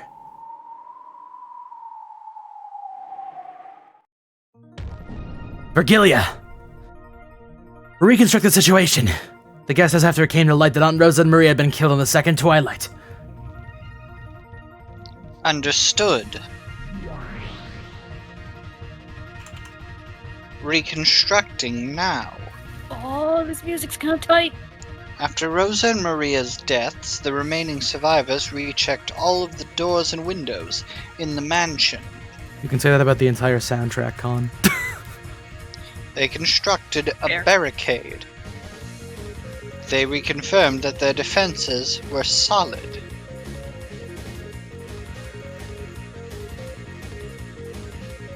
There's nothing suspicious about that at all. What are you trying to say? Why are you bringing up the second twilight when we're already talking about the fourth twilight and after? They carried a portable cigarette butt holder with him. Let's never see that why Kyrie-san went out of her way to put a cigarette butt in her own pocket. Because that cigarette butt meant something. That cigarette butt itself was a message left by Kyrie-san for us. to hear it. How do you plan to deny me? With that single cigarette butt? As we've heard. After the second toilet, an inspection was done for all the rooms in the guest house.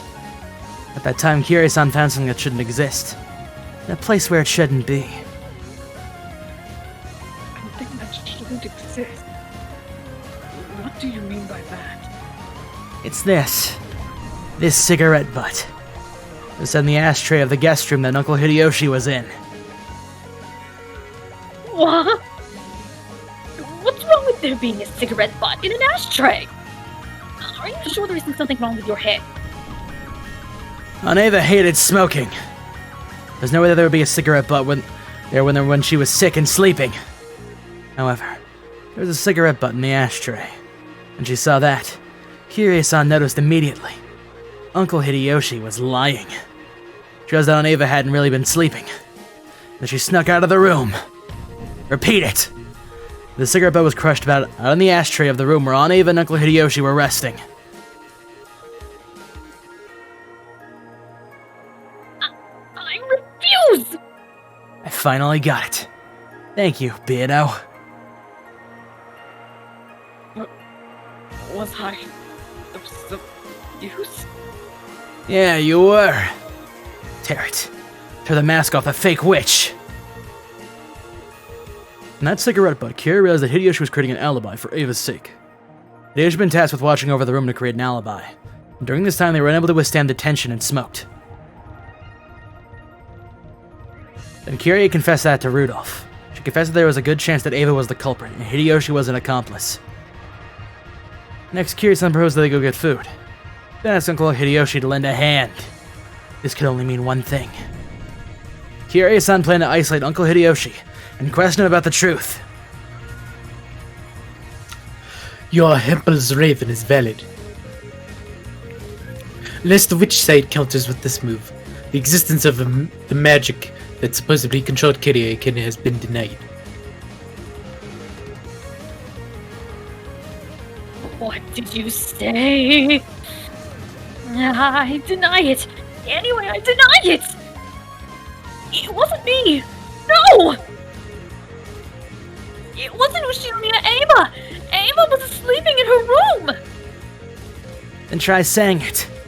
Yeah, you can't say it. You can't say it this time either. Repetition requested. At that time, Ushimiya Ava did not take a step outside that room. What the hell is this? I'm the one who was attacking, right? It was me. Why am I the one being attacked right now? When did offense and defense get reversed? I'm the one questioning you, right? The witch? Me? So why? Again! Repeat it. Ushimiya Ava did not leave the room. There's no way you can say it. It's checkmate! Does the witch side have a move to respond? There cannot be one. There is no truth that can be accepted from a false witch, dressed up with truths and falsehoods. You aren't qualified to call yourself a real witch. You aren't the Golden Witch. You're human. Ushimiya Ava!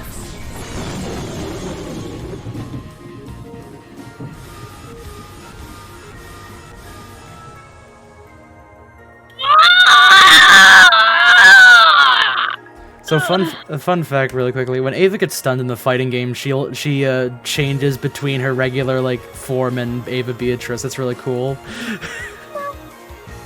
The witch howled. Her entire body was burned with a tremendous heat that denied her own magic and existence. She let out a howl like a dragon. Wait, when you're playing as Beatrice in the fighting game, or when you're playing as actually Ava? No, Avatrice. Avatrice. Mm-hmm. Her body flickered repeatedly, flashing as though Ava's figure and the witch's figure overlapped.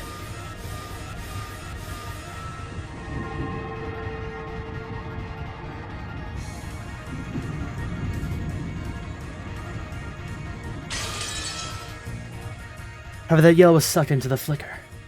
making a return to the original form of the cruel witch.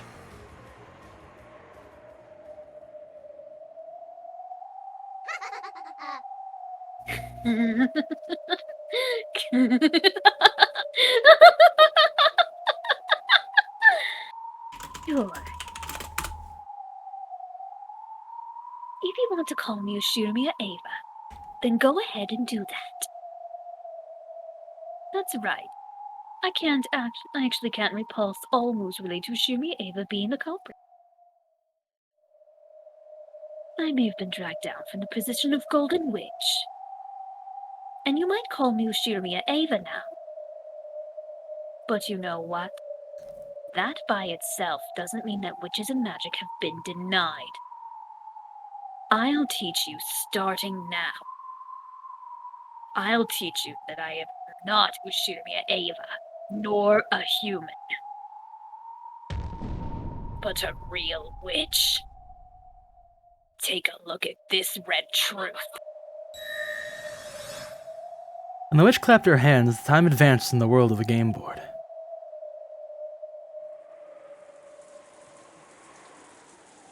Riley and Ava dashed to the front of the parlor, calling out Jessica's name. Looking for Jessica because they had gone to the servant room, found Nanja's corpse, and didn't know where Jessica was. So what's your point? What are you trying to say? You couldn't be. Oh no. Beato went pale. In other words, the move the evil witch was about to make was bad enough to make even Beato go pale.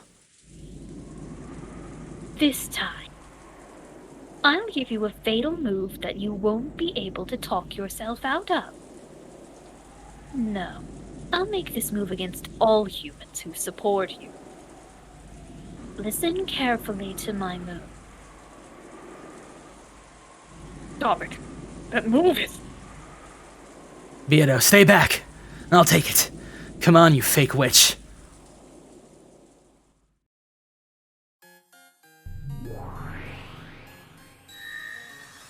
After Jessica was injured, Ava was constantly under Battler's supervision. Battler is neither the culprit nor an accomplice. By this, we can establish a perfect alibi for Ava. What? I'll seal you. And humans as well. In a red barrier that most certainly cannot be escaped from. Farewell, lovely humans. Sleep for all eternity in an absolute closed room of magic with no exits. Come on, listen carefully. Listen to the red truth. There are no more than 18 humans on this island. Period. Period. Throw away your foolish thoughts of mysterious people hiding and committing crimes. But if I say it that way, you might also suspect animal culprits. I couldn't stand to hear some irrational theory about how an orangutan trained to commit murder wouldn't count as a human. Is that a Phoenix Wright case? This is a reference to the Murders in the Rue Morgue, what is basically considered to be the first detective story written by Edgar Allan Poe. Oh, thank you. Really an idiot. So, I'll change it like this. No life forms other than humans have any connection to this game. That's how it is. Next, we'll explain the situation of all 18 people who exist on this island. Kinzo is dead. Kraus is dead. Natsuhi is dead. Hideyoshi is dead. George is dead. Rudolph is dead. Kyrie is dead. Rosa is dead. Maria is dead. Genji is dead. Shannon is dead. Cannon is dead. Goda is dead. Kumasawa is dead. Nanjo is dead. Those 15 are all dead. And Battler is alive. Ava is alive. Jessica is alive. That's everyone, all 18 of them. which means the last victim, Nanjo, died. Only 3 people, Battler, Ava, and Jessica, were alive, right? What did you say? Damn it. You don't mean... Ava was with you the whole time. So committing a crime was impossible for her. Of course, Battler-kun isn't the culprit. He wasn't forging an alibi for her, and he took the possibility that she was the culprit into account, watching over her actions carefully. No chance existed for her to do anything suspicious. In short, at the time of the crime, only Nanjo and Jessica were in the servant room. And I know what you're thinking. Your next move will be this, right? There's also a chance that Jessica's the culprit. But too bad, I'll slice it up in red before you try! Ushiramiya Jessica has not committed murder. She was not involved with Nanjo's murder.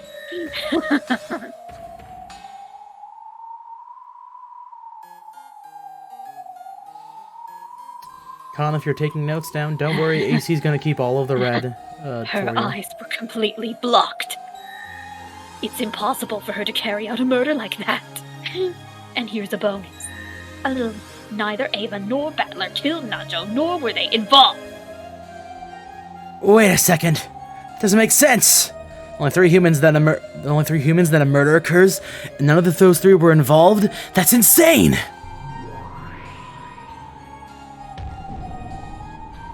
I'll state it clearly.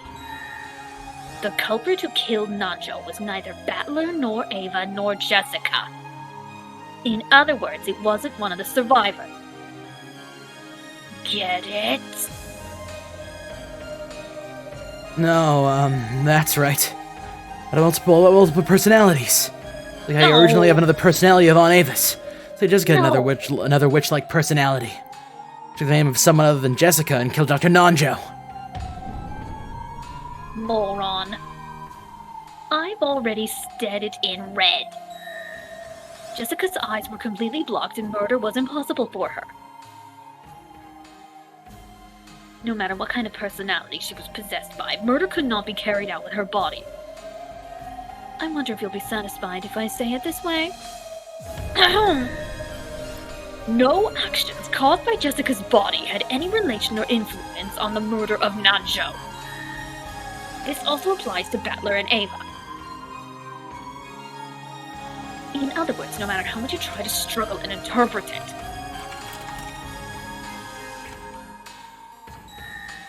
neither Jessica nor Battler nor Ava is the culprit who killed Nanjo.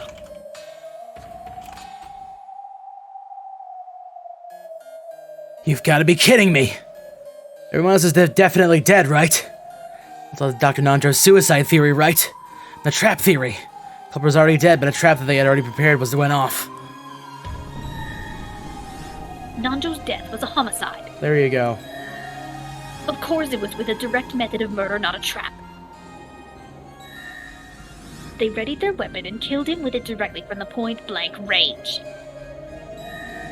The culprit appeared openly before Nanjo's eyes. Since they both looked at each other's faces, the culprit killed him.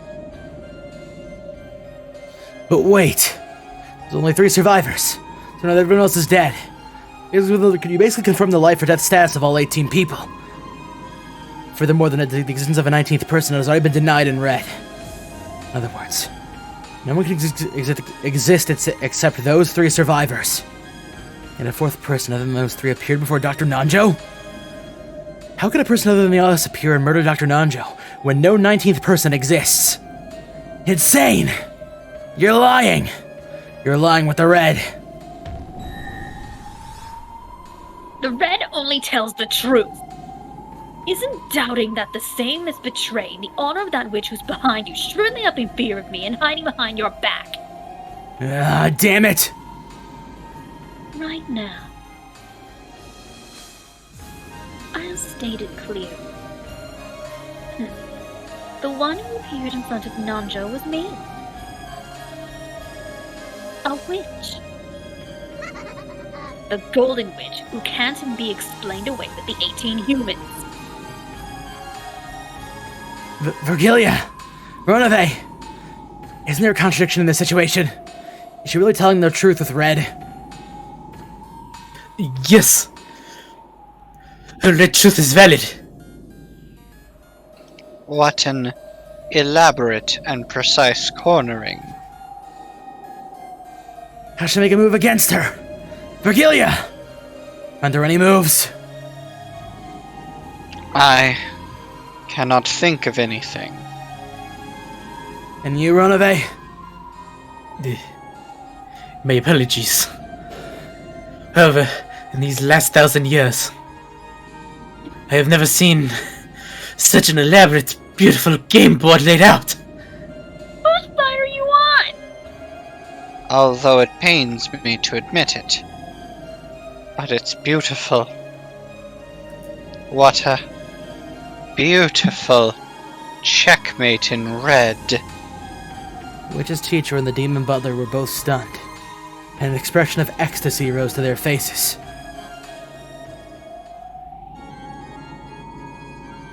Forget surrendering. They were impressed with this perfect checkmate, which simply had to be admired. It looks at defeat from the bottom of their hearts. Gives rise to neither regrets nor humiliation. Nothing is born except feelings of respect. I no longer knew what that was anymore. There's lay no weak points in her Red. Said in Red that all 15 people had died. Said in Red that no people exist other than the 18. In other words, more than 3 people, me, Jessica, and Aunt Ava existed. Even though none of these 3 people were the culprit, Dr. Nanjo was killed. Without a doubt, Dr. Nanjo's death was a homicide. He was murdered by that person, openly from in front of him. She's saying that that person is a witch?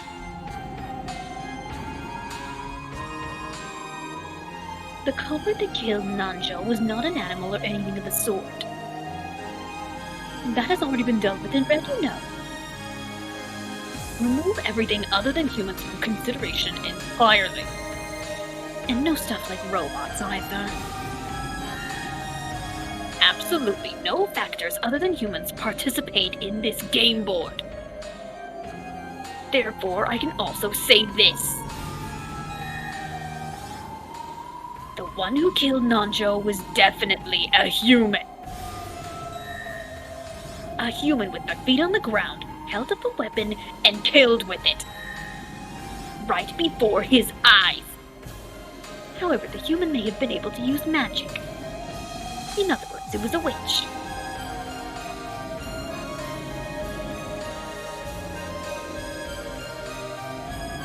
In other words, it was me! The Golden Witch Beatrice! As Battler ground his teeth, his knees hit the floor with a thunk. His soul still refused to surrender. However, his knees had already started to accept surrender.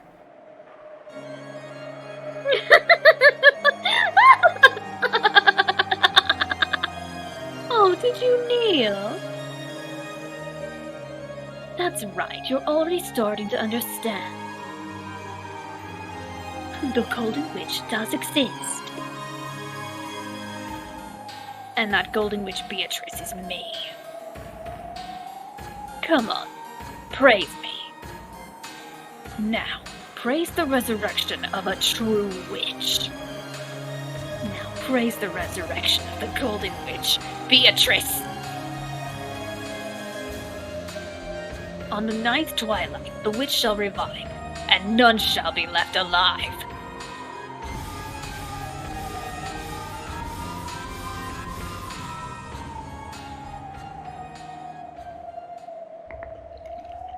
Damn it.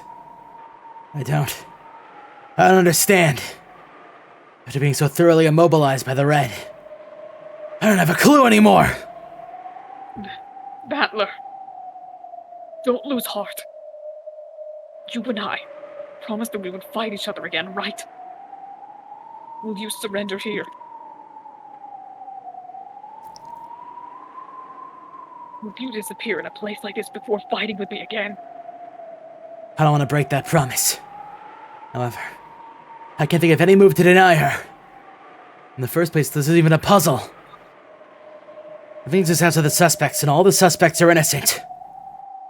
So they were innocent in red, right?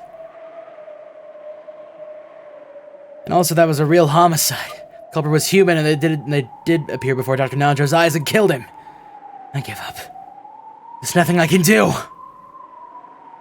Please, Battler, don't give up. Don't lose heart.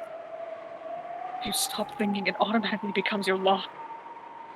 I'm begging you, don't lose heart.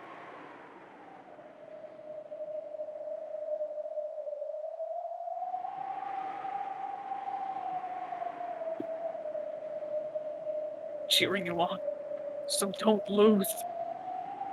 I can't think of anything anymore. If I must have think she's gotta be a witch, she must have done it with magic. Makes all thinking pointless. It's useless. My head hurts. The brain's tired. I'm starting to think that thinking is pointless. Let's just stop. Battler, listen. In the game of chess, both sides do all they can to make the others lose, so a single game takes a long period of time.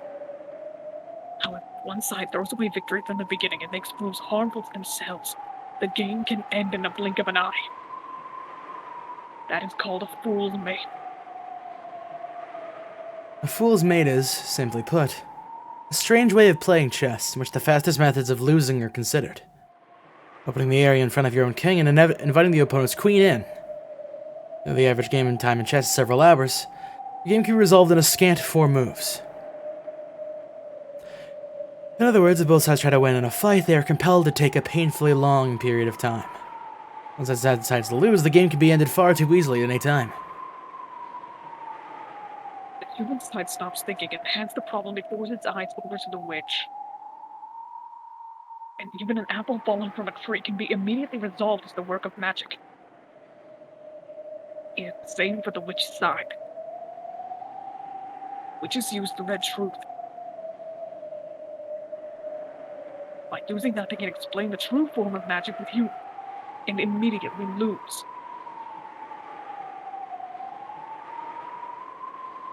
You don't have to tell me that. You're telling me to not stop thinking, right? However, how should I counterattack this person's perfect bright red move? For me, for humans, it's no longer possible. Is it impossible? Is it really impossible for you, Battler? Please, don't lose heart.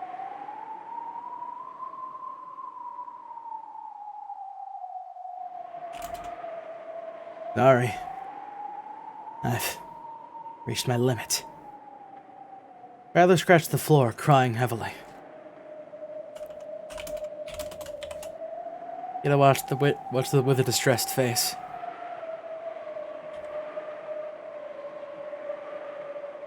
And she stood up and spoke to the witch. I will make a move as a counter to yours. Huh? I wonder just how you plan to cut up this perfect checkmate. How can this checkmate one totally impossible for humans to break be defeated by the likes of you?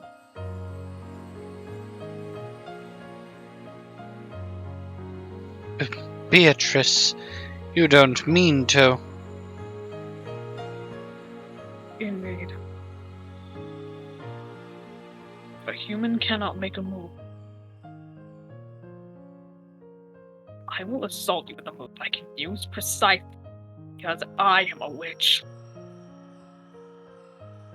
A move you can use because you're a witch? What are you planning to do?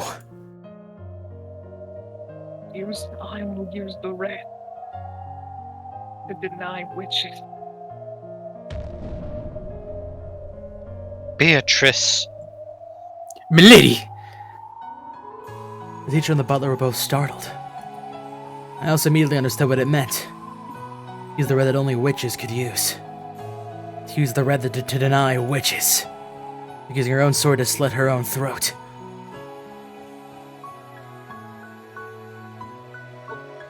What?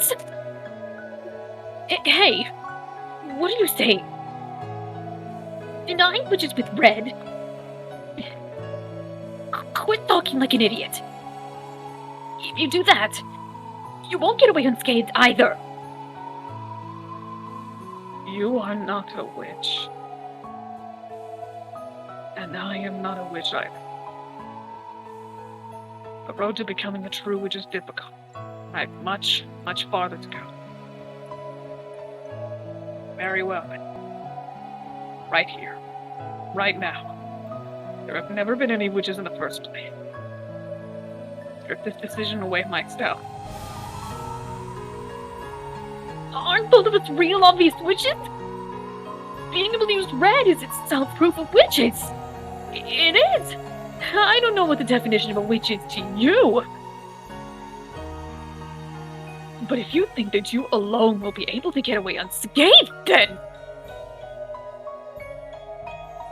How could I make such a mistake? I cannot.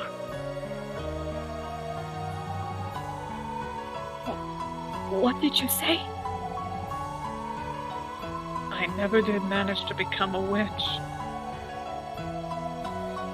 I've done nothing more than finally begin walking down the road to becoming a true witch.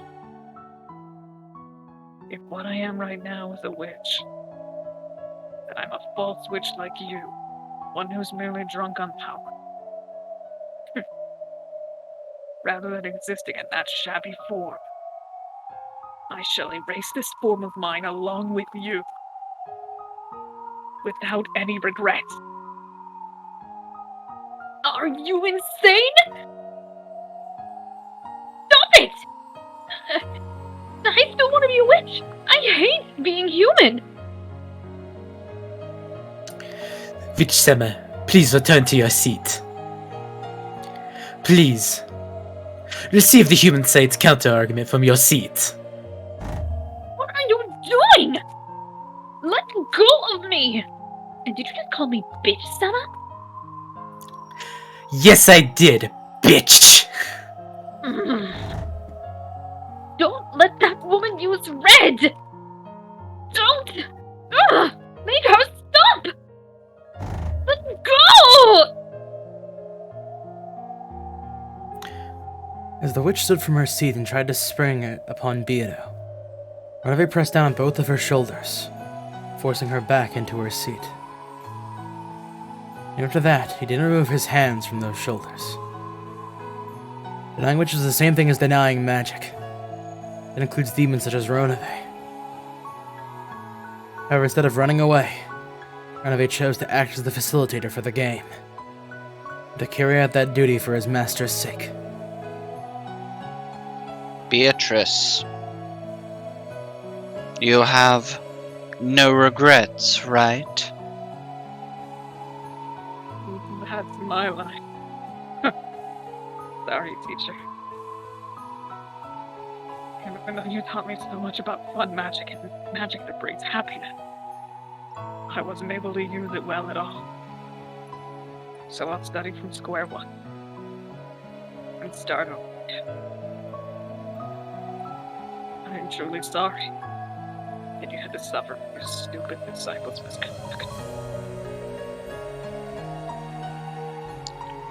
I had a good disciple in the very end. Go, do what you believe in. I don't have a clue what you guys are talking about. I do understand one thing. And I can say this. Beato, I don't know what you're trying to do. But stop trying to do it! You have no mood. But I have one. If we let that mood get away, she will be revived as a witch in the truest sense. And this time she will control the whole island. All nightmares will be hers to do with as she pleases. And this island will fall into the deepest hell of the evil witch's repeating delusions for all eternity. you commit that. Don't you care if your dear relatives are toyed with for all eternity, that witch's nightmare? Still, you should have to sacrifice yourself. This is a game between me and her. You have to make your move and sacrifice yourself. I'll think of something. I'll sure think of a miraculous move. So don't rush into it. Ah, damn it! I'll definitely think of one. So don't rush into it!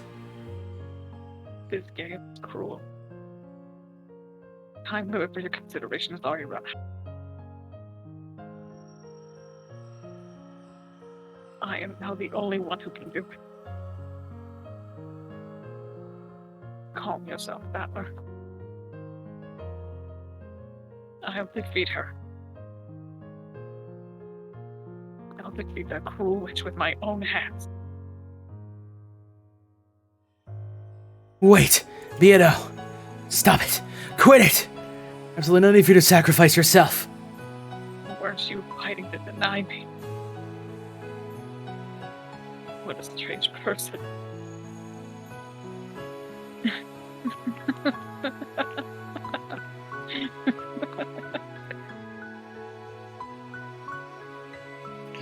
Let that child do as she likes. And please, watch her until the end. But...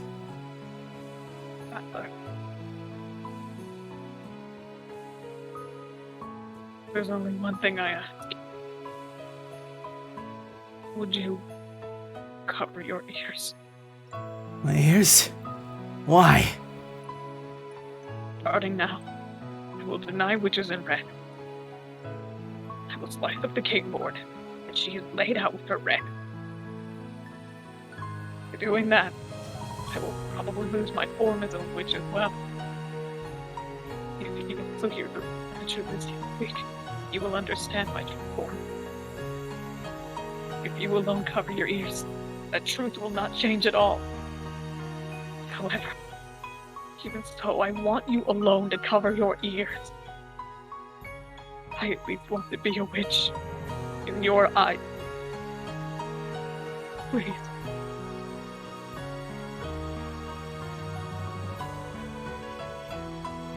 Bitch-sama. There are no problems on the witch side. Please, your move. Let go! Ugh! You won't get away unharmed either, you know? I very much doubt that. She's insane!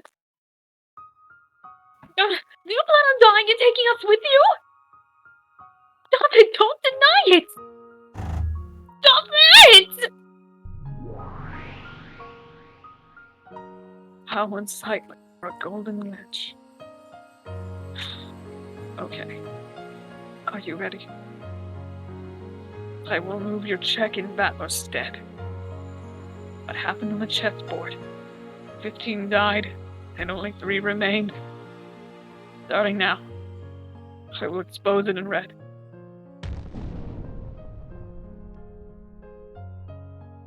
I will pierce and kill both fake witches. Beato turned around and smiled at Battler. More likely, no one believed that the witch who had gone to the limits of cruelty would leave a smile as the last expression she showed Battler. And that smile signified her last wish, that she wanted him to cover his ears. Denying witches in red was the same as knowing her shabby form. Battler put both of his hands against his ears, to protect her final bit of honor as a witch. He put his hands against her ears, rejecting the truth. And he howled, though not even a bit of what she was saying would slip into his ears.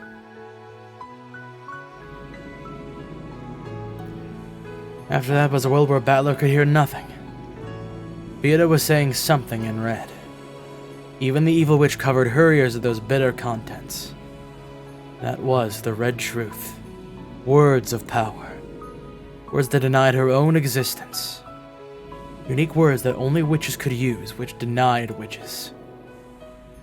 Beato spoke, but that red truth shook out the bright red game board that the witch had released.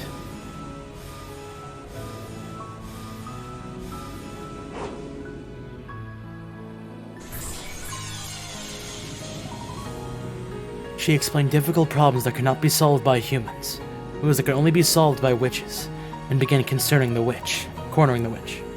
The truth that Battler was not permitted to hear.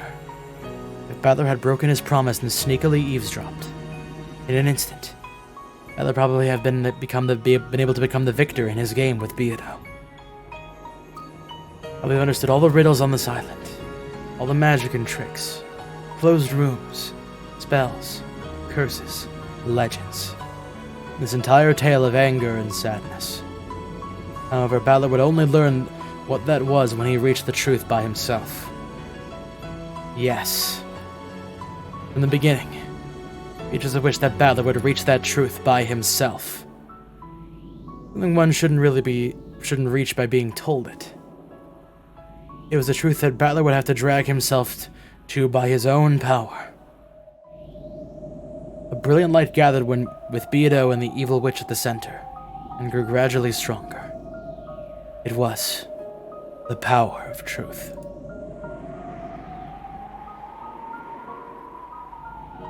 Its heat and brilliance like the sun, but on all the falsehoods that hid in the darkness, trying to deceive, and burnt them to nothing.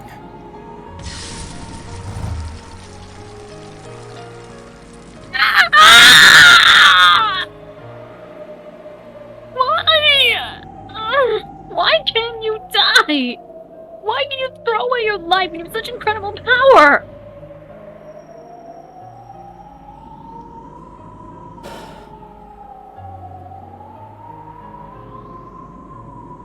John? Is that a note?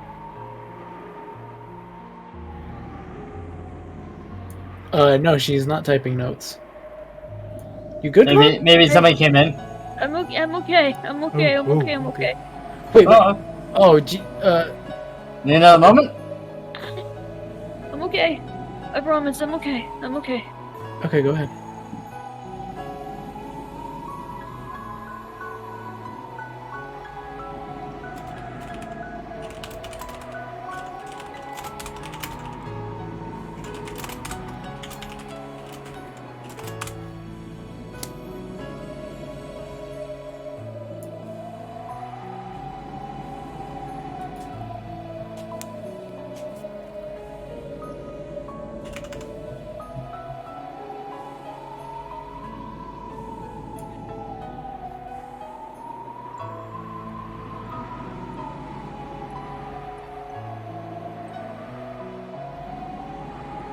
Okay, I'm back.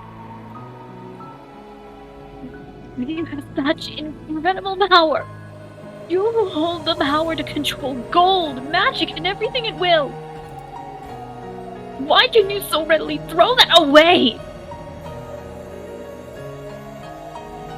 Learn that even with a mountain of gold, even with magic to split the sea, there are some things you can never obtain. Come, show yourself. Show your true form. Shiromiya Eva!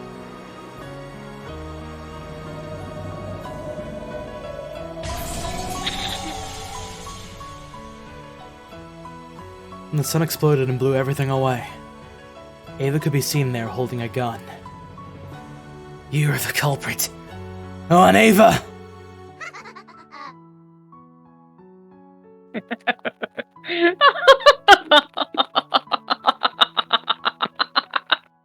Took you long enough to notice Battler-kun.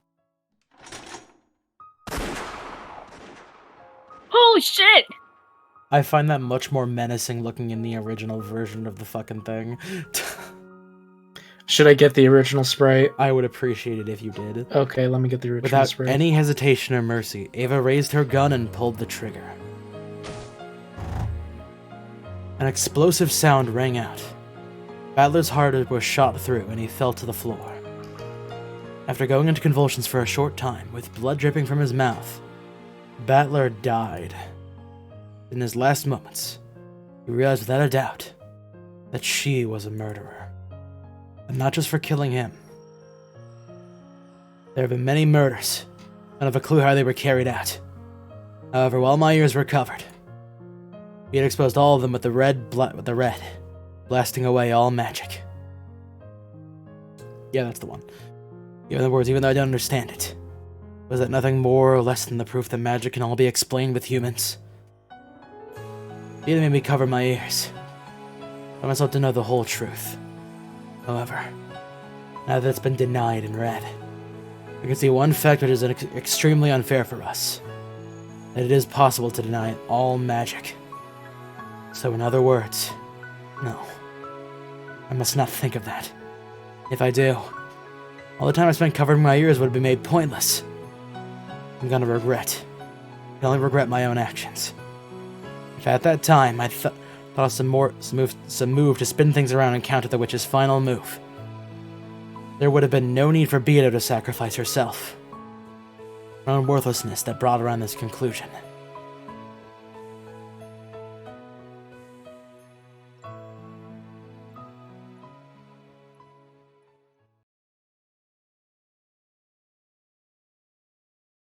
So, I think it's probably a this good is the place last to stop. Yeah. So, this is the last chapter of the episode. Wait, there's another chapter? There's There is one more another chapter, but like, I don't think it's almost 1 a.m. here for me. It's I already can't. almost 2 a.m. here. Like, we need to. This is probably the best stopping point. I told LaRouche it'd be like another 15 minutes. That was about an hour ago. Yeah. Yeah. Poor LaRouche. Yeah. We will be continuing this Sunday. Sunday, yeah. Sunday. This Sunday. Be there for the exciting conclusion of Umineko episode 3. I don't think we're gonna be doing a postscript tonight. You guys don't. You don't Yeah. want to? Okay. Shit, crazy dog, man. Yeah. Mhm. Hey, man, air fryers are great. I love my air fryer. That's completely off topic. I was gonna say. extremely off topic, but that was funny though.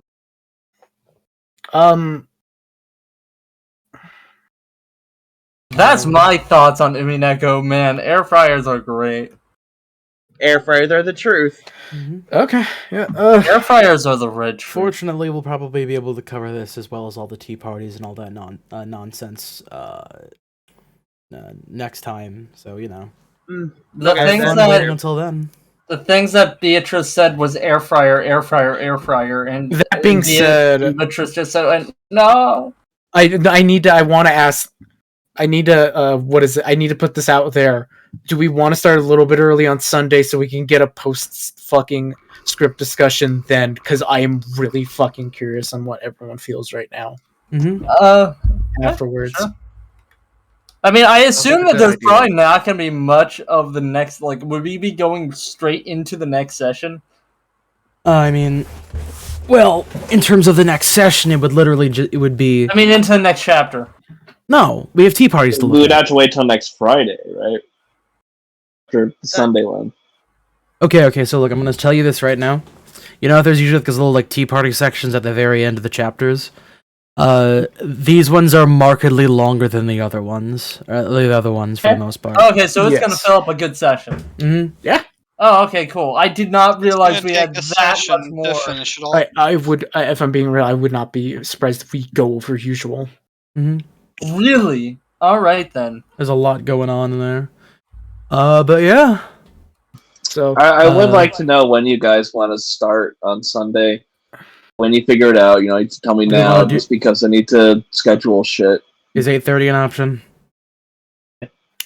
8:30 to start at this. Well, 8:30 EST is the thing. Yeah, 8:30 EST. Yeah, that's fine. To have a little bit of discussion Yeah. because I am, again, like I said, I am fucking curious to hear what you're all thinking. All right. So I gotta admit, I am fucking exhausted. But Thanks this to was the fun new as fuck. followers. Yeah, thanks to the people for following. Yeah, Oh, yeah, I thank got you very some much. followers. Wow. Or one follow. I forget if it was 2 or 1. We got Smiley Ghost Cat, Fluxuiz, or Fluxuis. I don't know how you fucking say that. Someone who allegedly followed me, but they don't appear in the followers list at all. And then Bread Twitch 1, who followed when I wasn't alive. So thank you to those guys. Nice. Yeah. Yeah, I am assuming a lot of people are very tired, but I think it was worth it. Yes, this was a very good. And I kind of got cut off. I said I'm really tired, but it was like really fun. So Yeah. All right. Have a good night, everyone. Shut it down. Shut it down. People need to go to sleep. Yeah.